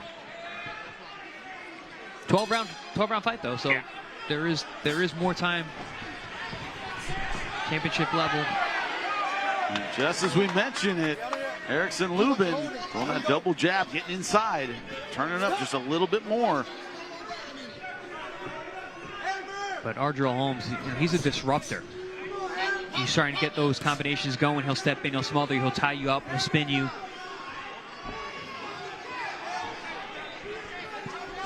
Oh, good overhand left. Yep. Heavy shot. Quick power shot. Turning up the heat on Ardreal Holmes. That's the thing. I mean, Holmes is allowing Hammer to work. He's just not letting those hands go. He's not throwing enough combinations. He's got a big target in front of him. Again, I'd like to see Lubin just let those hands go. Holmes' main style is jabbing and then shoulder barging. You know, like it's all sort of slowing the pace down to be comfortable, but it's not trying to win the fight, you know? And against a lesser fighter, that may work, but again, you're a world-class level here. If you're going to win fights at this level, you got to be willing to take a little bit of chances and do a little bit more, as opposed to just being comfortable. You got to be willing to be uncomfortable if that's what it takes to win the fight. And that's what I meant by saying that he's a disruptor. It's not so much, he's not a destructor, he's a disruptor. Yeah. He disrupts his opponent. Total punches landed through 3 rounds, 21-11. Well, not great numbers landed, but Erickson Lubin. Lubin realizing now that Holmes does your turn, my turn. So Lubin realizing if I just repeat some jabs at him, he'll completely lock up, and then I can put a combination behind it. Because Holmes does not throw when you throw. He goes completely defensive. He doesn't want to even be uncomfortable to take a risk to counter you or punch in between you, because that might necessitate that he risks to get hit. So if you're going to be that safe, you're not going to world-class level. It's impossible to reach world-class level with that mentality. And we always speak on our air about your turn, my turn, and how that just is not that's not how you become a world champion. But now we're seeing a lot more aggression from Lubin. This is what I was expecting from him earlier on. Took him 3 rounds maybe to get the rust off from being inactive, but now he's starting to just touch. Let those hands go, just like that. See again, look at what's Holmes' reaction. Holmes' reaction is not to punch back. No, does not punch with you. For those of us old enough to remember Moore versus Holyfield, Teddy Atlas saying it's not enough for him to just leave you alone. You got to go after him. That's a good body shot there from Lubin. Because eventually a world-class fighter will realize you're not doing anything. Let me step up a little bit more. This is all you got. It's just an illusion.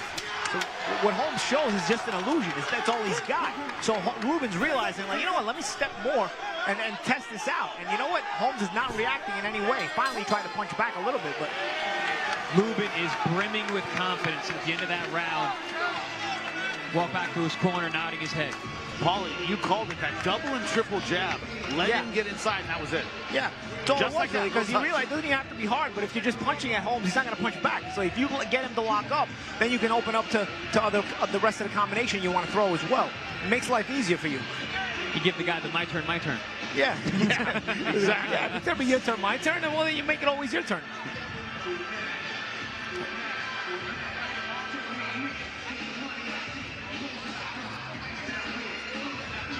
Now the question is, how is Ardreal Holmes Jr. going to react? Because that's another separator, not just volume and intensity, but adjustments mid-fight. Yeah, I mean, that's what being a world champion is all about, being able to make those adjustments on the fly, because the highest level fighters in the world will change things up if it's not working, or if they're not getting their intention. This is an IBF Eliminator. Winner of this fight gets a title shot at the IBF champion, Murtazaliev. So it's not like it gets any easier for the winner. No, not at all, not at all. But we're going to see who's going to take the bull by the horns tonight and show that they are world class and are ready for that type of opportunity. And look at the jabs landed. Erickson Lubin still having an advantage. Holmes has had 2 rounds in the 4 rounds where he landed a single punch. Or single jab, excuse me. As a tall guy, 6'3", 75-inch reach, you would hope that he'd be landing more than a single jab in rounds. But what it's done is it's allowed him to still control the pace. You don't always have to land your jab in order to control the pace. You just have to, sometimes you show it, and it'll establish range. Here in this round, Holmes has used it a little bit more, and it's established some range between him and Lubin. Because Lubin, unfortunately, is also doing the your turn, my turn thing tonight. He's not. I think 1 or 2 counter punches on Holmes, and Holmes will literally just not throw punches anymore. Because Holmes barely throws to begin with. If you actually counter him, you get him hesitant to even lead. Very few counters from Lubin so far. Yeah, that's what I'm saying. Both guys that have a your turn, my turn approach. Lubin may be winning the fight because he may be taking his turn more often, but both guys are taking turns regardless. Lubin's doing a good job of cutting off and sidestepping, but he's staying in that mid-range. He's not crossing that critical distance line to engage. Holmes in this round much more comfortable with his power punches. Yeah, and Lubin waiting a lot. Holmes got him on the end of that jab. Now we're with that check left hook from the southpaw stance. This is what Holmes needs to be doing. If he's going to be your turn, my turn, if he can lead continuously, he'll establish that distance. Let him go, Blue. Let him go.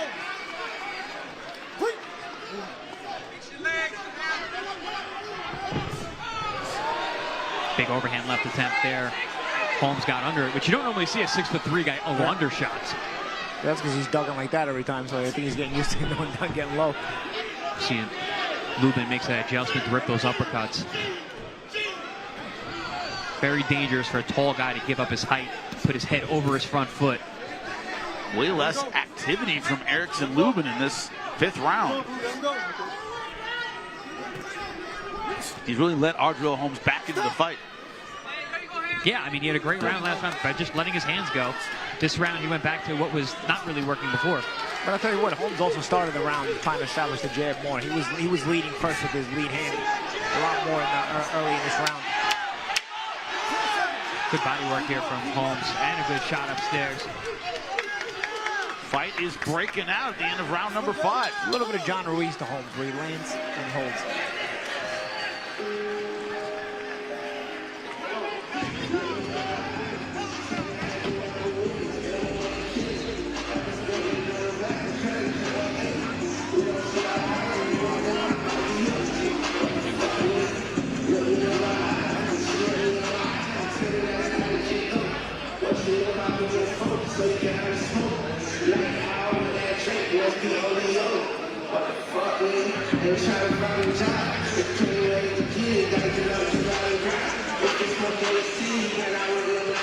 Ready to begin round number 6. This one's scheduled for 12 IBF Title Eliminator.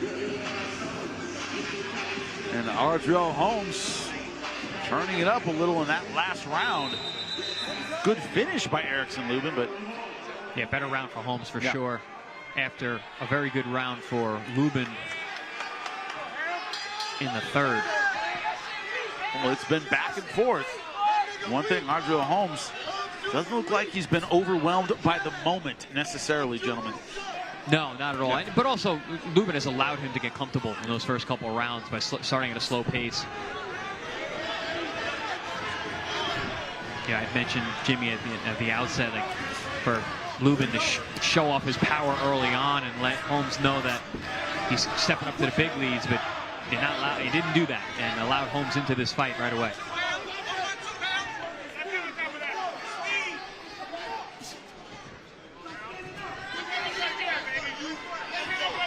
With the total punches landed, Lubin so far a comfortable lead over Ardreal Holmes. You talk about that inactivity. Holmes had an advantage in the last round, however. Ooh, nice jab there from Lubin. Pops the head up of Holmes as he slides across the ropes.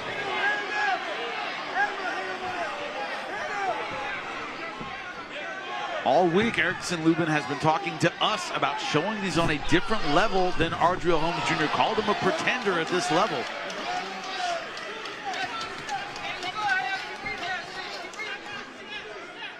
But as you said, Chris, he hasn't done enough to kind of take Holmes mentally out of the fight. Well, Holmes is comfortable enough to be sitting on the ropes for long stretches of time. He's throwing some body shots. He's looking to counter now with that left hand. There, like that. Hey, finally getting out of the your turn, my turn a little bit. He's trying to throw it back. But Lubin trying to establish some pressure this round. Let him go, Blue. Hold it.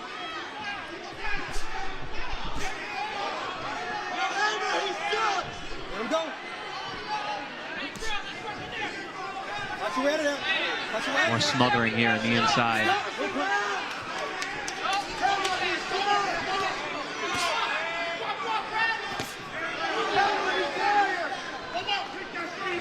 Lubin does have that nice, snappy southpaw jab.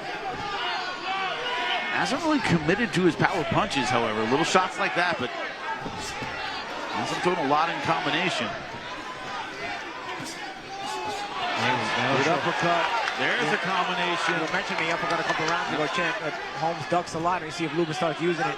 Saw it there. Let's see if continues to see it there.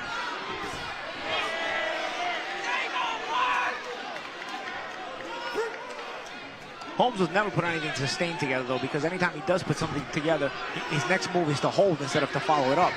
See, there it is right there. Again, he looks to smother. So he looks to steal moments. He doesn't look to take control of the fight, though. As you said, Paulie, not putting his stamp on the fight in any way. Yeah.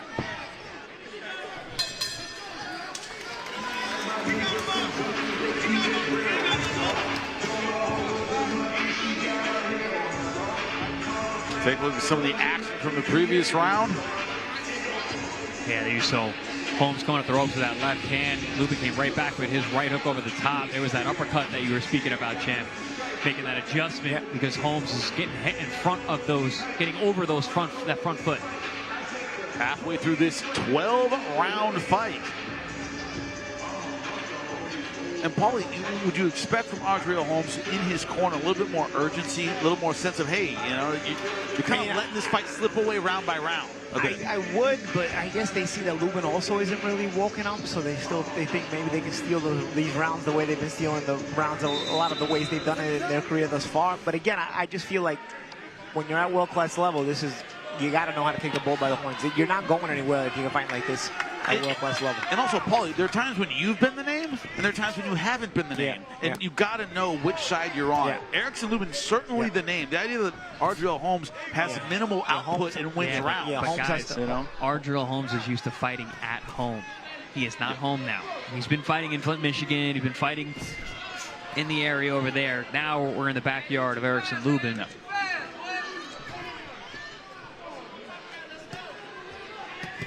Ooh. Big overhand left from Holmes over the top, and back comes Lubin with a straight left that once again backed Holmes to the ropes. I think Lubin should start shooting those left hands to the chest and to the stomach because, you know, Holmes already sort of looks to be slipping the headshots and without even looking to counter. So he's got his mind fully on being defensive once he's backed up to the ropes. So I think if Lubin starts shooting those left hands to the chest, it at least will push the momentum back of Holmes, and you can follow it up with a combination after that. Yeah, it's very rare to see a tall guy who dips down, dips forward because as he's much. looking to smother. So you can't smother up high. You might get hit with something. And we haven't seen Lubin shoot that shot to the body that much, you know. Like, so I think if he starts shooting it to the body, it may discourage Holmes from sort of wanting to dip, because he may dip into it. Yeah, like that punch across the chest shot. You go right through the collarbone. Yeah, and you can come back with your own right hook, because, you know, we said Lubin has a pretty good right hook for a southpaw. Well, Lubin with the power disparity, you know, he's the more powerful puncher for sure. He hasn't really made that a huge factor in the fight. We haven't seen that very much so far.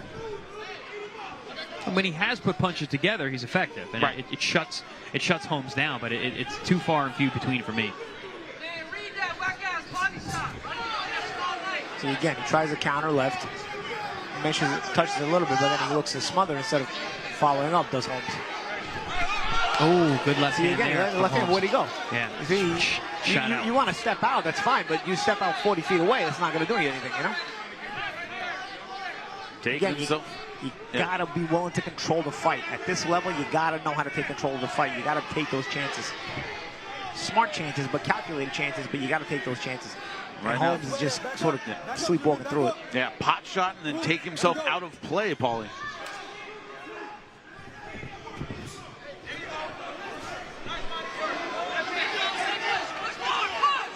I mean, Lubin hasn't done a lot to physically take control of the fight either, but he knows how to at least mentally make it look like he's controlling the fight by stepping up constantly, and that's his experience working. Because he could probably be doing a lot more physically as well, and he's not. Oh, absolutely. But listen, if we go by what we've seen so far tonight, the fighter going forward is the one who's going to get the round. So yeah. Lubin understanding that, and he's the guy going forward.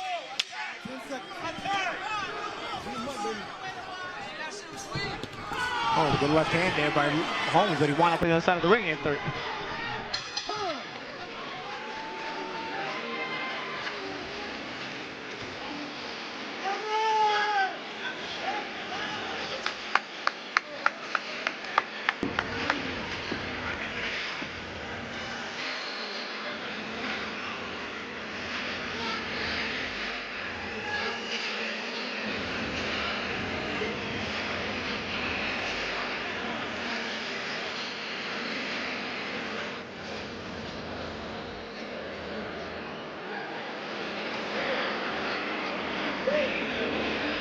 And ready, as you can see, for round number 8, scheduled for 12. And you called it, Paul. Look at the left hand, and then basically running out of the state.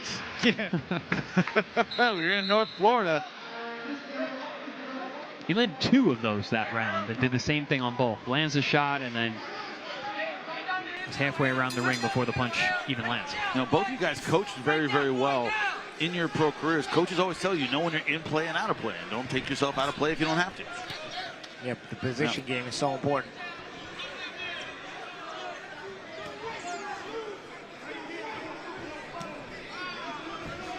See, again, Holmes doesn't land that left hand and then look to see what else he can do. He looks to land that left hand, either get out completely or looks to smother.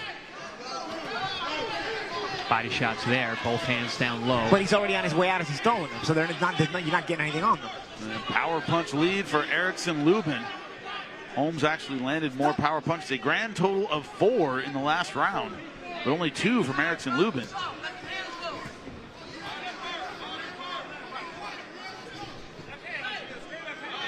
The problem is when Lubin has thrown in combination, he's done well. Beautiful shot there. The lead hook to hide the left hand, landed well. And you see Holmes, he's not looking to get it back. All right, I'll just smother and make my way through the round. Short uppercut, left hand behind it.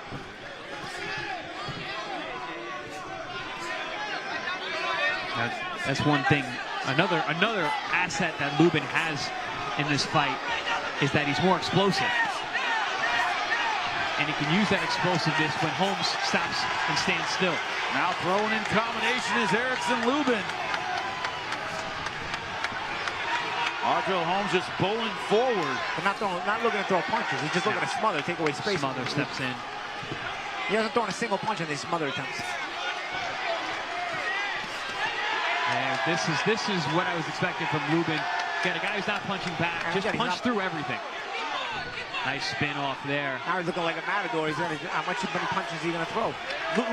Holmes still has not thrown punches as they were here, circled the whole ring, trying to smother. Has not thrown a single punch since. Yeah, finally threw a jab here. That must have been at least 30, 40 seconds he threw a punch, and he wasn't even hurt. He just wasn't fighting.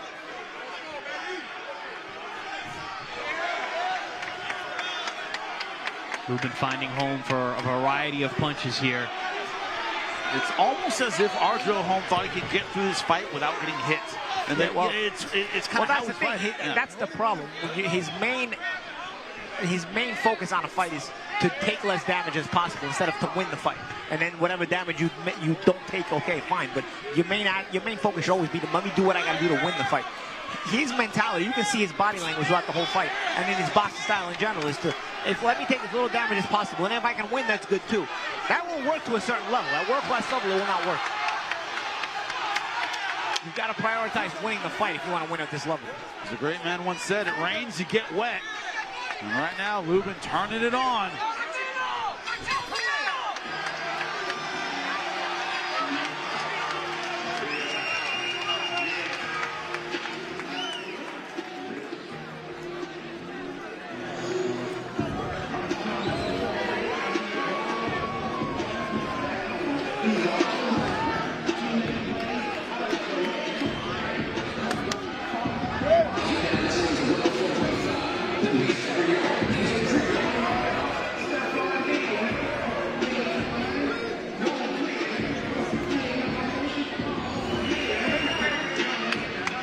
We are back in what was a great round for Erickson Lubin. It's like he suddenly realized Holmes wasn't going to punch back, so maybe I can do something here. Listen, the corner of Lubin let him have it as he got back. He's like, why have you been doing that all fight? Can you give me another round like that? Look, in his face still. Because honestly, it looks easy when Lubin does it. He's just being active, just letting his hands go. And like you said, champ, Holmes doesn't punch with you. And before the start of the round, Erickson Lubin almost let me at him. Couldn't wait to get around the referee to start the round. And out comes the smock. I mean, it's just for sweat. There's no blood in this fight. No blood in this one, but Paulie doesn't like that cleaning bill.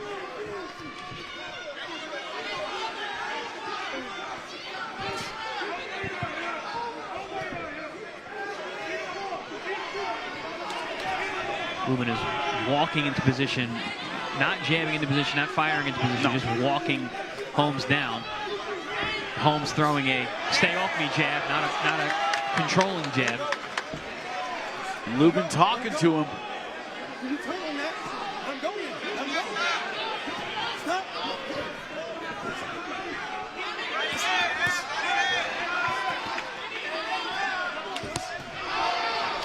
Blistering right hook over the top. Now Ardreal Holmes basically being forced to fight back. No, but again, you see what he did. He walked his way in and he threw a punch on the way in. But what was his intention on the way in? It wasn't to do damage. It was to make sure he smothered or caused the clinch. His #1 priority is not to actually do anything to control the fight. You see, there he goes again. He disguises the clinch sometimes while throwing a half-ass punch on the way in. There's a little right hook to the body. And that's what you want to see more of. But he does that too few and far between. Lubin at his best, at the height of his quote-unquote powers, he was an offensive machine. And we're seeing glimpses of that when he does let his hands go. They're good combinations, they're fast, they're explosive, they're hard. You were talking about it, Chris, and now he has Holmes Jr. in the corner. Holmes has given such little resistance, it's crazy. Oh, big right hooks to the body and to the head from the hammer. Oh, nice uppercut. There's that uppercut. Holmes looks very uncomfortable here. Oh, big left hand there from Holmes. Actually stood his ground, but still got no respect from Lubin. Does he have the power to back Lubin off? That's the question. 6 knockouts and 17 wins.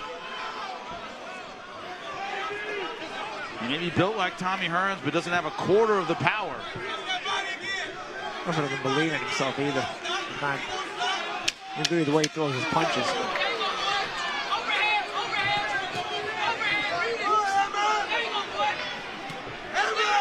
Another great round for Erickson Lubin.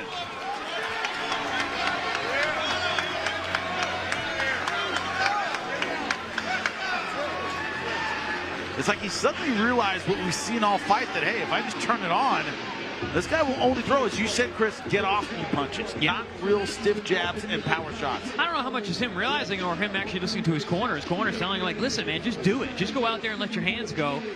Give me a round like that. You could be doing this all night long.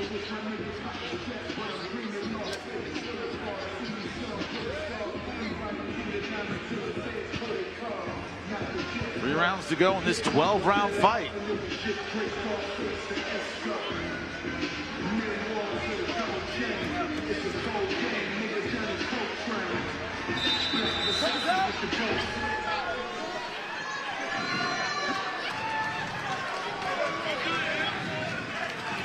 Let's see if Erickson Lubin starts round 10 the same way he started round number 9.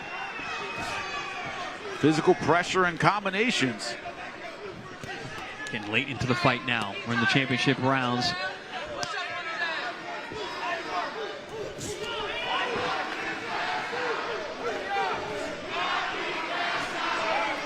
There comes a time when you ask your fighter, look, what did you come here to do? If you came here to not get hit, you can go home and not get hit. Because Ardreal Holmes, once again, you can stay home and not get hit. Right. Okay, let's go home. You can sit on your couch and not get hit. But you see these short punches he's throwing, not a lot behind him. Nothing's going to back off Erickson Lubin. Paulie, if you're Bakhram Murtazaliev and you're watching this fight, what are you thinking? You're thinking you're not too worried right now. You know, if you're Murtazaliev coming off the big win over Zoo, then none of this is worrying you. But there is at least the risk that maybe it's Holmes just being a stinker and he's making Lubin look worse than it's actually the case. You know, a better fighter may bring something better out of Lubin. Holmes has just a stinker kind of style. Yeah, we saw in the Fundora fight, you know, Lubin looked really good that night. It was back and forth. He dropped Fundora. Oh, big shot there with the left hand. But again, no reaction from Holmes. It's like he hasn't. I don't think he's been hurt all night. He just doesn't have it in him to risk being hurt in order to win the fight. And we're looking at almost 2-to-1 in total punches landed. And he's in full flight. Like he is full flight, moving in the same direction the whole time. The only question is, does Erickson Lubin have what it takes to land the power punches to get a knockdown or a knockout? He needs to cut off the ring, anticipate. Because literally, Holmes has made 2 full rotations around the ring, revolutions around the ring, but in the same direction. All to his right, all into the power hand of Erickson Lubin.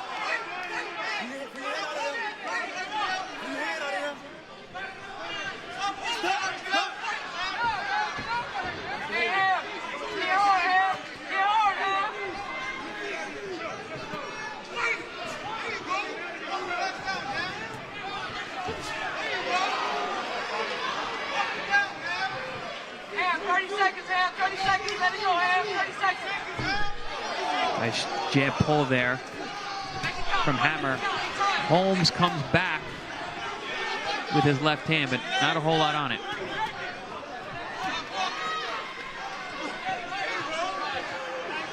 A little bit of a clash of heads there. Erickson Lubin blinking with his right eye. Nice hook over the top. Holmes tried to walk Erickson down after the headbutt, and Erickson's like, get out of here. It's like, swatted him like a fly with that. Whacked him with a right hook. He's like, what are you doing? What are you doing? What do you think you're doing? Don't make me get nuts in this place. You guys in here. Don't you ever disrespect me. That's the message. Little clash of heads, some action on the inside. There was a clash of heads. We didn't get and then right after that, get slapped with a right hook. That's almost like, yo, what are you doing? Were you trying to walk me down? What did I tell you? What did I tell you? Did you ever? From Brooklyn is Boli Malinaji. Goes back there under the right circumstances. Erickson took me there right back with that. No. With that SWAT hook. put him back in his place. I mean, is Holmes going to risk it all here? I mean, I don't know. What are we in, round 11? Round 11. 2 rounds to go.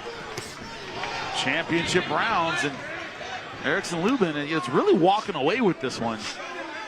As you said, Murtazaliev doesn't look like he's probably going to lose a whole lot of sleep over Erickson Lubin, but he's certainly winning this fight. Murtazaliev, you didn't see his destruction of Tim Tszyu look phenomenal in that fight.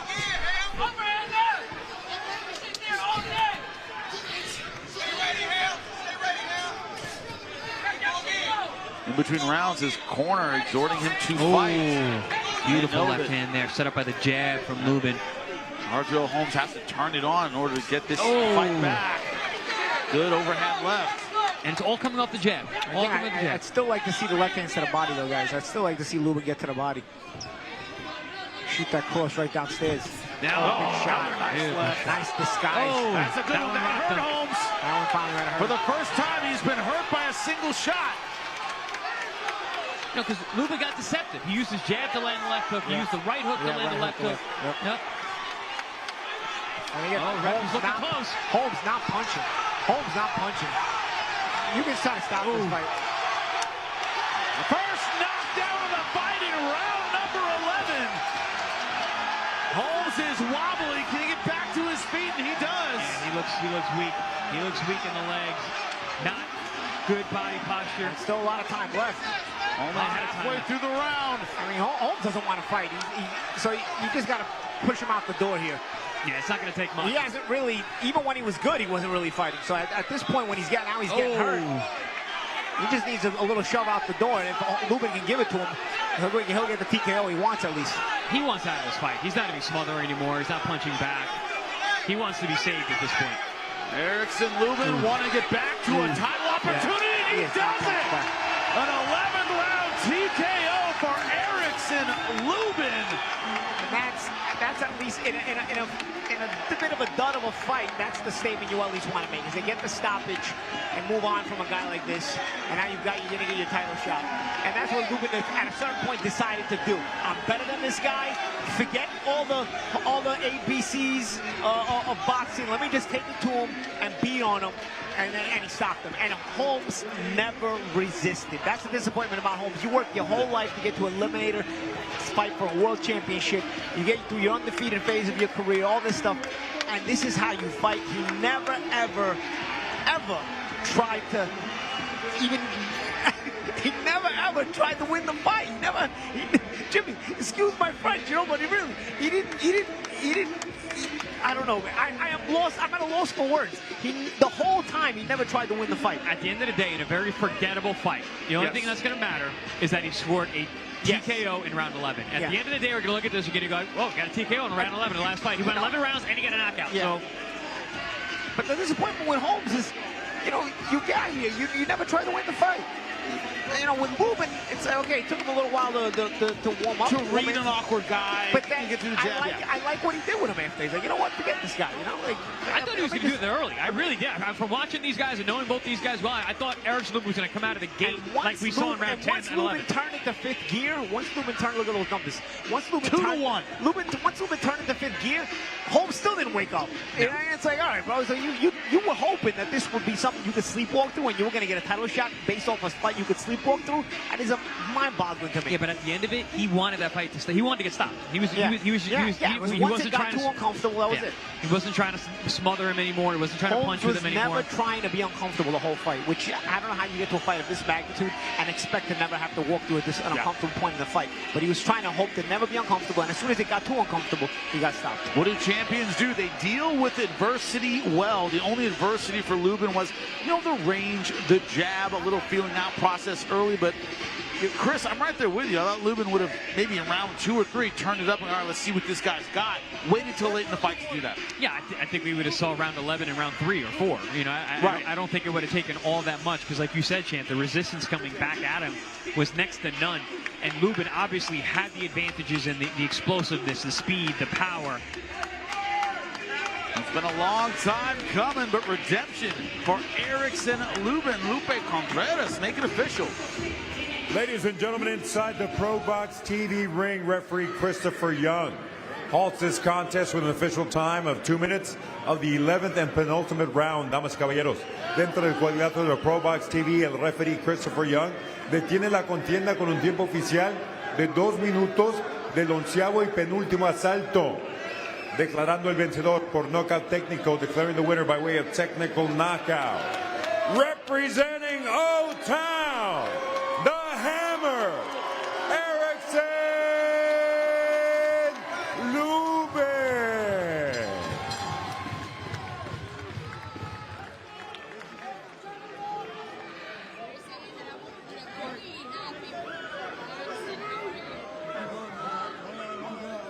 I'm excited to be back. It's been almost a 2-year layoff. I just had to knock the dust off a little bit. I'm happy that my Orlando fans came out, my Kissimmee fans, my South Florida fans, everybody that came out tonight. Thank you so much. The love is appreciated. I got people from Michigan out here. I got people from Ohio out here. New York, Jersey, DC, everybody out, California, everybody out here. Está agradeciendo a todos por estar aquí. And can you walk us through those late rounds? I just knew he was breaking down from watching his previous tape. I seen that he was breaking down. I was looking at him in the corner while I was in my corner. I seen that he was breathing real hard. I wasn't breathing hard. I was just knocking the dust off. I started a little bit late. You know, I excused my lackluster performance, but next fight, we're going to come back even harder. Every fight, we come harder. And that's exactly what I want to know. What will be the next fight? Are you closer to the title shot? It is the title shot that's next. I'm fighting for the IBF title. Bakhram, stop hiding. You got till May 18th. Let's sign the deal and get it done. Ahí está listo para pelear por el título. I want to say happy Mother's Day to all the mothers out here. I want to say happy Mother's Day to my mother, my child's mother. All the mothers out here, thank you for coming out. All the beautiful ladies, thank you for coming out. Orlando, stand up. Kissimmee, stand up. Louisiana, what's up? Well, it looks like you won tonight. Congratulations for that win. Thank you. I want to give a big shout out to Ardreal Holmes too. He came to my backyard. You know, this is our second time fighting. I fought him in the amateurs, and now we done did it again in the pros. We done did some business together. We done got paid together, and I thank you, brother. Now back to you guys. Thank you.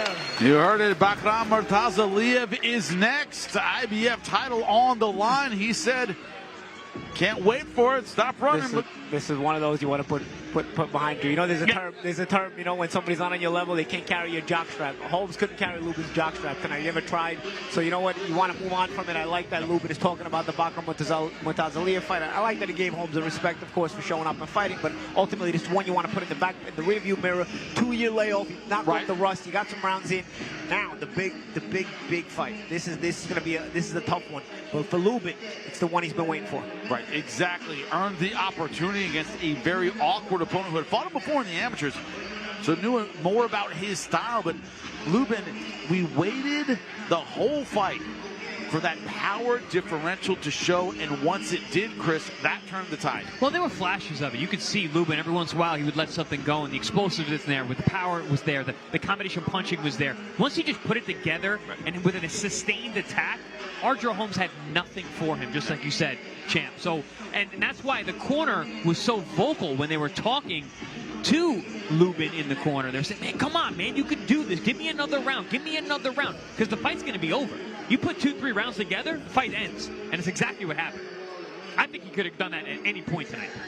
Well, when he started doubling, tripling the jab, getting inside, using his power punches, it was all over. And Ardreal Holmes, Paulie, you said it throughout the fight. He's looking to hang on and throw tiny jabs and hope something happens. Never established himself in the fight. Never set his foot down and said, you know, let me take control of this fight. Never tried to. Which, Paulie, that separates championship level fighters from everybody else.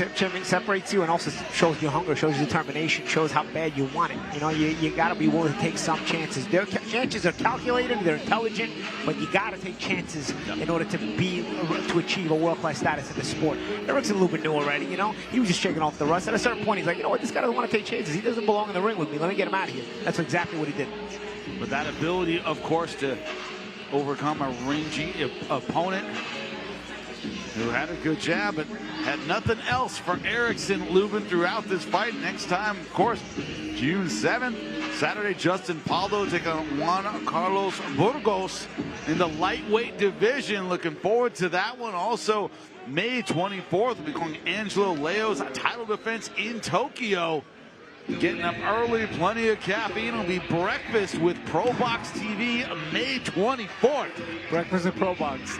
Breakfast and ProBox. That's right. It's going to be outstanding. We had an outstanding night tonight. So much talent on display. Darrelle Flaz, Val Saint looking absolutely fantastic. And Nicklaus, Flaz, called the flow master for a reason. Once he flows, man, so hard to beat.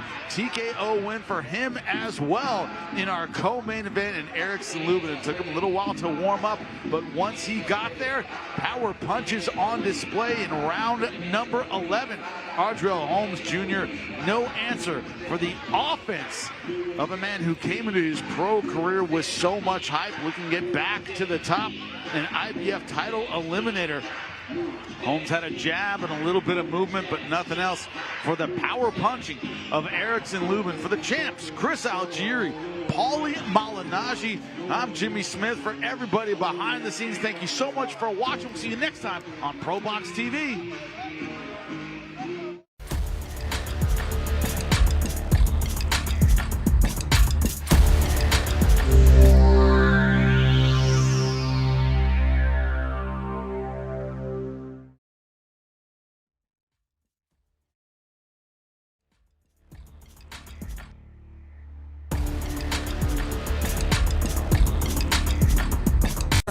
Now making his second defense, so it's Rocco Giambrone is the antithesis of what it means to be a flex fight series fighter.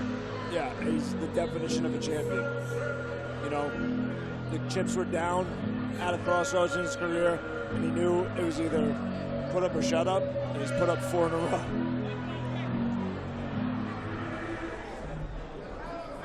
Ladies and gentlemen, this is Flex Hard, Fight Easy. This is where legends are created. This is where warriors are crowned champions. Long Island, make some noise. This is the moment you have all been waiting for.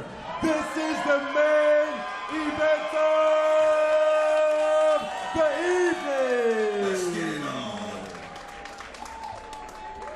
This title match takes place in the men's bantamweight MMA division. Introducing first, fighting out of the blue corner. The player stands at 5 feet 6 inches tall, weighing 135 pounds. Fighting out of Aurora, Colorado, representing B10 Colorado. Help me welcome Jose Gomez.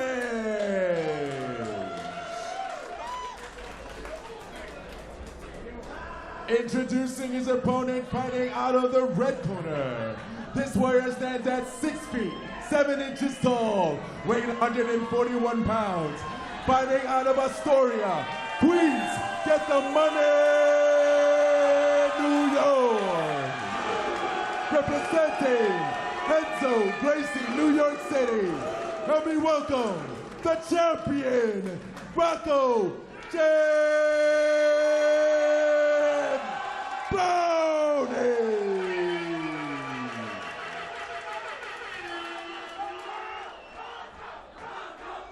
For this title match, when the action begins, your referee for this contest, Jose Altuve.